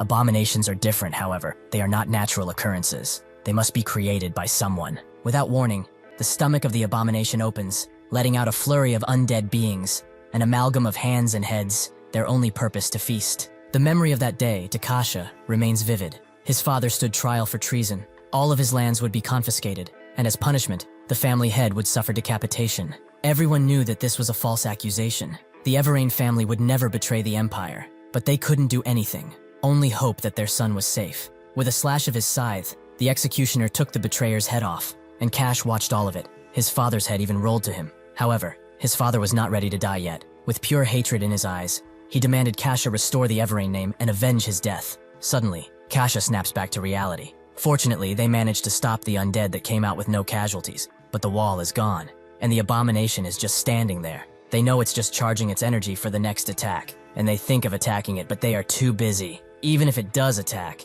Kasha knows there is a way to survive. He will use his comrades as bait and escape. In every moment of danger, he always ran away. He told himself that he had to survive, just like his father commanded of him. Even if people he built relationships with should die, he had to live. The abomination hurls itself at the defenseless men, but Kasha surprisingly jumps in as that was all an excuse for him. The real reason he fled was that he is weak. He uses primordial bloom on the abomination, taking its head off in an instant. The men are naturally surprised, and Kasha tells them not to let their guard down and forget the wall. They will retreat to the tower. If they make it inside, they can hold out. Before he can give out more orders though, a spike comes out of the abomination and hurls itself right into Kasha, with the abomination slowly regenerating itself. The men don't know what to do now, but Kasha tells them to do as he ordered them. Everyone will retreat to the tower now. The abomination charges up a powerful blast towards him, and he apologizes, as he is not strong enough to defend them. Suddenly, Jan arrives and tells him that he is strong. Anyone who stands and fights a strong enemy cannot be called weak. After taking the abomination down, he gives Kasha a potion and notes that it should deal with his injury. Honestly, he did some good work here, but it's time for him to rest, as they will take care of it from here. Kasha thanks Jan for saving him, as that thing had incredible regenerative powers. They wouldn't have lasted long at this rate. Jan tells him not to worry, as it's not going to regenerate anymore probably. Kasha thought he was on a mission up north, but he came here as soon as that mission ended. He could not sit still after hearing that he was in danger. One of the guards is impressed that he came here willingly, and they all begin praising him for being a shining example of the special forces. Jan knew this would happen, as he has used his political prowess from his past life, but soon the soldiers ask how many people he has in the team, but Jan sheepishly reveals that they only have 5 people. The morale immediately falls, the soldiers thinking that they've been left destitute, but Kasha quiets them up by noting that the number doesn't matter, only the quality of the troops. He only said this to stop the unrest from growing, but it's clear now that the instructor commander never intended to save them in the first place. Jan probably fell out of favor with him too, and ended up here, truly pitiful. Before they can make a plan, the abomination lets out a surprise attack on Jan, but the creature seems to miss entirely. Jan guessed it didn't die just by losing its head, as this is made from a bunch of gathered zombies. Will 100 slices suffice if that's the case? The monster attacks again and again, but seemingly misses Jan every time, although Kasha knows what's happening. Jan is just dodging every attack by an inch of his hair. The abomination, seeing that it cannot hit him this way, rises to its feet and lets out a bunch of corpses, only for Jan to unleash the swift thousand flash, eliminating the zombies immediately. The soldiers are amazed. They didn't think something like that was possible. Since it's collapsing, Jan tells them it won't regenerate anymore. This is because Astalon cuts off magic energy, including death energy. The soldiers cheer for him and regain their confidence. And at the eastern gate, reinforcements have arrived, with 2 rather brutish men taking most of the zombies out. The same thing is happening at the southern gate, where Lorena and Cheryl have dealt with the undead horde. Kasha did not expect to see them so strong, especially Jan. His growth is absurd. Compared to him, he's a nobody. He buries those feelings for now and tells everyone not to miss this opportunity. He orders Squad 1 to protect the Easter Gate, while Squad 2 heads for the southern one.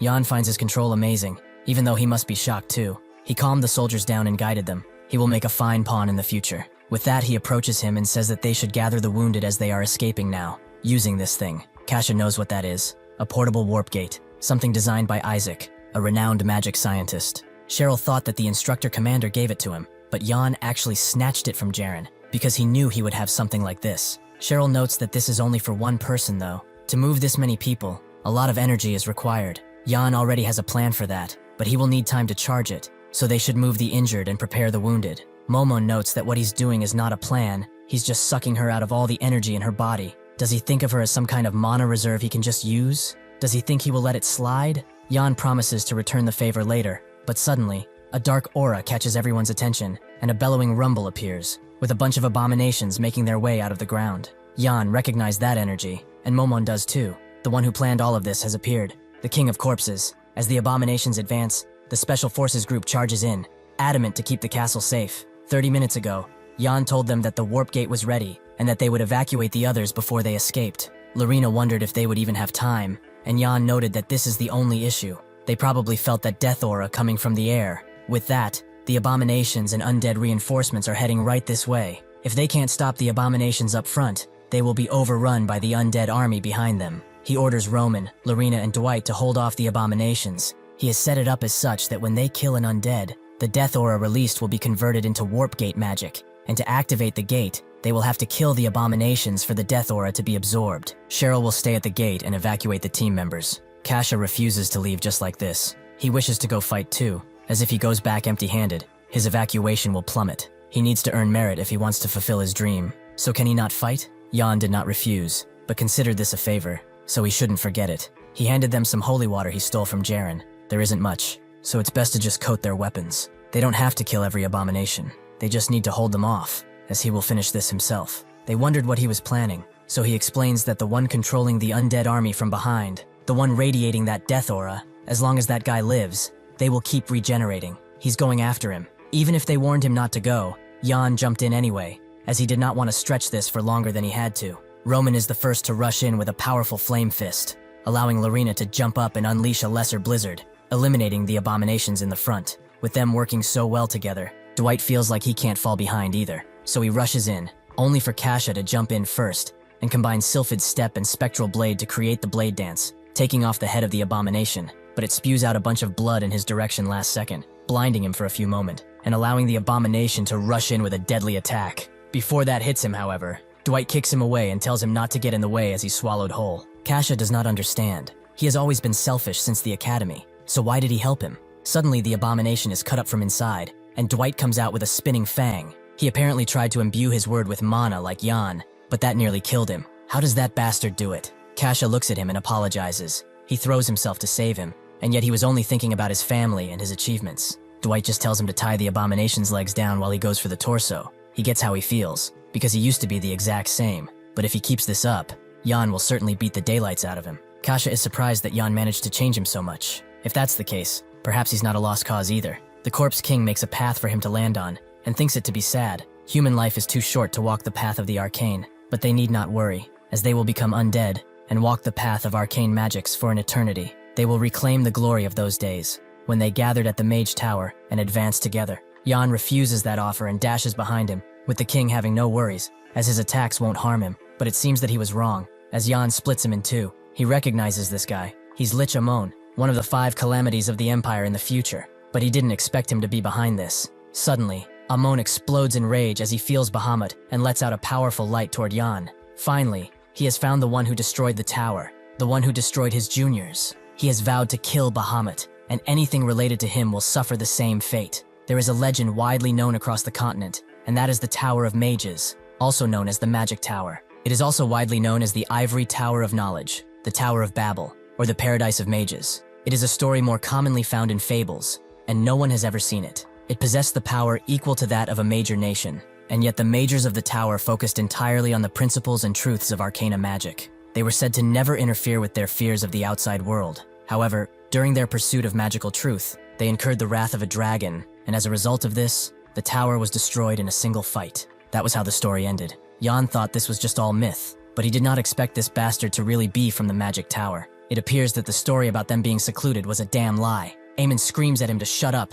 and that he will kill him, but he's like he's talking to Bahamut, vowing to eliminate him for what he did to their magic towers. He had no mercy on their juniors, let alone their master. He will settle the score right now. He unleashes a lightning and fire arrow, with Jan trying to tell him that he is in fact not Bahamut, but this falls on deaf ears. He looks at Eamon and finds him quite similar to Momon. Perhaps they are related. Suddenly, a magic black hole begins to pull him in, but Momon shatters the spell with a single word, and asks Jan if he's going blind, as that guy is nowhere near her. In terms of both functionality and looks, not all liches are made equal. That one has long been corrupted by the death aura. His sense of self is basically already gone. Even if one becomes a lich, as long as they maintain purified mana, they can preserve their spirit and soul. But if one fully accepts the death aura, that poison contaminates the life vessel, sending both body and mind into a frenzy, just like this one. Soon, he will lose his sense of self and go on a warpath that will end only in his death. She did not expect to see a magic tower student like this, especially one of her beloved pupils. She asks Yan to buy her some time alone. She does not have the mana to fully manifest just yet, so while she gathers some, he just needs to survive. Before Yan can complain, she disappears and leaves him with an attack from Amon, which forces him to jump from rock to rock. Since this bastard thinks he's Bahamut, he will use all his might, and he has no choice but to do the same. Kasha and Dwight are completely exhausted. The abominations are no longer regenerating, meaning that Yan probably did something. Still, they wonder what exactly he did to finish it. They don't have to wonder for long, as a mighty light appears from Yan's direction. But it's not just a light, it's the power of a dragon. Amon knew it. He finally shows himself as who he really is. Yan slices through almost all of his body with this strike, and Amon sees in him the founding emperor. Yan is touched to hear that his sword technique looked like Bahamut's, so this really must be his style. He never thought that he would have to use this here, but he's amazed at the power. Every time he opens his mana engine, a voice bellows from within and becomes clearer and clearer. With a single strike, cleave through 1,000 enemies. This is a sword technique that whispers to him. If he can truly grasp it, he will be invincible. He can't focus on that right now though.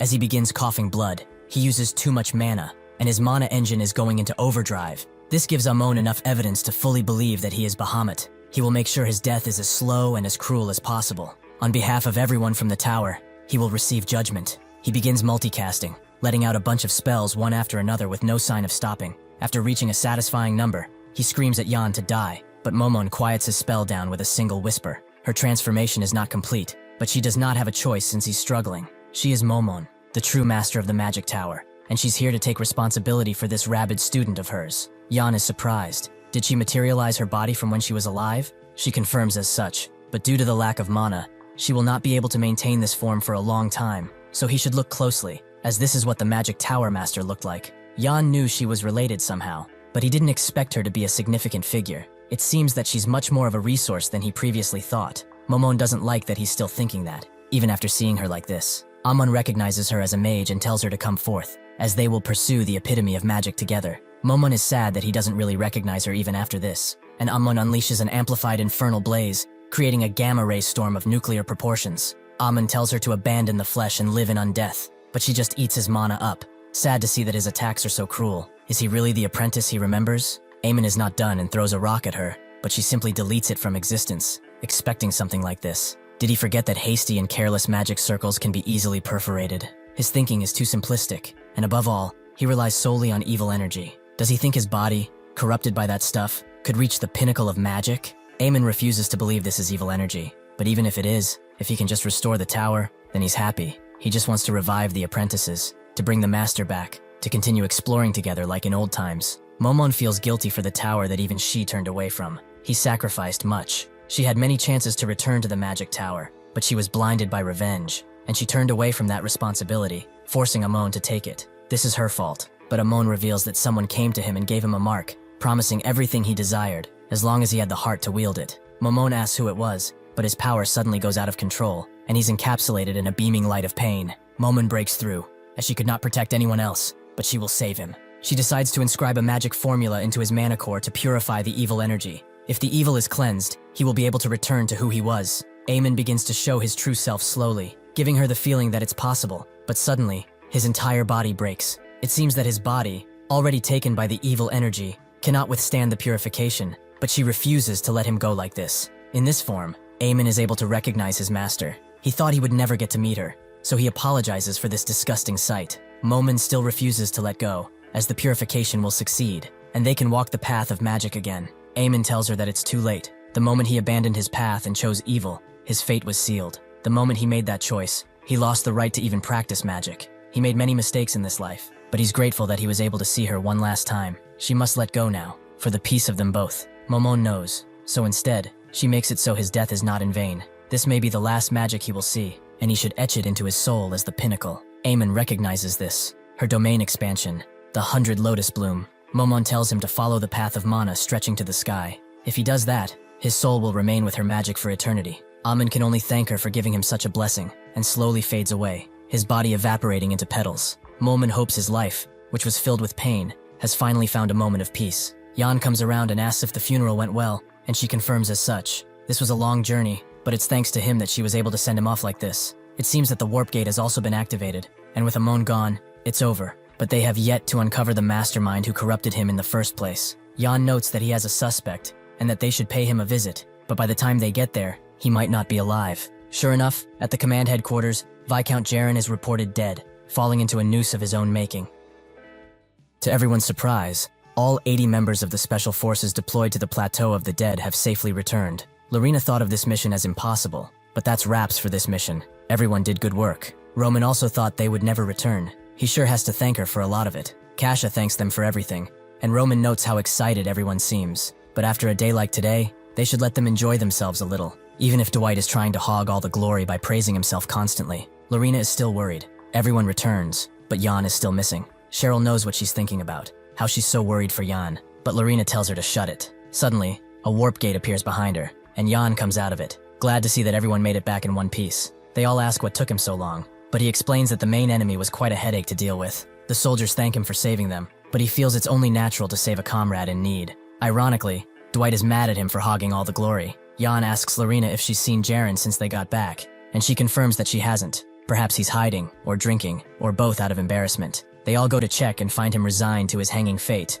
with most believing that he took the coward's way out. He even left a note, claiming that he was behind everything that happened here. Lorena noticed that the handwriting differs between pages, so she goes to ask Jan something, but he's gone, as he found a secret chamber under the office, where he finds a communication device. Momin comes out rather strangely and notes that the one behind it all is dead. How are they supposed to avenge Amo now? Jan asks why she looks like a jellyfish. Is she passing or something? Momin loudly explains that she became like this while trying to save him, but now that Jaren's gone, what are they going to do? Jan knows that even if the tail is cut, the scar remains. This personal communicator of his was probably used to contact Marquis Cheyenne, and if he shows up now, it would really prove he's behind all of it. Sure enough, Cheyenne answers as he's seemingly punishing a subordinate, although he does not like the lack of manners Jan is exuding. He simply greets Cheyenne and explains who he is, apologizing for contacting him while he was busy. Cheyenne explains that it was nothing of the sort, just teaching someone some manners, although she'll leave now. What business does a Special Forces operative have with him anyway? Jan explains that it's about Jaren.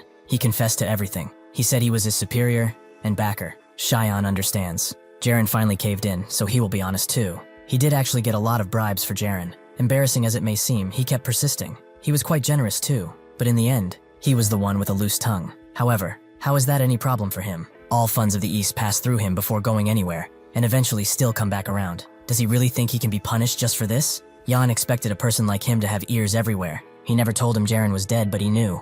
Now he gets why he's so confident. He assumed he would have destroyed anything that could be evidence, and he did, including Jaren. Cheyenne likes that young people are so creative these days, but what authority does a mere operative have to interrogate a noble? The nobles have rights granted by the goddess herself, and he dares to interrogate a marquis? Suddenly someone says that he has the authority. The Inspectorate and the Special Forces Special Investigation Division are both organizations that have the authority to sanction all noble families. Jan's position is Chief Investigator, so he has the authority to do as he damn well pleases to further his investigation. Cheyenne did not expect to see Damien here, but he had to move in secret, thanks to him. Cheyenne would like to know since when this brat became a division chief, but Damien notes that he came up with it just now. Interesting, right? They both stare at each other, and Cheyenne excuses himself. Another engagement is calling for him, but if they have more questions, they should come and see him. He will make sure that their stay here is amicable indeed. Jan thanks the instructor commander for promoting him, and he subsequently fires him from that position, but he sure caused a lot of trouble. Jan asks if he's not going after Cheyenne, but the instructor commander tells him that man is not someone they can take on easily. His reach spans the entire empire. He's like a coiled snake. One wrong move,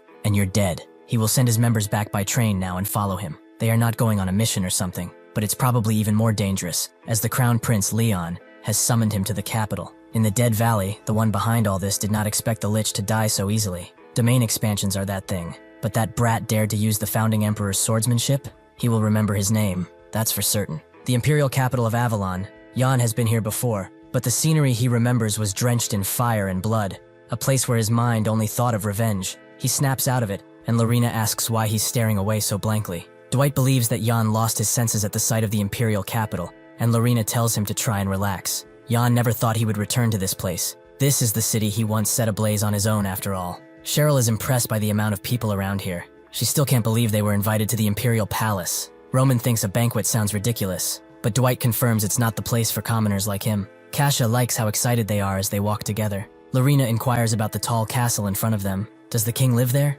Jan explains that it belongs to another imperial family member. Avalon is divided into 8 sectors, centered around the castle. 3 are for commoners, and the other 3 are for nobles and imperials. The remaining 2 sectors are for administrative and military facilities. The remaining sectors are for administrative and military purposes. If one passes through the residential sectors and reach the castle, you can get to that big structure. Lorena is surprised he knows so much, but they all get distracted by the road paved with gold, which apparently leads to the imperial palace. They need to follow it. It symbolizes loyalty and obedience to the emperor. Roman tries to say that the emperor is a rich bastard, but Kasha stops him. If he says anything bad here, he will surely die. There are ears everywhere around this, and restless eyes that forever watch their every move. The instructor commander gave them strict warnings too. If they caused problems in Avalon, he would personally see to their deaths. Roman says something muffled, before chomping down on Kasha's hand and telling him to let go. Cheryl wonders if there will be a ball too, as she read about them in books as a child. Seeing a real ball is one of her dreams. Lorena tells her that balls are not as romantic as the stories make them out to be.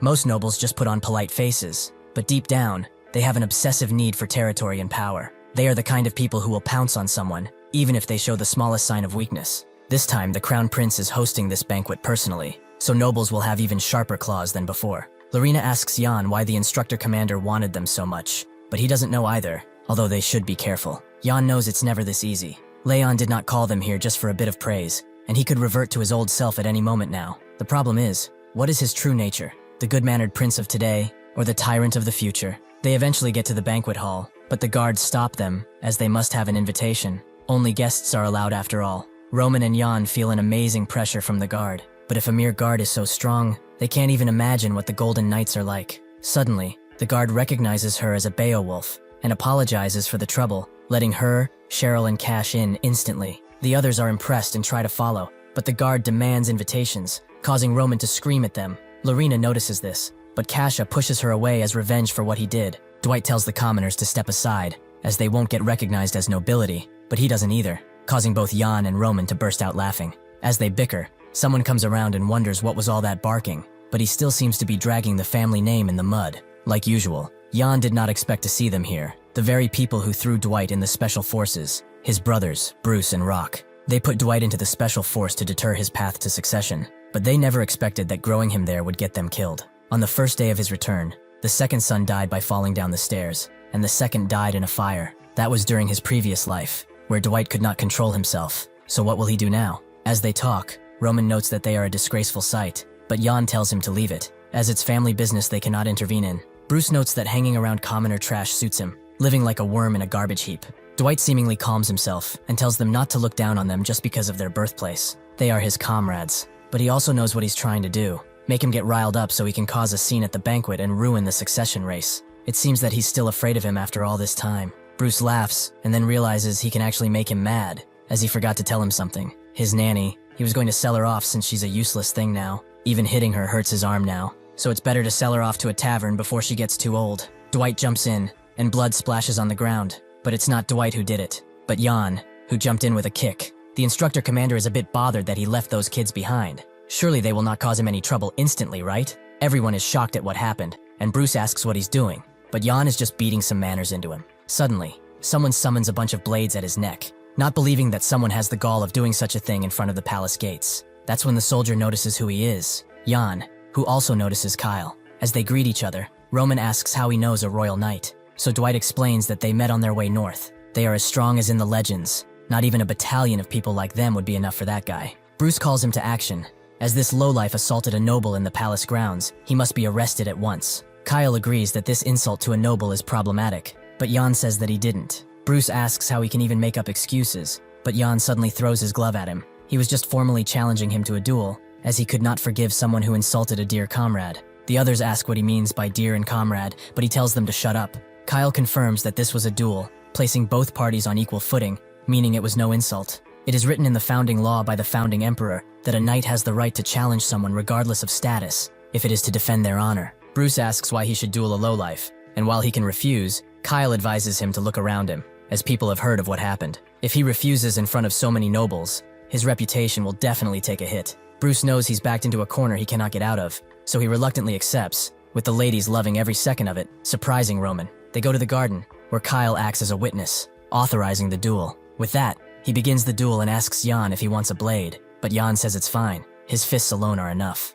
At that moment, Bruce attacks viciously, with Jan noting that he's a shining example of a noble to attack like this. Bruce notes that the fool who lets his guard down is the one at fault. He continues attacking, grazing Jan a little bit, with everyone praising Bruce, noting that he's the eldest of a famous noble house. The others just smile, with Dwight specifically noting that he acknowledges that man, so he will not lose. As Bruce lets out a raging attack, his brother applies a blinding spell on Jan, taking away his vision. Bruce charges in recklessly, causing what everyone skilled in combat expected to happen. Jan successfully caught Bruce with his fist, with both him and his brother wondering why the spell did not work. It seems that Momon dispelled it, but Jan did not need to see to deal with him. Jan charges a punch and unleashes it on Bruce as he begs for mercy, winning the duel in a brutal way. Everyone celebrates Jan's victory, with the nobles impressed by him turning the tide with one strike. A commoner challenging a noble to defend his friend's honor. Now that's a true knight. Meanwhile, Bruce not only lost, but he also cheated. With a successor like that, their house is finished. Suddenly someone younger also celebrates the duel. He grew much stronger since he last saw him.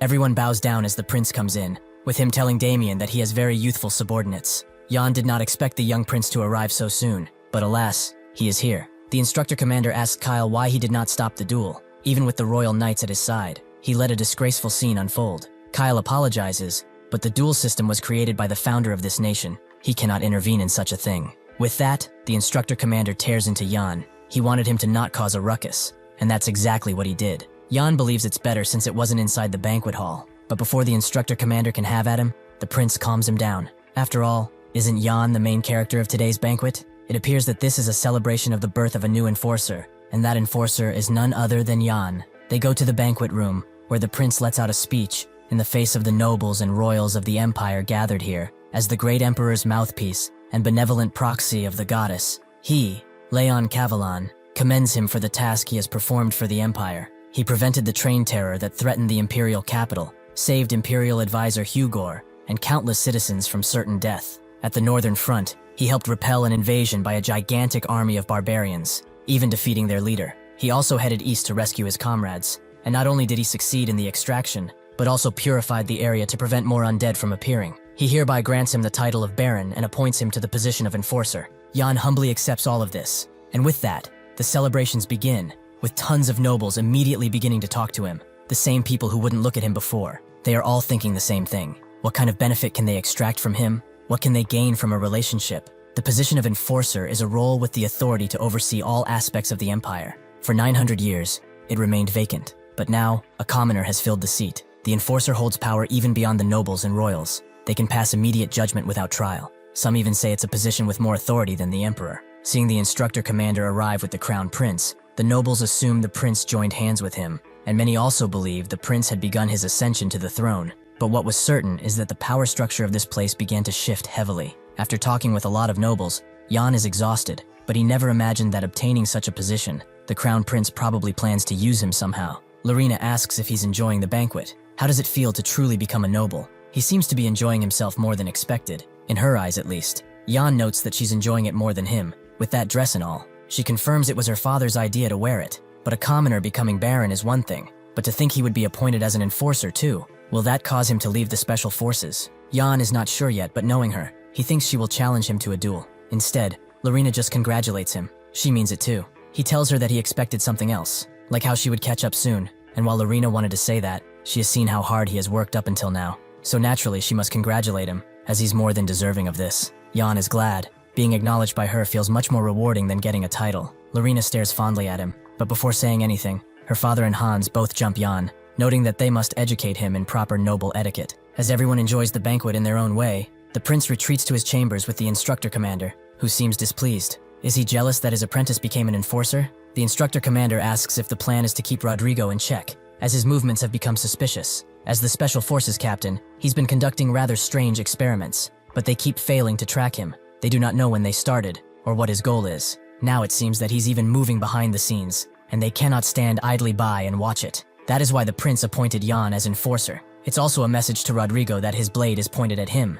The instructor commander doesn't know. He may not be able to keep all this under control, but he sure hopes he does. As he leaves the room, the prince is left to ponder the future, but a dark figure resembling him emerges, telling the prince that he cannot be controlled. Can he trust that child bastard that's full of an inferiority complex? He hates him and his royal bloodline more than anything in this world. He will definitely draw his blood and ascend the throne himself. The prince throws his cup at the visage, breaking the window. A headache suddenly overtakes him. He shakes a bit as he wonders what that even was. As he walks the halls, the instructor commander thinks that appointing Yan as enforcer is a smart move, a wise one, but the arrogant bastard will get to act even more conceited now. It seems that the Special Forces captain is getting rather desperate. Keeping his daughter close to him must have an effect, but just to be safe, he must confirm something. At night, in the privileged district of the imperial capital, Yan goes to an establishment that operates on a membership basis. If he joins, he will be able to mingle with the public officials and other societal figures. Yan asks if social elites visit often, and the waiter confirms as such.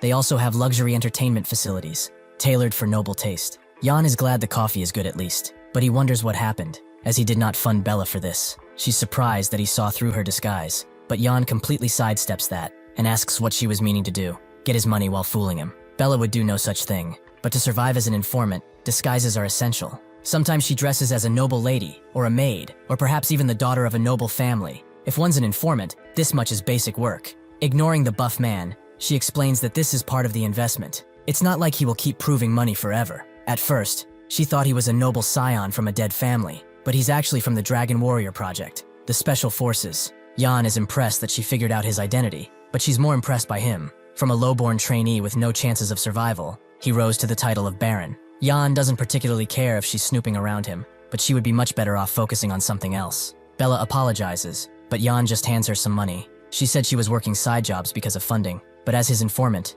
she needn't worry about money and just gather intel. Starting with the assignment he gave her last time, Bella is glad to have the money, but it seems that he underestimated her, as the info he required is already gathered. Yan is once again impressed, but she only moves when money is involved, right? Bella notes that this is her personality, and Yan picks up the papers. In the first report of the Special Forces captain, he recently began attending private social gatherings with other nobles. All attendees were from families dissatisfied with the instructor commander. As suspected, the key figure of all these gatherings, alongside Rodrigo, was Marquis Xian. She then moved on to monitoring Xian, confirming the existence of several confidential facilities in his territory. They are likely used for biological experiments. Numerous unidentified mages have been mobilized too. Yan is shocked. Are they conducting experiments beyond the Witch of Oppression? Yan congratulates Bella for doing such good work, which she gladly accepts. He also notes that she's in charge of managing the intel network for now, but the work she's done is good. She asks if he's leaving, but the instructor commander would have his head if he was late, so he'd rather go now.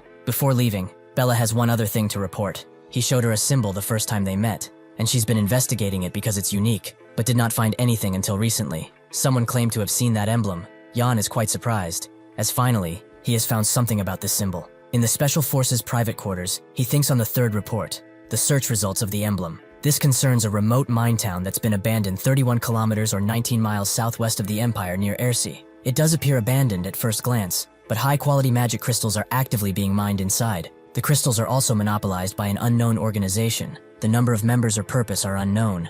Only one thing is certain. A high-ranked member of this group was confirmed to have an emblem on his head, similar to the flame-shaped one. The identity of the organization is under investigation, but they have confirmed the symbol. As he keeps wondering what it could be, Yan sees blood in the ground, and immediately thinks of Leah. He rushes into the room, only to find the instructor commander, who appears to have been in a battle, and is quite mad that he's been staying out so late. Yan asks what happened, but he also knows that this symbol is passed down to the commanders of the organization. With this in mind, Yan wants to ask Damien something, but he has something to ask too. They both stare each other down, and Damien charges in, wishing to go first. Yan doesn't seem to move from his place, which doesn't surprise Damien, as he's rather dull-witted. His own apprentice was about to get caught from behind. He really slacked off in training. He shouldn't become complacent just because he became a noble, so he should reflect on his actions. Yan already knew that. He didn't move to not embarrass him, that's all. However, he didn't expect him to act so brazenly. There's only one person in the Special Forces who can pull something like this. Damien would not like to admit it, but it's true that they let their guard down too much.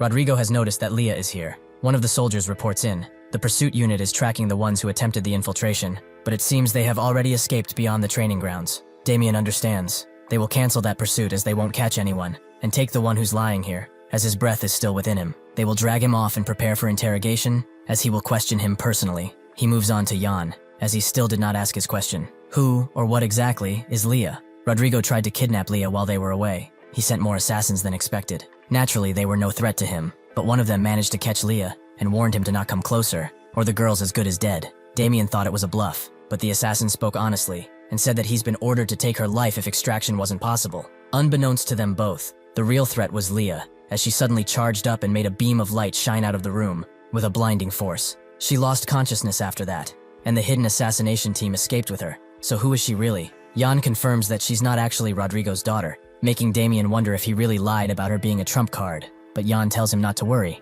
Leah will become an even stronger card than the captain's daughter ever could. She is the sole survivor of the Destroyer Project, a human experimentation program. Damien understands. If what he says is true, then it makes sense why Rodrigo went to such extremes. Jan confirms that they will have to risk their lives to hide her now, because the captain has violated the Founding Emperor's Act. Just like the Dual Code, this act was created by Bahamut, and in Clause 1, Article 2, it says that any individual who performs human experiments that violate human dignity will be expelled from the Empire post-haste. Damien thinks that this is easier now. The Founding Emperor's pact takes precedent above all law. If they can secure evidence of the experimentation, removing Rodrigo is simple. They will have to recover Leah, but Jan asks if he even knows where they took her. Damien tells him not to worry. They will find out soon enough. All he has to do is dig a little in the brain of the one they captured. Jan thought human experimentation was banned, but Damien sees this more as grilling a fish. Before he leaves, Jan hands him his brooch, as he has a question he's been dying to ask. It's about the pendant, and he wants an honest answer.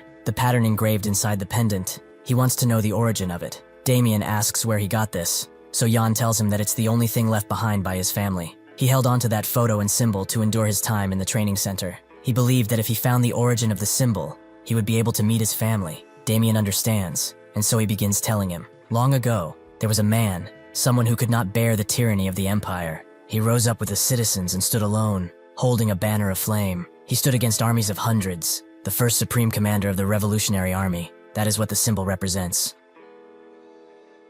Damien continues. It was on his 7th birthday that this happened. He thought of his mother, who had told him to run away and go somewhere where nobody could hurt him, as far too many people were after him. The guards soon busted down the door and charged her with treason, and her punishment would be dethronement, followed by execution. Damien's mother simply said that she loved him before getting taken away, and that's why he swore that he would get revenge with his own 2 hands. That's when someone who noticed his killing intent came around, only to find a little kid. The man asked what he's so angry about. Was it the world that he hated, or his own helplessness against it? That was his first meeting with the commander, and his first impression on him, which wasn't that great. He told him now, as a senior, revenge won't fix anything. It may be satisfying, but is that really enough for him? He really did talk a lot, and he immediately knew that he was the prince who escaped from the coup, although it didn't seem to matter to him, as he immediately asked for food from a kid. Damien obliged, and let him have his piece of bread, as his mother taught him that it's a great shame for royalty to let the people starve. The commander, like that saying, she was a noble woman indeed. With the rain stopping, the commander felt like he owed Damien one for feeding him,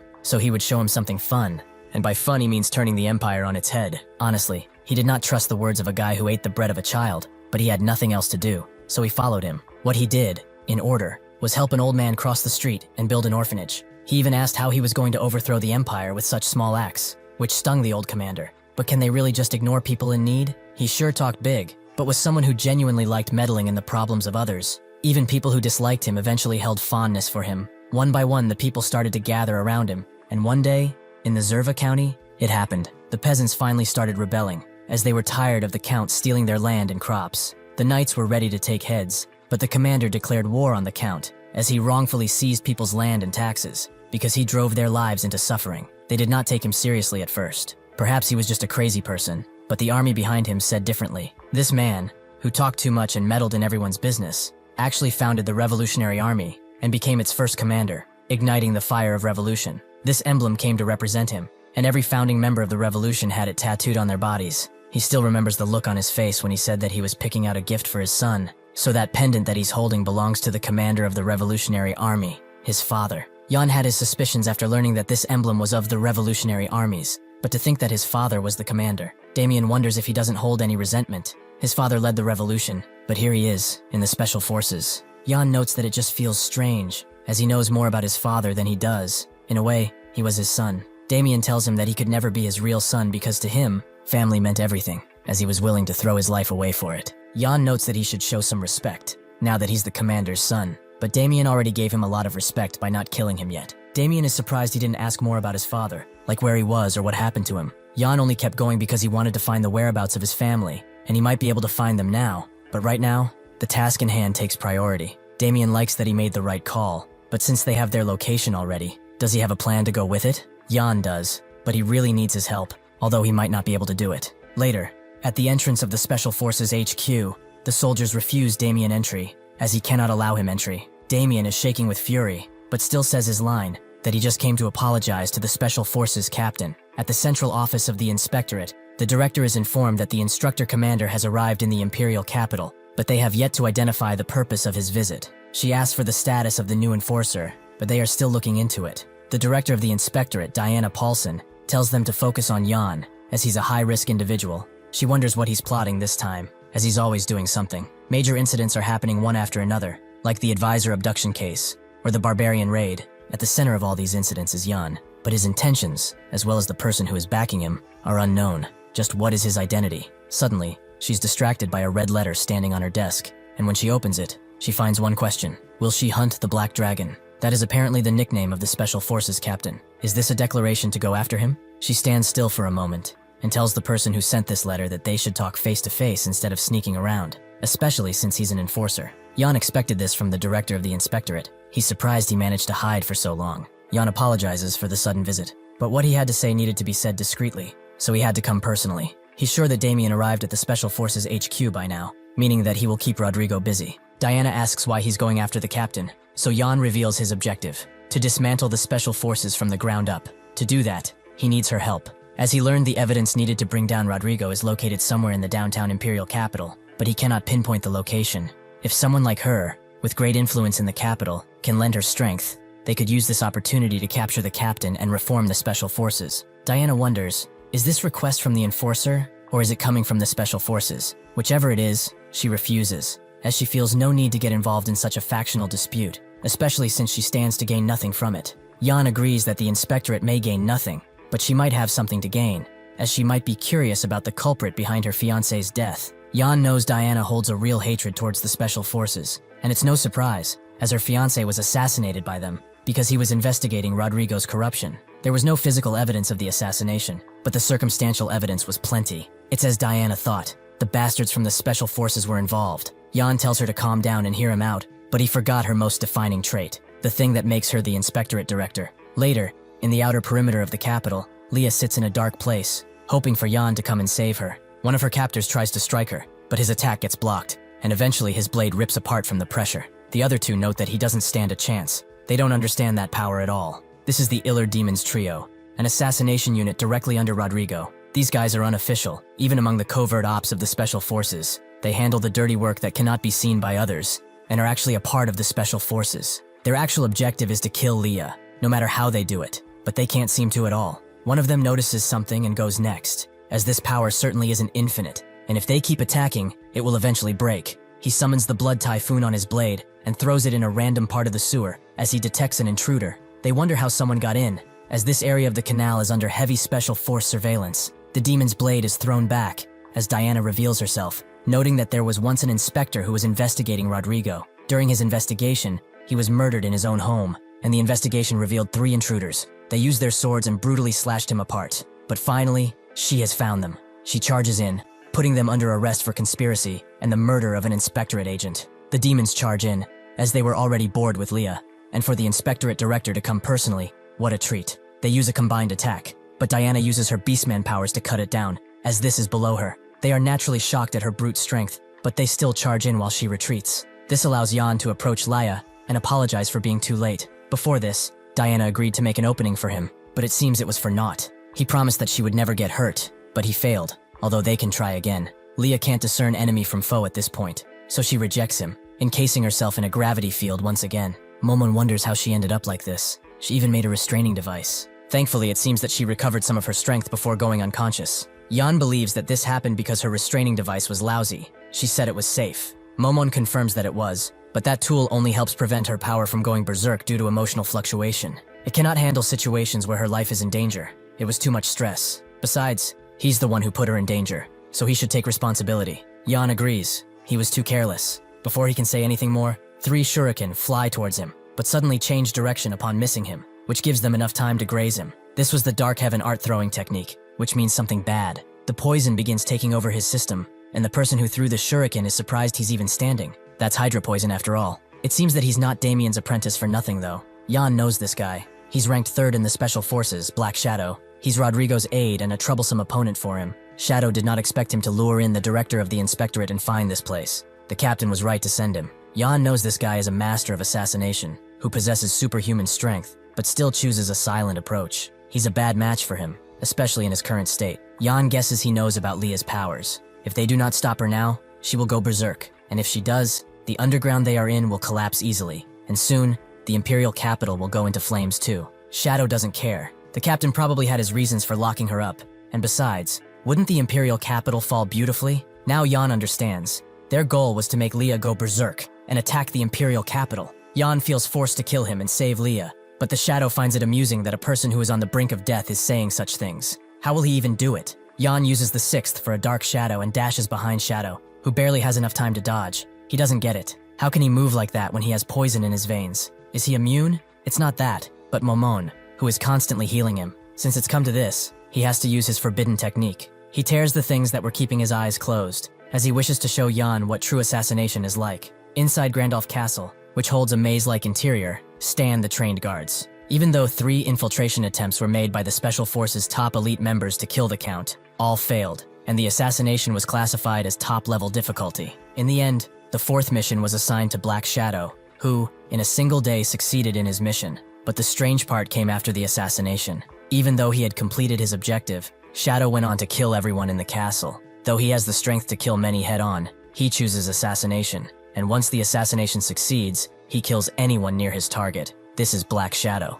Momon finds Jan pathetic. Should she take care of him? With her magic, it's more than easy. Jan refuses, as magic is his trump card. They will use it only at a decisive moment. To break Leah's gravity field, they will need magic too, so they can't waste it. Momon is glad he finally sees her importance. Jan never fought Shadow in his past life, and tries what worked best for him until now, to strike first and win. He seemingly cuts him in half, but Shadow disappears and then appears behind Jan, finding his performance rather disappointing. He honestly expected a lot more from an apprentice of Damien, but he seems like a regular guy. From the shadows he appears, striking with his blade, but he doesn't stop there, as he lets out slash after slash at Jan. That's when he notices, though, that he was using the same technique he used to escape, allowing Jan the opportunity to activate the 1-inch punch. Jan also finds him disappointing, as he relies way too much on his shadows. The Dark Heaven art techniques wrap the body in mana just like a shadow, completely evading attacks. That doesn't mean that it's impossible to break through, though, as straight attacks can be slipped past easily, but impact spread over a surface is the key.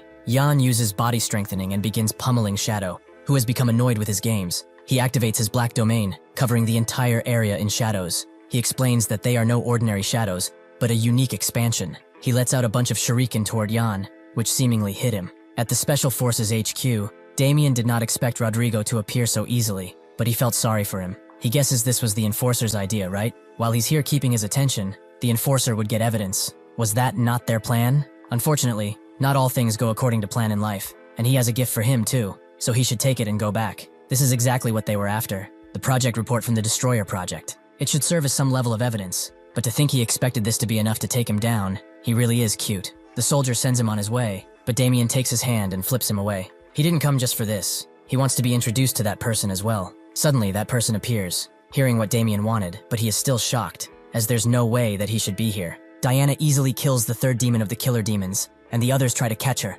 knowing that if they do not do something, they will be picked off one by one. She's using every passage in the underground waterway to maximize her damage, but beastmen lose their tempers when they get excited, so they will use it to their advantage. With this in mind, they start mocking her, noting that the guy they killed pissed himself in fear. Groen was his name, right? He begged for his pathetic life until the very end, and cried while licking their shoes. He even tried to give his woman away if it meant his life. What a pathetic worm he was. Good riddance. Diana is sufficiently enraged and charges in, telling them to stop spouting nonsense. Unfortunately, this was a trap, as they had caught her with some silver threads. The 2nd demon charges in from behind, but Diana easily breaks through the silver threads like it's a simple string, and the 2nd demon suddenly starts seeing 2 of them. That is because he has been cut in half, killing him instantly. This gives the final demon the chance to pierce Diana, and he's very glad for it, as her blood is as beautiful as her husband's. Suddenly, though, his throat is cut, as Diana can control her hair too, and so she ends him for good. She has finally avenged Groen. He was a kind man, not mean for this savage world,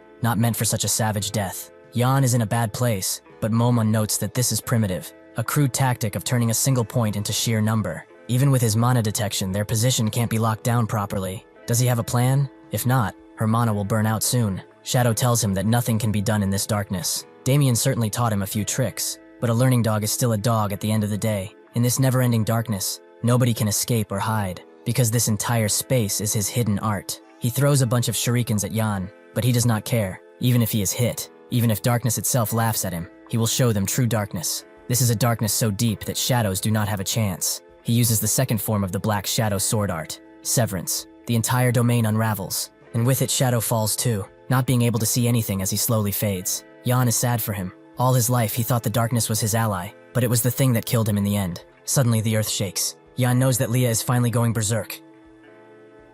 A red-eyed Leah floats amid crimson magic, encasing herself in a gravity field that is now fully active. Momon curses, calling the protagonist a fool for stepping into the field with his mere corpse, asking if he has a death wish. Yan immediately asks Momon if she used magic to cancel out the gravity field, stating that with this magic, he can reach Leah. Momon instantly denies this, proclaiming it impossible as she already drained too much mana fighting Black Shadow. She dismisses the plan as hopeless, insisting they retreat now, warning him that if he gets caught by it, he will get crushed like an ant in a child's fist. Yan determines he has no choice but to act. Momon screams, asking if the enforcer is insane, demanding to know if he would risk his life over that brat. Looking resolute, the protagonist states that he made a promise he wouldn't let her suffer. Momon calls him a stubborn fool, but immediately begins to materialize a magical energy, stating then, at least he should take this with him. She conjures a golden armband, calling it a new restraining device. The protagonist continues his advance, walking towards the raging light, calling out to Leah to see if she could hear him, and with an intense expression, Yan urges her to not surrender to her power. Continuing his walk toward the ominous light, the former knight calls out to the girl, urging them to go back home. Yan says she deserves to live a normal, happy life. As he takes another step, the floor shatters beneath his foot. As Yan closes in, he observes that her power is growing stronger, noticing the intensified red light and shattering energy. He realizes that at this rate, even Leah won't be able to endure it. Facing the escalating danger, the enforcer realizes he has to act quickly, though he groans as he feels his mana draining rapidly. With an expression of pain, Yan curses the situation, acknowledging that at this rate of mana drain, he will fail, forcing another anguished curse as the energy field pushes down on him. A flashback begins as Yan is addressed by the prince, who questions if he cannot accept what he has become. The prince then refers to him directly, calling him Special Forces Captain Yan. The prince continues his inquiry, asking if having his freedom stolen, to be used as a tool, makes the former commander resentful. The prince tells the captain to let him ask something in return, suggesting that his so-called free life would have been insignificant anyway. A malicious grin spreads across the prince's face as he asks if it is not an honor for his strength to be used by him. The protagonist shoves the painful memory away, his eyes glowing fiercely red with the command to rage on. The sheer force of his concentrated mana releases a blinding white light, causing Momon to stare in surprise at that power. Fueled by rage, the empty mana heart begins to move again, glowing intensely. As the protagonist stands against the crimson field, his inner voice commands rage on, concentrating all powers within him. The command resounding from the mana heart guides the trajectory of the sword. Yan recognizes that before a dragon, it is but a feeble wind, yet the dragon's wrath slowly crushes the world. He prepares the powerful blow, holding his glowing sword straight down. Wielding the dragon's wrath, the hero strikes the ground, slamming his blade downward as the single word dominate flashes across the intense white light. The powerful surge of mana engulfs Leah's gravity field. As the magical energy dissipates, the hero is shown cradling Leah in his arms. Observing that was close, he successfully suppressed the berserk gravity field. Leah expresses relief upon seeing the protagonist, whispering his name as she confesses she knew he would come. Yan suggests they return home, and Leah agrees. Emerging near the entrance to the underground waterway, the enforcer carries Leah, noting that Diana is nowhere to be seen. He recalls that she said they would regroup here after it was done. Approaching the entrance, Yan addresses Diana, noting that they have been waiting for the her as planned. Diana appears from the mist, responding with a simple, "Forgive me." The hero looks surprised, but Diana confesses she wasn't good enough before stumbling on the ground. As the hero looks down at Diana, Kyle, a royal knight, approaches, expressing surprise to meet him like this. Addressing him formally as Enforcer Yan, Kyle declares that by order, he places him under arrest for treason. Confronted by the royal knight, Yan asks Kyle on whose command he acts, acknowledging he can't believe the royal knights are involved. Kyle replies solemnly, noting that there is only one person who can mobilize the royal knights right now. The setting shifts to the Special Forces headquarters underground prison, where Damien is detained. He looks at his wrists, noting the presence of magic shackles. The instructor commander comments on such respectful treatment, saying he hardly knows what to say. The prince,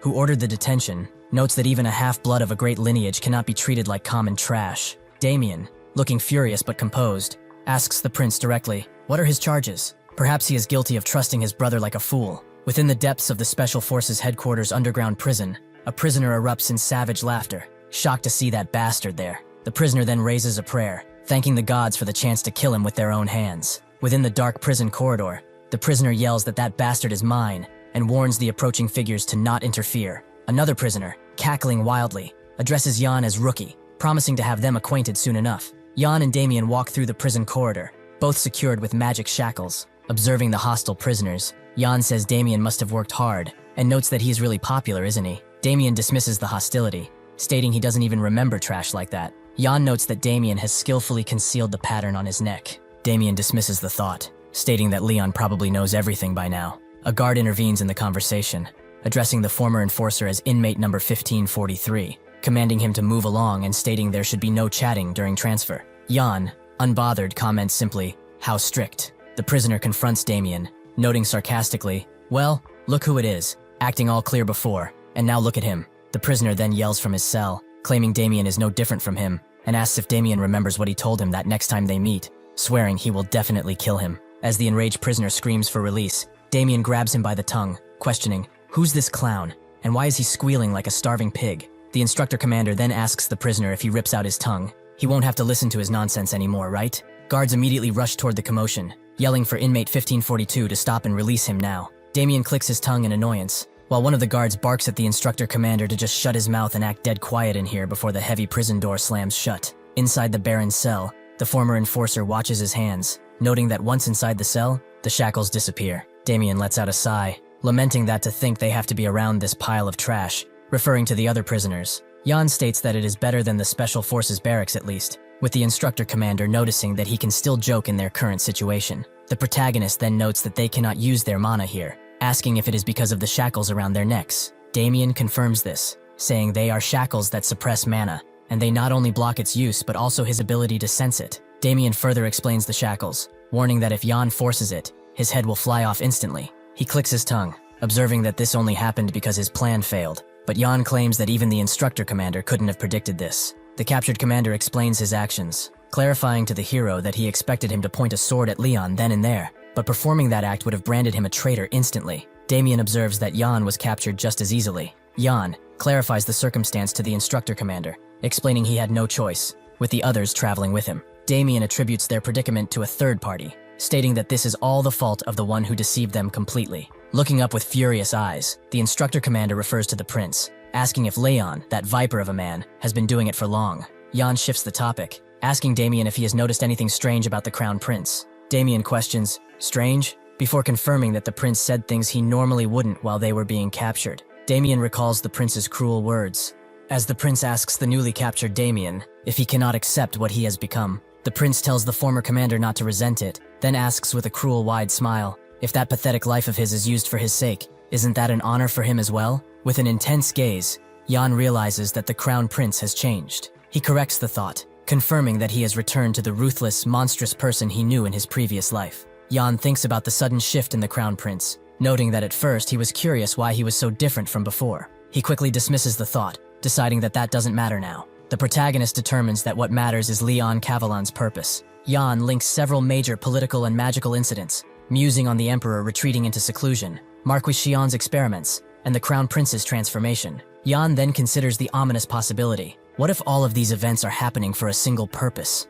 Damien breaks the silence, stating that it must be related to what the commander warned about. Jan looks up, questioning Damien if he refers to his father. Damien confirms this, stating that his father once told him this. Jan's father, the commander, begins to explain the mission of the revolutionaries, asking Damien about the goal of the revolutionary army. He then answers his own question, stating that the goal is, of course, to overthrow the empire. The commander concludes by saying that if the empire and the emperor are not stopped, this land has no future. Damien speaks to the commander, noting that Leon is different. The instructor commander asserts that the Leon he knows is righteous and warm-hearted above all others. He concludes that if Leon becomes emperor, the empire will surely change. The commander acknowledges Damien's beliefs, stating that he knows that too. However, his expression darkens as he looks at the raging sky, asserting that no matter what, he cannot defy the fate of blood. Damien reveals that at the time, he didn't understand, but believes the commander foresaw what is happening now. He concludes that his father realized the seed of the emperor would corrupt a man into monstrosity. With the dark prophecy lingering,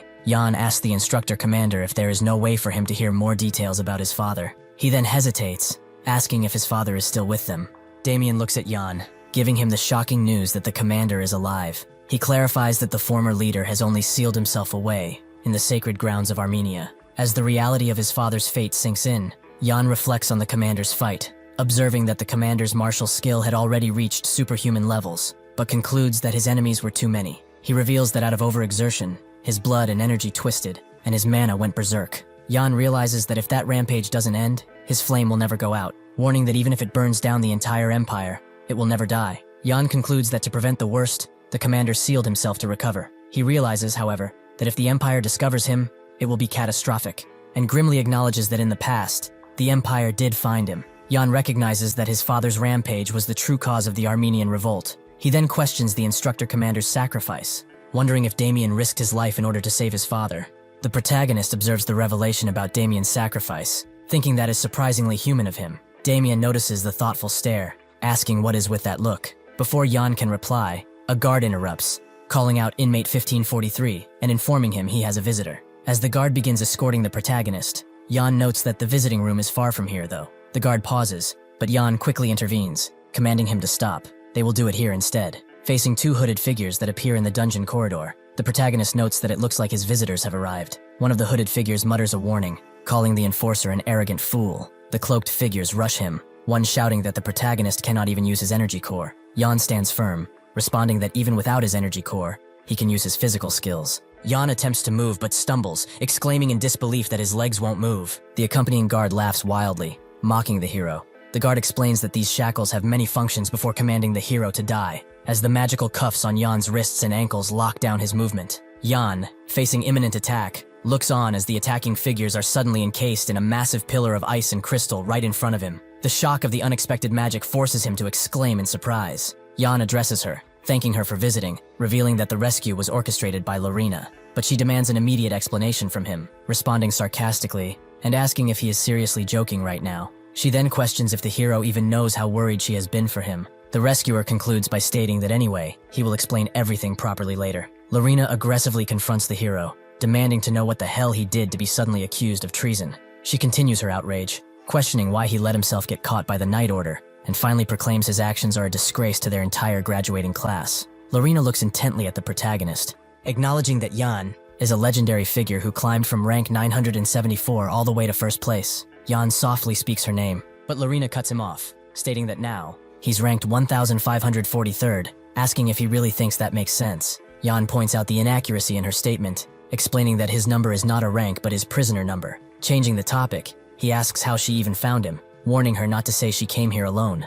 Lorena dismisses the notion of being alone, and clarifying that she came under the command of the instructor commander. As he was being captured, Damien sent out a shadow of himself, all the way to the Special Forces quarters. Meanwhile, in her private quarters, Lorena stretches while thinking about the protagonist, wondering if Jan still hasn't returned from the capital. She thinks about sparring with him since it has been a while, before questioning where the hell he is wandering around. Lorena makes a sound of curiosity as she turns toward the window, noticing a strange movement, before recognizing the dark-winged messenger, exclaiming that that is the instructor commander's raven, and wondering what's going on. The raven delivers its cryptic message, stating the mission orders for Lorena Beowulf are agent rescue. In the present, Jan asks Lorena if Master sent it just before he was arrested. Lorena confirms this, saying it seems the instructor commander prepared for an emergency. The restraints binding Jan suddenly come undone, causing him to note the fact. Lorena, now fully prepared for the escape, states that it looks like the others succeeded, and commands the hero to this way, urging him to leave this place quickly. A sudden powerful force shatters the Special Forces' prison mana suppression chamber,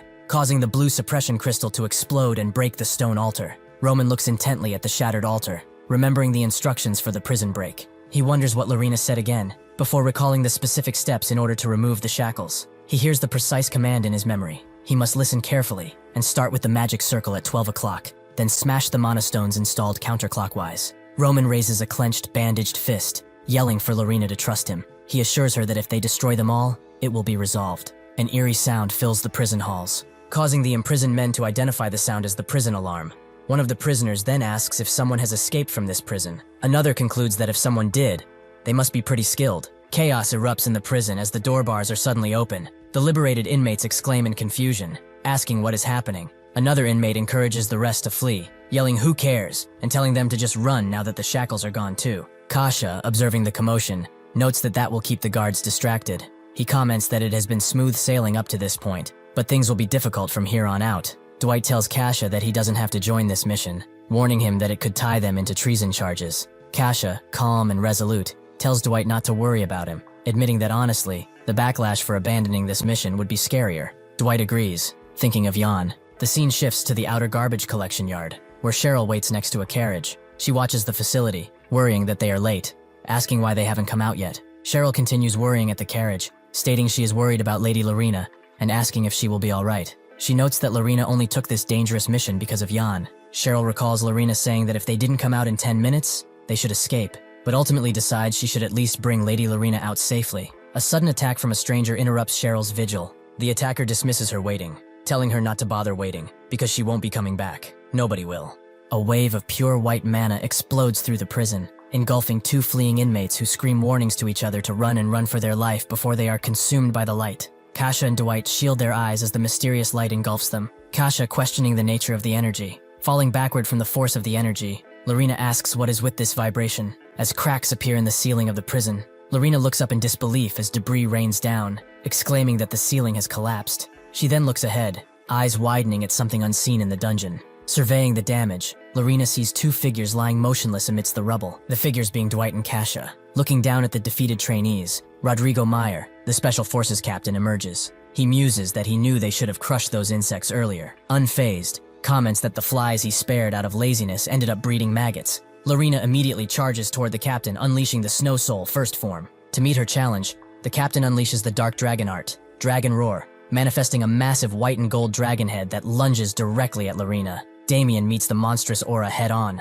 slicing through the massive attack with the sharp red energy of Severance. Damien faces Rodrigo, telling him to not talk about levels while bullying those beneath him. The instructor commander then advises the captain to speak to someone who's in his league instead. The captain calls it impressive, noting it must have been difficult, hiding his claws all this time. Damien replies with equal disdain, referring to Rodrigo as the one hiding his sinister intentions behind that facade. Damien dismisses the captain's comment, stating that acting arrogant just because of his rank must have been the hardest part of his facade. Rodrigo retorts, attacking Damien's lineage and commanding the instructor commander, flaunting his half-blood heritage, not to talk to him about arrogance. Damien breaks off the argument, warning Jan that there isn't much time. The hero questions the sudden urgency, but the instructor commander explains that soon, the suppression chamber will reactivate, and the shackles will be reapplied. Damien commands Jan to, before that happens, escape with his comrades. Damien confirms he will hold off the captain, but Jan is already running toward the exit. Damien screams at the fleeing hero to at least go after he finishes his sentence. Damien sighs in exasperation, before thinking that his foolish apprentice is hopeless. Despite his harsh thoughts, the instructor commander offers a final warning to the fleeing hero, telling him to be careful and protect everyone.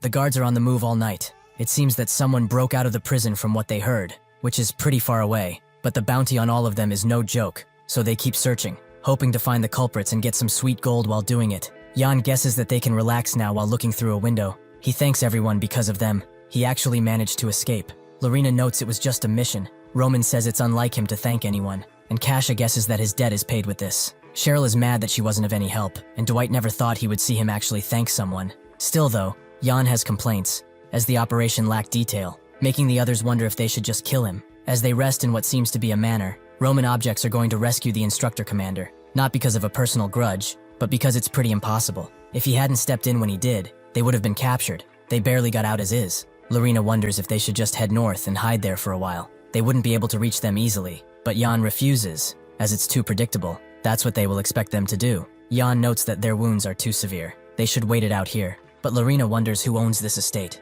Is it even safe to stay here? Suddenly he gets called out before he can answer, and Leah jumps on him. She was extremely worried and scared for him. Diana also comes into the room, introducing herself as she does. As long as they are in this mansion, they needn't fear for their safety, as Jan already knows the owner. Before getting caught, Jan pleaded with Kyle to protect the girl he was carrying, and Diana, as they were only dragged into this conspiracy, and not part of it. Kyle said that he was a criminal, so how could he accept such a criminal? Jan looked him sternly in the eye, and asked if he truly believed he was guilty. Kyle relented for a moment, and agreed to help him. After Jan leaves with Diana, she notes that he's a good man, and Kyle seems to be troubled by Leon's orders too. She asks if the uniform fits, and Jan confirms as such, almost too well. This white uniform, designed specifically for officers, makes him feel like he's returned to that point in time, where he fought against the entire empire. Diana asks what his next plan is, so Jan explains that since they captured their commander, they should do the same, and go after Marquis Cheyenne. On the surface, Rodrigo acts as the leader, but behind all of it, Shion is pulling the strings. And if they are lucky, with this whole puzzle piece, they will be able to see what they were hiding all this time. Diana wonders if they shouldn't have brought the others, but Jan notes that too many people would get in the way. And besides, before he can finish, someone from behind notes that his words are quite interesting. They risked their lives for him, and this is how he repays them. Jan tells her it's a misunderstanding. What he meant was that everyone is recovering, which should come first. Lorena notes that Roman and she weren't injured at all, so why not ask at least? Jan did, but Roman dozed off, so he came here alone. As they bicker, Diana takes a hint of something entertaining and intervenes. It is true that for a covert operation, it is best to go with the comrades one has fought beside the longest. Lorena agrees, but Diana hasn't said everything. The fact that Jan chose her, someone he's only fought alongside once, does that mean that perhaps he doesn't mesh well with her? Lorena immediately gets angry and says that she's misunderstanding something. Jan and she have crossed the line between life and death multiple times. This is what Diana wanted to find out. This girl actually likes him. Seeing that they won't stop bickering, Jan decides to go ahead of them and activates what seems to be a portable warp gate. He explains that it's linked directly to Cheyon's estate, so they should hurry before it's too late. Lorena doesn't even know when he prepared this, and they all go in. The gate dissipated into the night sky. After they arrive at the mansion, they see that it's eerily quiet, so they decide to split up and search. Jan tells them to remember that if they spot the target, they should confirm and regroup in 5. He sends Lorena and Diana towards the annex building while he explores the main one. As he does that, he peeps open a door, and someone notes that they have been waiting for him, and that someone is Cheyon. He is rather late, but he should come in. Jan greets him, noting that this is their second meeting, but as he approaches, he sees that Cheyon is not actually Cheyon, but a flesh puppet made to repeat the same things, and what's more, it has a nuke strapped to its chest. After activating, it blows the entire estate apart, a red hue emanating from all the windows. Suddenly though, the explosion starts clearing up, and naturally, it's because of Momen. Honestly, even he should be able to stop something so tiny. Where did the defensive spells she taught him go? Jan just didn't bother casting when he had the strongest magician standing next to him, right? Momen calls him a sweet talker, but fine. Even then, this was clearly a trap. How did he not notice at all? Was he worried about the instructor commander being captured? Jan doesn't admit it, and at that moment Lorena rushes through asking Jan if he's injured and if something went wrong. Jan notes that things went awry a little. Marquis Cheyon seems to have detonated. Lorena is shocked, but more interested in his well-being rather than the situation, making Jan a little confused. After they all regroup, Lorena wonders why Cheyon did what he did, just to wipe them out. Jan doesn't think it's that. He was probably forced to do it. They have to withdraw quickly now, as the enemy predicting their movements is a fatal issue. This place has become a death trap. Lorena never expected someone as reputable as the Marquis to be reduced to a mere pawn. Just what is going on in this empire? Jan guesses that they rushed to dispose of him before their secrets could be exposed. Before they leave, Diana notes that they have something they should see, something she found while she was exploring. They go deep in the estate, and eventually find themselves in a very open dungeon, where they see what seems to be a magic circle, or an altar. Diana thinks they sacrificed the people of the household to create it, which is disgusting, but Lorena is more focused on what exactly requires so many lives. Jan can't tell her, but they can at least speculate. Either it was an offering to someone, or he was using these people for a summoning. He asks Momon if she recognizes this, and she immediately recoils, wondering why this is here. Of course, she recognizes the damn thing. It was something she created before she died, after all. Back then, she had finally realized the limit of human life and was researching countermeasures. Or better put, reincarnation. It's not becoming an undead or lich, but a perfect resurrection, where both soul and body are inherited. However, she was betrayed, leaving her with no choice but to become a lich. Jan asks if someone inherited her magic, but she thinks of it as impossible. Nobody knew of it, except one person, the bastard who researched divine dragon breathing alongside her, that trash of a human being. Suddenly they all get the feeling of their heads being cut off. It was only a murderous aura, but it was strong enough to make them almost faint. They all get overwhelmed by it, and suddenly the circle begins to activate, summoning a portal of light, and out of it pops out a person they all know too well. It's Prince Leon, who slowly falls down, and Jan tells the two girls to fall back now. Leon tells them to show some proper respect in the face of their kindness, and the two immediately get struck with something that makes them fall. Now Jan finally understands that arrogant gaze that disregards all life, to think he would see them again. Leon guesses he must be Jan. He heard he's been wielding the founding emperor's techniques. Jan is confused that he's acting like this is their first meeting. This all but confirms what he was thinking. The reincarnation magic circle right in front of him, the transformation of the crown prince, and finally, the puzzle is complete. He smiles, confirming that he has been using the founding emperor's Cavalon's techniques. But he also knows that he's no longer the Prince Leon, but Bahamut Cavalon. Bahamut, now discovered, smiles, finding him quite an interesting specimen. Jan asks him, why has he appeared again after his time passed? Why has he stolen the rightful body of one of his descendants? Bahamut notes that he forged this bloodline and country with his own 2 hands. It is natural that now, he enjoys the spoils of his work. Momon immediately goes into a rage after hearing this. How dare he kill her, then brazenly use her magic to reincarnate. Bahamut feels her familiar mana, and Momon unleashes a gigantic strike of magic, making the once peaceful estate burst into energy. Bahamut gets out of the way, landing on the roof, but he has seen this caliber of magic before. He knows he has. Before he can guess who it is, another burst of straight hellfire appears from below him, which seems to hit. Momon laughs, daring him to escape, as this spell was crafted especially for him. The mana heart burns until every single drop of mana is consumed. It will never go out. All the suffering she went through, the humiliation, it's all worth it if she sees him die. So he will die today. Suddenly though, Bahamut becomes certain about his opponent, and pierces Momon with a simple word. It's been such a long time since they last met, and her condition is rather tragic to behold. To think that the great master of the magic tower, Momon, is not nothing but a mere thought form, pity. Was she subjugated by this Yan fellow? Momon asks if he can see her, and of course he can. His undying eyes see through everything. He will give her this one chance to strike at him again. It's only right since they are old friends. Momon tells him to stop spouting crap,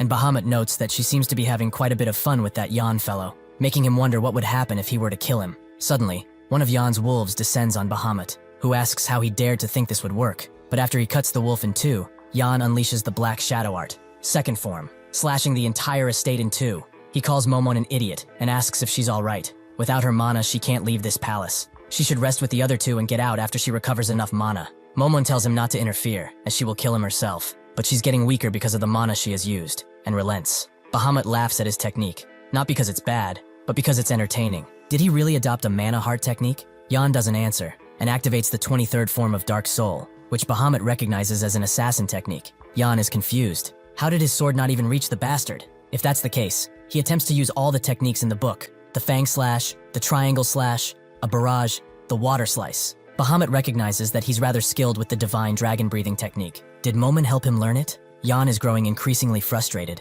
Why aren't his attacks reaching this bastard? Bahamut notes that in his state, it won't matter, and he disappears. It's like putting a diamond necklace on a pig. It holds no real worth. Yan didn't even realize he just teleported out. Just how did he do it? Bahamut appears from behind and asks what's wrong. Is there something more that he has to show him, or was that it? Yan knows that at this point, he has no choice but to use everything. So he activates the Black Shadow Sword Art secret technique, the human wolf form. Bahamut sticks his tongue out, noting that he's tired of playing, and immediately takes Yan out of his technique. He admits that this was a pretty fun presentation, like a monkey showing off its tricks. Praises are in order. Nobody can just easily create a mana heart as he did, but he will take that for himself now, as he is of the kingdom, and the kingdom is entirely his. Before he can strike Yan though, he stabs himself in the arm, or rather, it's the last vestige of the Crown Prince, who tells Yan to listen well. He cannot keep this bastard away for much longer. He should run while he can. The founding emperor has already taken full root inside of him. He has established his place. His life is over. He knows that much, but Damien's life can still be safe.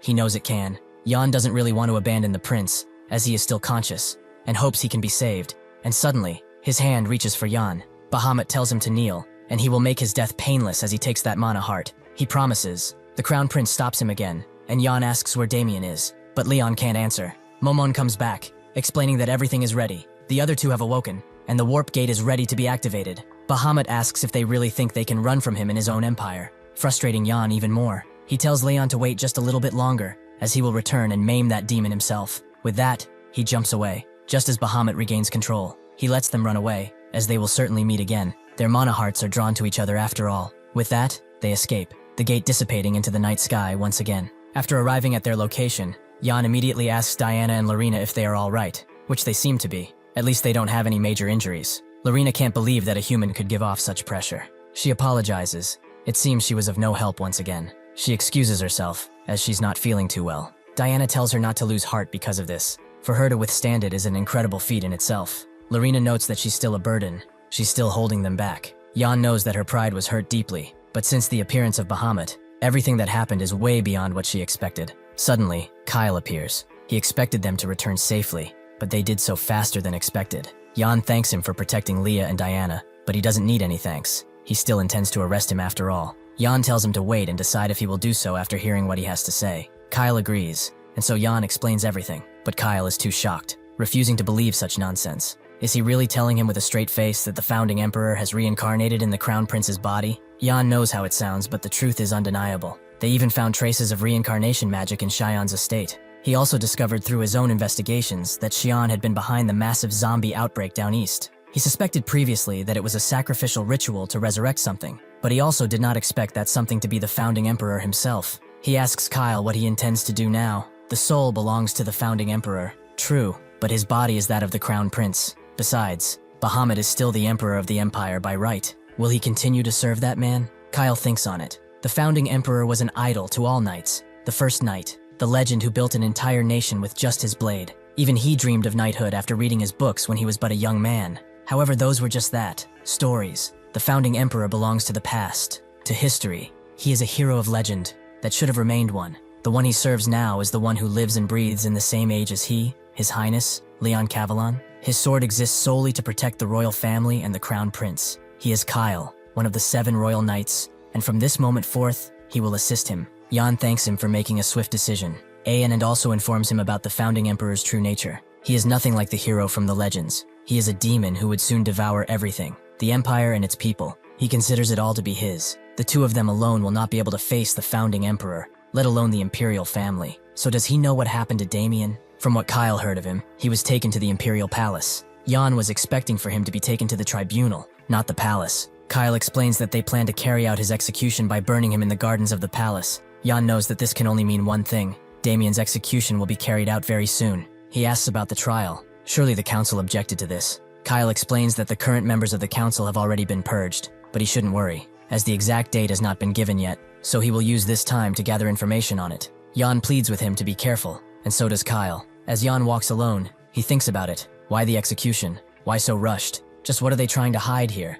And can they really win against that demon of a man? Momon appears and asks if he's running scared now. If he wishes, he can just flee the country and live a relatively peaceful life somewhere else. Jan tells her that they don't have time for nonsense, and he wants to know honestly, since she's seen both him and Bahamut, what his odds are of winning. Momon first admits that she was impressed by him. To have developed an Anna heart to this point is remarkable. It has grown to be as bright as the moon, all thanks to him. However, Bahamut's Mana heart is like the sun. Odds are not in his favor, and he can't win. Naturally, since she helped him become like that, it's only natural he doesn't have a chance. Jan notes though that if she made him, surely she knows how to destroy him. She does, but her attacks don't seem to be doing anything. But that's likely because his physical body was gone. She knows of one method, though there is one thing he absolutely must do so it can work. And that thing he has to do is to die. Before humanity, the ancient dragons, the elemental kings, and the primordial giants were the true rulers of the world. But when a certain man with the power to easily defeat them appeared, the whole world destabilized. All of those mythical creatures that are ancient legend now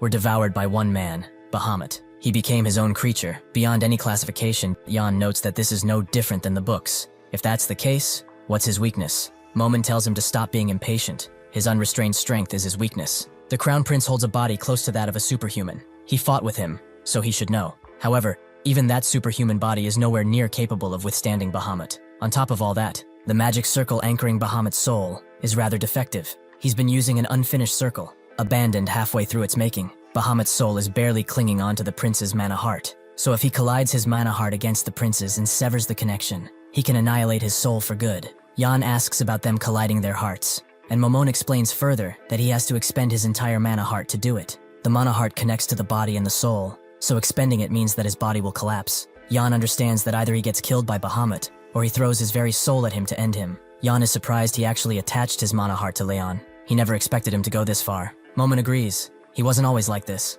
When she first met him, it was in a village that was annihilated by monsters, and Bahamut was there, fighting alone. There was nobody left to protect. The villagers were all killed, and he could have easily fled, but still, he fought. Unfortunately, his sword could not keep up with his techniques, and he was smashed into a rock formation by the minotaur he was fighting. Even with that though, even with his blade rendered null, he still kept on fighting. The minotaur charged in, ready to eliminate this puny human, and that's when she intervened, completely annihilating him. She berated Bahamut. He can't even take down a single monster. Is he foolish or brave to still be here? She introduced herself as Momon, from the Magic Tower, as she was curious to know what kind of person this foolish man was. She guessed that he wasn't from this village, but why risk his life to avenge people that he didn't even know? Bahamut explained that he didn't do it for revenge or something similar. He just thought that, at least these people deserved a grave. Momon found that even stranger. Why risk his own life just for something like that? Bahamut just felt sorry he couldn't prevent their deaths. The least he could do was risk his own life to mourn them properly, as they deserved it. Just as she thought when she first saw him, he was an interesting character. She wondered if he wasn't just grieving because he's weakling, and picked him up, as she would make sure that he would never have to mourn anyone ever again. She brought him to the magic tower and taught him all sorts of things. And just as she promised on their first meeting, he had become strong and no longer needed to grieve. She checked up on him regularly, asking if his mana heart worked well, and he was very happy to see her. It was working much better than he would ever expect. If everyone can use mana hearts, then the age of humanity will finally truly begin. Momon found it strange that he was giving out something he created with so much effort for free, but Bahamut saw no reason not to. Wasn't it better for everyone to be strong? At the time, she truly believed he would become the ideal king, one who would lead humanity into a new golden age. But that's when that happened. One day, the sky itself cracked, and wings burst forth out of that opening, forcing everyone to look up. A face appeared out of that opening. It had many wings accompanying it, and as it slowly opened its eyes to look at Bahamut, it had only one word to say to him: repent. As Bahamut asked what it was, as he had never seen anything like it, the angel opened its mouth and unleashed a devastating strike on the town, raising most of it to ash. With this, it felt satisfied, as the repentance was complete, but that's when Bahamut jumped in front of it. It doesn't matter what kind of monster it is. Anything that is not human should just be cut down. Momon saw Bahamut, and that winged creature fought fiercely. Their clash was constant, for 3 entire days. On the 4th day, the victor was decided. The angel had come down in a broken state, wondering why they were opposing him. Bahamut came down with it, noting that the thing called itself an angel. Momon was curious about it. Was it an individual or a mechanism? She had a mountain of things to study, but at that moment, she saw something change in Bahamut. He decided to hasten his mana heart completion, and the pure light in his eyes that he had mere days ago had completely gone. Now he sits on his throne, apparently bored, as what he wanted to happen hasn't happened yet.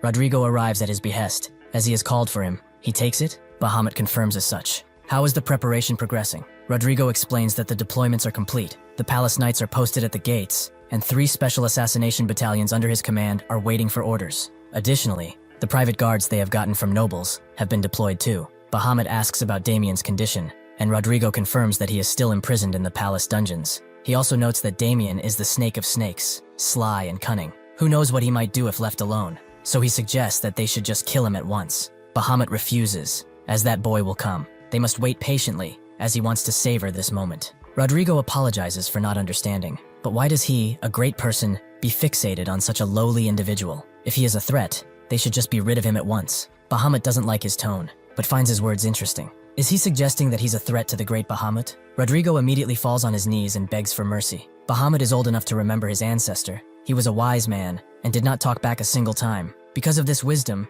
he entrusted his revival to his household, so he should emulate this wise ancestor of his. Rodrigo promises to remember that, and Bahamut relaxes, wondering when he will arrive, as this palace is getting rather dull. On a nearby roof, Jan looks out, and someone asks if this plan will really work. He told them all not to act weak now. They have come this far. Why fear? Roman tells him that nobody is scared here. He only came along so he can punch some obnoxious nobles. Dwight tells him that these aren't just any obnoxious nobles, but the imperial family. Kasha notes that his family has already been branded traitorous a long time ago. They are not going to make the situation worse anyway. Cheryl hopes the Inspectorate and Imperial Knights will be joining them, and Jan confirms, while also telling them to keep 2 things in mind. First, they will go in and take the Instructor Commander out, and second, when they leave, they will break Bahamut with them. In the process, they have to deal with the small matter of dealing with the Special Forces, Palace Knights, and Noble Guards. Dwight tells him it's no small matter. That's basically the entire Empire. Dwight also wonders where the princess went. Did she skedaddle in her hour of need? Jan notes that she only left a note and disappeared, but she wouldn't just run away. She will definitely return. Honestly, she's probably preparing something grand, as she's not one to back down from a fight. They should begin now, as this will probably be their last mission, even if they want it to be or not. At the Imperial 3rd Fortress Gate, the guards are bored, as this emergency has been ongoing for a while. Just what is going on? Another guard explains that the emergency will only end when the Special Forces Instructor Commander dies. They say that the rebels will be attacking to rescue him. The first guard thinks that's preposterous. What kind of lunatic would dare to enter the Imperial capital with intentions of attack? Besides, the claim that the Instructor Commander is a traitor doesn't make a lick of sense either. Suddenly, Rodrigo appears, and notes that it's indeed quite hard to believe. So would they believe it more if their heads were hung around the city gates? The guards immediately disagree, and explain that there have been absolutely no abnormalities during their patrol. One Rodrigo tells them to stop the chatter and focus on their jobs. If they do have a breach, he will personally make sure to cut off their heads and impale them on spikes. Rodrigo knows that Damien's apprentice, Jan, is a cunning one. He should have already mapped out their movements by now. There are only 5 possible routes into the Imperial Palace. The least conspicuous of these is through the 4th Fortress, where the grain warehouses and the commoners are. High logistics, along with the population, make it an easy place to sneak into. However, if he does come through that place, then his trap will finish him off without him even knowing. Suddenly, though, he feels a brush of air on his face, and as he looks up, he sees that Jan is coming at them head-on. He jumps from roof to roof, the guardsmen giving chase and demanding that he stop. If he surrenders peacefully and accepts judgment, his punishment will be swift. Jan looks behind and sees a white maw descending on him, crashing into him, and stopping only when they reach a wall. It was Rodrigo who found his display disappointing. He thought he was much smarter than to just waltz through like he owns the place. Jan smiles, and he begins to slowly transform into his original form, that of Cheryl, who notes that Jan is much smarter than he thinks. Suddenly, a guard comes to give out an urgent report. Jan, the top-ranked fugitive, has been sighted across multiple places in the imperial capital. Rodrigo becomes annoyed now, but it doesn't matter which one is real. They will kill all of them until they get to the real one. At the fourth fortress, the real Jan looks around, completely hidden in the busy life of the city. Everything seems to be according to plan. If push comes to shove, he can just hide among everyone. Suddenly, though, some imperial guards arrive and explain that they have good reason to think that traitors are hiding amongst the common people. By imperial decree, this gate will now be sealed and everyone will be inspected. The people are naturally mad. This is pure madness. They can't just block them in a district like rats. Jan thinks that this is his cue to slip away, but suddenly he hears a familiar voice calling everyone a bunch of filthy peasants. How dare they even think of questioning his orders? They will obey without dispute. He is Bruce Dwight, the first son of Count Dwight, and by the Crown Prince's authority that has been entrusted on him, they shall kneel. The people argue that they are free citizens. They can't just detain them like this. Hearing this, Bruce gets mad. If he dares to defy an imperial decree, then he is a traitor as well. The man who spoke suddenly bursts into flame. As by imperial decree, he sentences every rebel to death.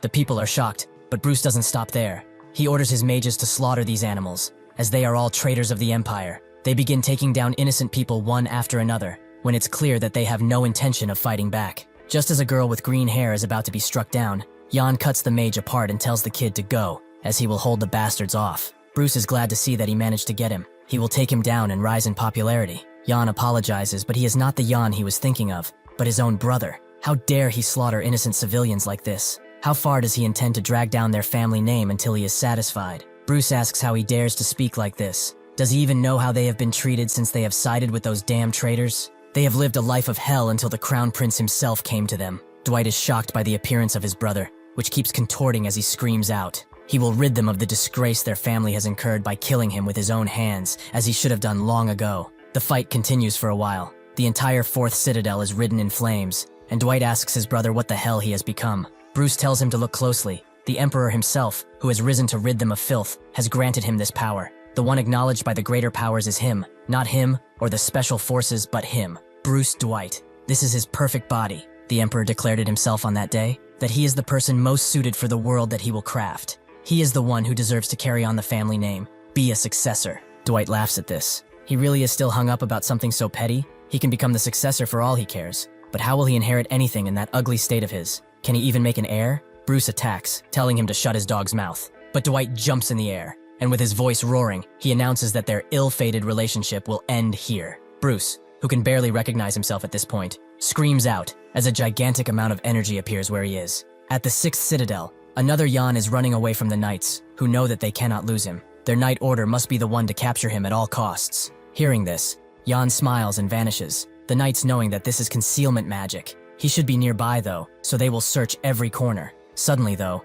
someone asks if they are looking for him. They shouldn't skulk around or flee like that fake before him. This Jan, who is clearly Roman, explains that he is the real one, the Jan of the special forces, so they should come at him, like the corrupt noble lackeys that they are. The knights take one good look at him and decide to be on their merry way, as this one is clearly a dud. Roman demands they turn around and explain, so they do, noticing that he doesn't give off even the slightest hint at intelligence. And Jan is supposed to be cold and calculated, not shout at the top of his voice so that the entire city hears him. Hearing this, Roman disengages his transformation magic and suddenly unleashes a Titan meteor punch, shaking the entire area as the knights barely get away from its range. Roman asks how they dare to run away from an enemy that is standing right in front of their mugs. Are they not ashamed to call themselves men? The knights explain that they aren't really running, just busy. But then Roman insults them, noting that the young noble masters would not know anything about being real men after all. The famed 6th Citadel Knight Order appears to be full of greenhorns, raised like the pampered young masters that they are. They ask how he dares to insult them, and Roman tells them to prove that they aren't pansies. They should fight him man on man, one at a time. The knights refuse, as why wouldn't they just assault him right now? They are not idiots. However, one of them starts to remove his armor, as he shan't let this insult to their pride slide. This is the vice captain of the 6th Citadel Knights, Meyer Hoffman. He will teach him today what a true man's fight is. Roman gets undressed too, the scene looking like they are about to wrestle in the locker room, and the Knights cheer for their vice captain, noting that they will go next, as there's no way they can lose. Meyer explains that they will fight barehanded with no weapons, and strikes to vital points are allowed. Is that clear? Roman notes that it doesn't matter to him either way. They fight until only one remains. Meyer strikes first, punching Roman right in the gut, but he just smiles, as now it's his turn. They continue trading blows like this, creating a spectacle of light that even the Knights can't figure out. Their exchange continues, Roman noting that he's not moving badly at all for a brute, and Meyer agrees that for a muscle brain, he's not half bad either. They both raise their fists high in the air and then smash them into one another, both deciding to end the battle right now. Cheryl, who was knocked unconscious, finds herself in a torture room, where the torturer is glad to see that she has awoken. Torturing somebody who is already conscious really is no fun. She is located at the torture chamber beneath the palace. A classic, isn't it? Hearing her muffle, trying to speak, is also quite refreshing, as the one in the next room was quite silent, so he got bored with him rather quickly. But there's no need to speak really. He will be opening up her head to see how it ticks anyway. She should scream beautifully though, so he won't get bored with his work and accidentally lobotomize her. Roman's fight lingers on, appearing to have broken down into a simple slugfest. Suddenly though, they both use their techniques and strike each other's faces. A full cross counter. Roman notes that he's not bad. To think a noble could be a real man like him. Meyer recounts his name. It was Roman, right? He will remember his name, as he is the man he lost to. The Knights are shocked. Some think that their vice captain is dead, but most realize that he is alive, and they want to go next in his stead and prove themselves. Roman tells them to come all at once. This bald one was a decent fighter, but the rest of them are nothing but pampered noble brats. That is why they should just get over here, as he doesn't have time to waste on them. The Knights charge in, knowing that this guy is barely standing thanks to their vice captain, making Roman laugh. Somewhere else, at the 6th Citadel's monoline, 2 Knights appear, noting that the conduit that maintains the magic barrier of the 6th Citadel is called the Monosphere. If this thing is disabled, the barrier naturally becomes useless too, so he planned to sneak in alone while the others were distracted, to notice. For someone as smart as he's supposed to be, this is rather reckless. This Jan is revealed to be Kasha, who expected nothing less from the Capital Defense Knights. They are incredibly strong. He knew that he had no chance to win in direct combat, but he had confidence in his concealment. The Knights have only spared him because of the orders given by their captain, so he should surrender while he can, as they are authorized to end his life should he resist further and be branded as a traitor. Suddenly the captain arrives, asking if he's a conspirator of Jan, but that's when he recognizes him. He's the child of Lord Everain, isn't he? This is Crane Kentrock, captain of the Defense Knight Order. Kasha asks how he knows his father, and Crane notes that he could never forget. He fought through many battlefields in his youth with that man, and if it were not for him, he would have lost his head instead of his eye. His end was rather regrettable for everyone involved. A man of his talents to go out like that, it was just too cruel. Never mind that though, if he tells him where the real Jan is, he swears on his honor that his life will be protected. Kasha asks if he's really asking him to sell out his comrades, but Crane asks him to think rationally about this. Does he intend to vanish right now, consumed by the fire of treason, just like his father before him? He is the only one who can restore the honor of the house, Everain now. His family can get rid of the label that has been cast on them for so long and become the house of heroes who stopped an entire rebellion. Kasha sees the head of his father as he hears this. So he's saying that he can restore his family's honor? Crane confirms as much. He would be a hero. Kasha admits that all his life, reviving his family's honor was all that he thought about. Even now, he can still hear his father's voice ring out, to restore the honor of their family. However, he never told him how to do it, and only recently did he finally understand.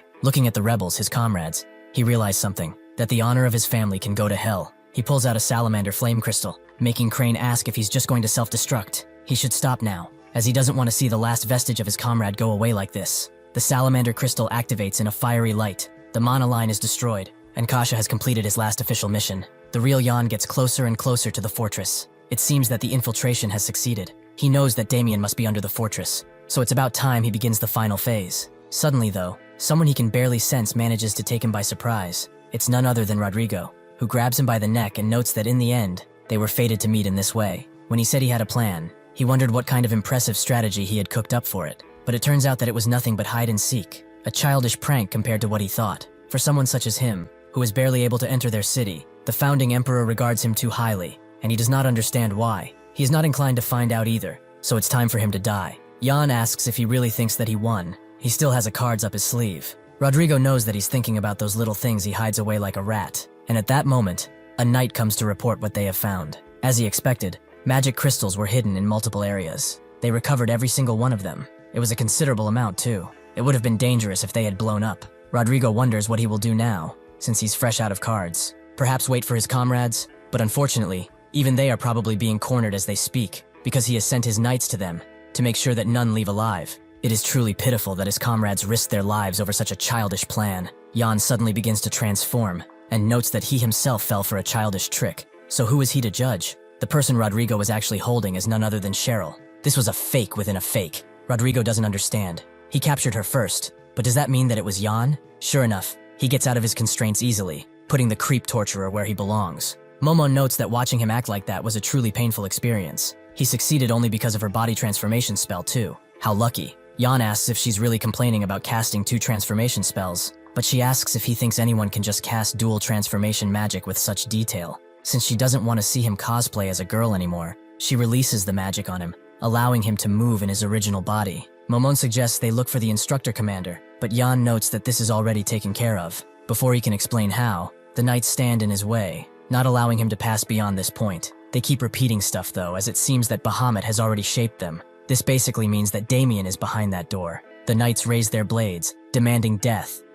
Theirs for the Emperor. Jan knows that he has to do nothing at this point, and his words are true, as Damien casts Reverence, eliminating all the knights with one swift blow. The moment that the psycho-torturer told him that Damien was here, he used the Black Wolf to free him. Damien asks what took so long. If he were coming, he should have done so more quickly. He really is slow sometimes. Now that he thinks of it though, this means that he didn't kill the Special Forces captain yet, right? Almost immediately, Rodrigo gets informed that the underground prison has been attacked, and Cheryl smiles, noting that their mission is complete. Rodrigo demands she shut up, lest he break her petite neck. Suddenly though, a single piece of snow appears in front of him and explodes in a sharp attack, making him drop Cheryl. His hand got frozen by a mere graze. The only people who can craft a spell of this level are from the Northern Territory. Lorena has arrived, noting that she needn't bring her father to deal with the likes of him. She apologizes for being late to Cheryl, who is just glad to see her at this point. Rodrigo scoffs, noting that she will regret not bringing the Duke. Lorena doesn't think so, even if her father is not here. She brought her godfather.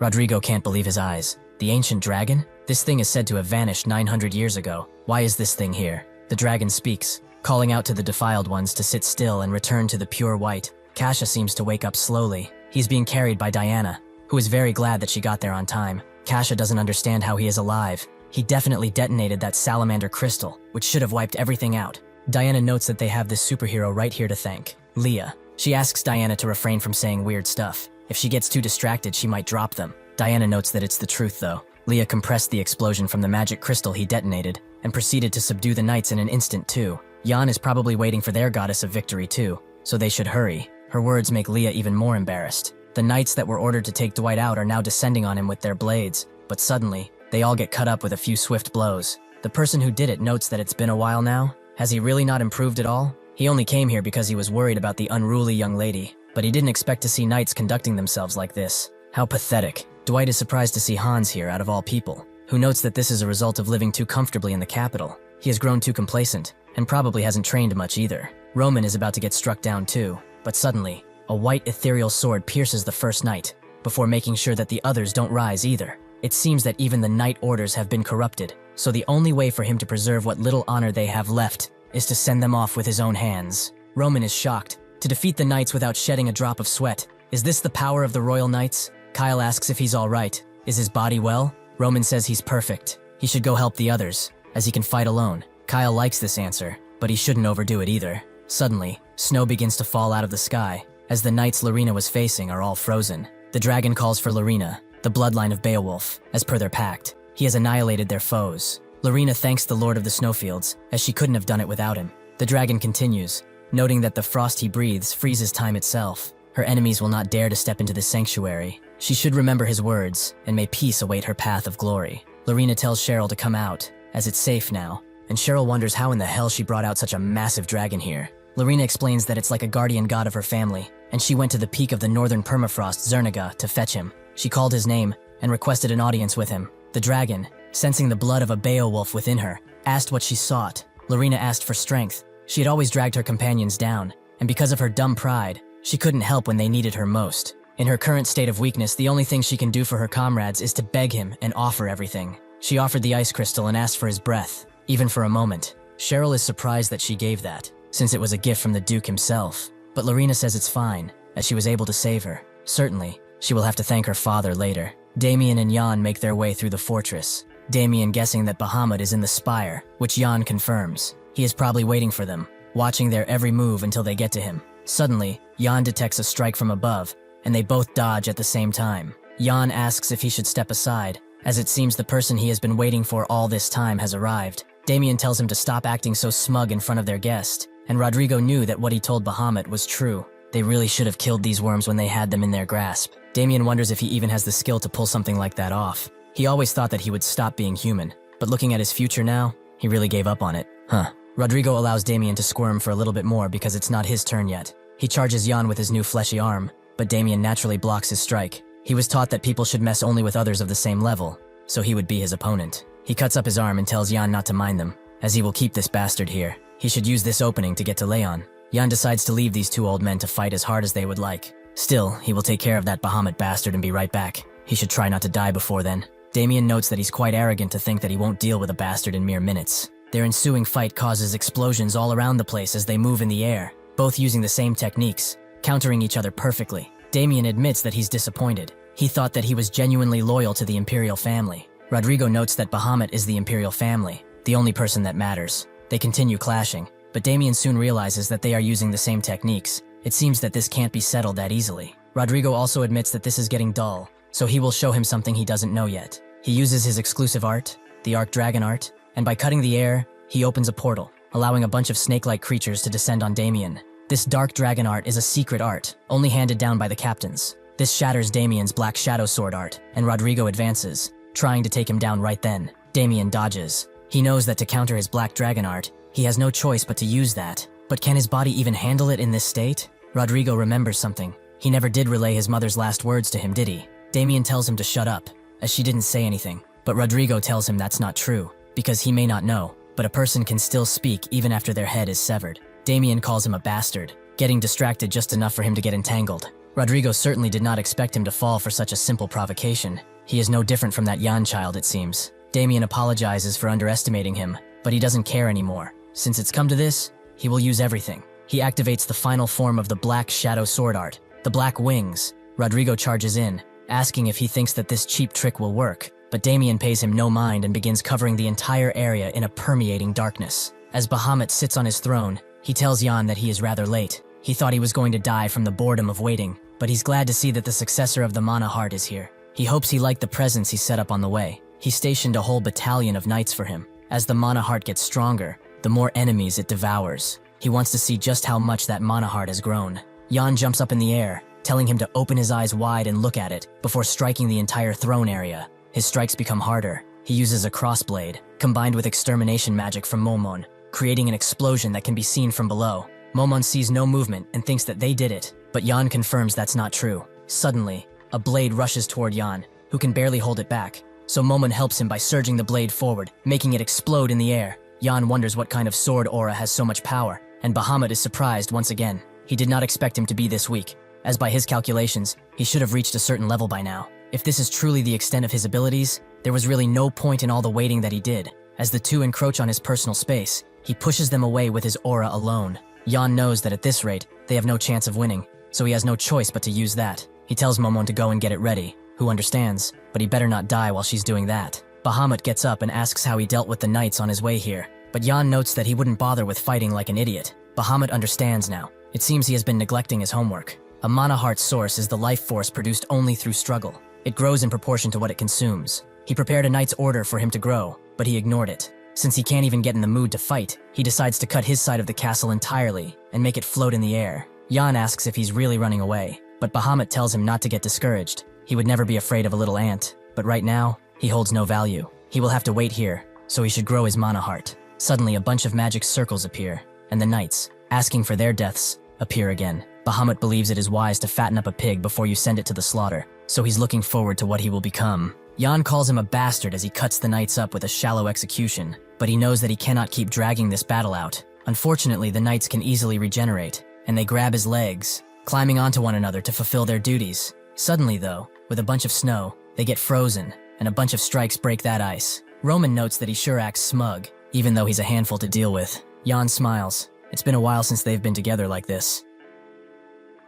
Under the bright moon, Bahamut ponders, looking on at the sky. This time, it will certainly have to be complete. If he brings down hundreds of knights, Jan's mana heart will definitely grow larger. And if he obtains that mana heart, then he will finally be able to fight those bastards, at least on an equal playing field. Suddenly though, someone attempts to strike him, forcing Bahamut to dodge. He is surprised by who he is seeing, and Jan apologizes for startling him. He hurried over here, but it seems that he did not expect that to happen. Bahamut knows there's no way that he dealt with all of those knights already. How did he even get up here? Jan explains that he has plenty of cards up his sleeve. More specifically, his comrades from the Special Forces. They are all capable warriors, and he's sure that they will hold their own no matter what he throws at them. Besides those guys, there are also people he trusts. People who know what they are fighting for, and those people are sure to fight the same too. Bahamut notes that this is rather unfortunate, truly. Without even making a sound, he teleports in front of Jan and uses his own sword art with his hand. To think that the one who obtained the mana heart would be such a weakling, he is truly disappointing.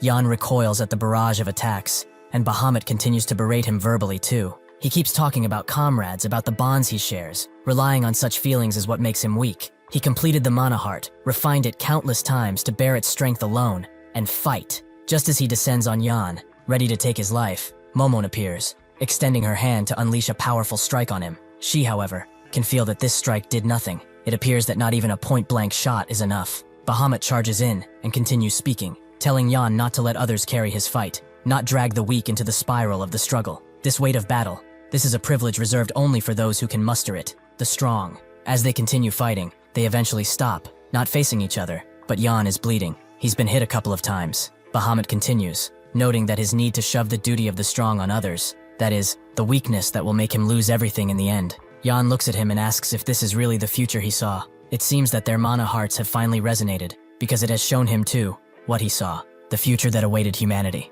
He only fought one angel, but he could feel that a lot more would come. They would not care for anything else but their directive, repentance. Under this directive, they would annihilate humanity. They wouldn't scream, they wouldn't fight back, they would just stop existing. A world that is destroyed by angels. That is why he kept repeating his past life, and grew stronger and stronger to stop that. Bahamut tells him that the little part he saw was only the beginning, the ancient demon gods, the otherworldly existence, fate itself that seeks to drive humans towards extinction, no matter what they do. Under all of this pressure, he had to grow stronger, and to do that, he killed anything and everything, including friendships, love, and emotion itself. To grow even stronger, he also overcame death. If he is not here, who will protect those fragile humans? Who will stop the destruction that awaits them? Jan watches closely as he pulls out a sword. More specifically, the dragon sword Nagling, that thing that took his life before. Bahamut has said before that he will take his mana heart and will become the cornerstone for the prevention of their destruction. He raises this blade high, as he knows that it is the best blade,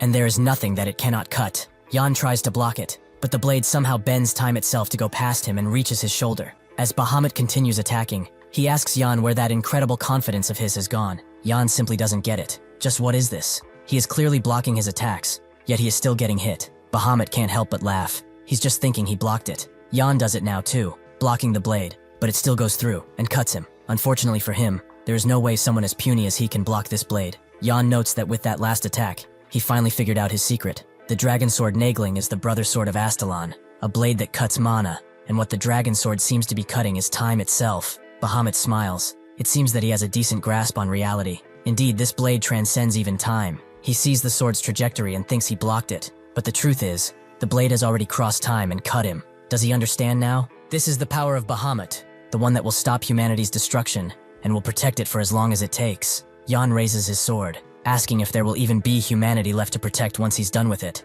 Bahamut charges in, finding him insolent for someone with no real power. They clash again, the pillars behind them completely cut in half from their proxy to the fight. Unfortunately, Jan's sword splits in two, shattering like stone, and Bahamut thinks it's over, but suddenly, Jan seems to cut with the same blade, forcing Bahamut to dodge as the scene behind them is split in two. He doesn't get it. How did he cut Nagling? Momon asks if he really thinks he's invincible, simply because he can do something as simple as defying time. To a great mage such as herself, time is nothing but a toy. Gravity that is powerful enough distorts even light, let alone time. So he bound his oh-so-great sword with supergravity magic. Bahamut asks how she dares to be so isolated, but he suddenly feels something else. His grasp is weakening. Mana is leaking out from his mana heart. What the hell is happening? Jan notes that he talks way too much. Is he done showing off with all that exposition? he will grant him that mana heart he so desperately. He will put it in the blade that he just broke and drive it through his heart. Bahamut thinks it's impossible for a sword to be made from a mana heart, but tells him that even if he's achieved it,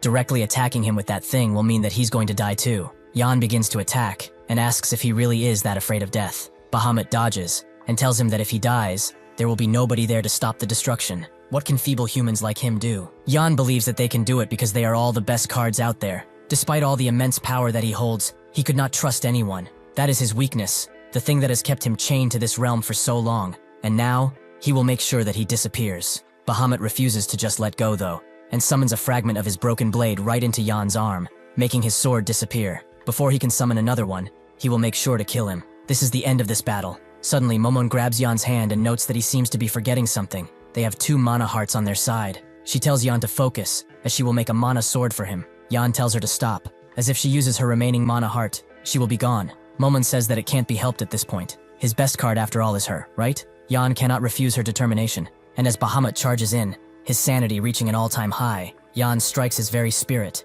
creating a blast so powerful that it threatens to reach the moon itself. In truth, Momon was planning to fool Jan just enough to steal his body and run away, but after staying by his side for all this time, she couldn't help but get attached to him, without even realizing it, and her entire plan thus got tangled up. Even so, this was pretty fun, and in the end, she did her true objective completely. These were the last words of Momon, the greatest magician to ever live. After striking Bahamut, after his mana heart is destroyed, his spirit separates from Leon's body. Bahamut knows he lost. He will return his descendant to them, and recognizes that for a lowly worm, he is rather a capable guy. So this is his defeat. Before falling, he leaves him with a few last words. But those last words can only be heard by them, as the blast covers the entire area, and the fragments that Bahamut was keeping in the sky fall harshly. Jan still walks out with Leon in tow, asking if he is alright, and he is, all thanks to him. Jan notes that he should still receive treatment quickly, but he doesn't get to finish, as everyone jumps on him, except Cheryl. They all cheer in their own way, some noting that they were worried, and some surprised that he actually went and saved the real crown prince, which was worth the challenge. Jan tells them to get off before they talk, as he's already tired. 1 month later, the capital and the imperial palace were restored to their original splendor pretty quickly. The halls were filled with people as Leon officially succeeded to the throne as the emperor of the empire. The chain of incidents was handled as a conspiracy by the Special Forces Commander and Marquis Cheyenne. As meritorious subjects who significantly aided in stopping the conspiracy, Instructor Commander Damien and Kyle each came to lead their own Night Order. Within those Night Orders, another 5 subjects were appointed, those who aided directly, those who deserved merit. It was the moment when the direct Special Forces Night Order under the Emperor was born. The others also received positions due to their merits. But for Jan, who achieved the greatest feats in this battle, he is somewhere deep below, and he cuts up another beast with ease. He is somewhere deep within Armenia, and he is finally at the place where his father was sealed. First, he needs to save him before he gets berserk, and then make sure he keeps his promise to Bahamut, who made him promise to protect the humans no matter what. He should start by finding info about the angels, but he would really like to eat and sleep like the other, and not work alone at the time. As another beast suddenly appears behind him, a familiar voice is annoyed with him and blasts the beast away. Jan sees the faint circle left by the magic. This is Momon. He asks if she really is alive, as he can sense some of her magic power. Was she hiding and recovering, perhaps? She doesn't seem to say anything though, and the circle disappears. Jan thinks this is fine too. She must be resting now, and she's the one who deserves it the most. After all, he's going to work her even harder after she recovers. With that, Jan walks through the bright door, starting an entirely different journey. But that is a story for another day. Thank you for watching. See you next time.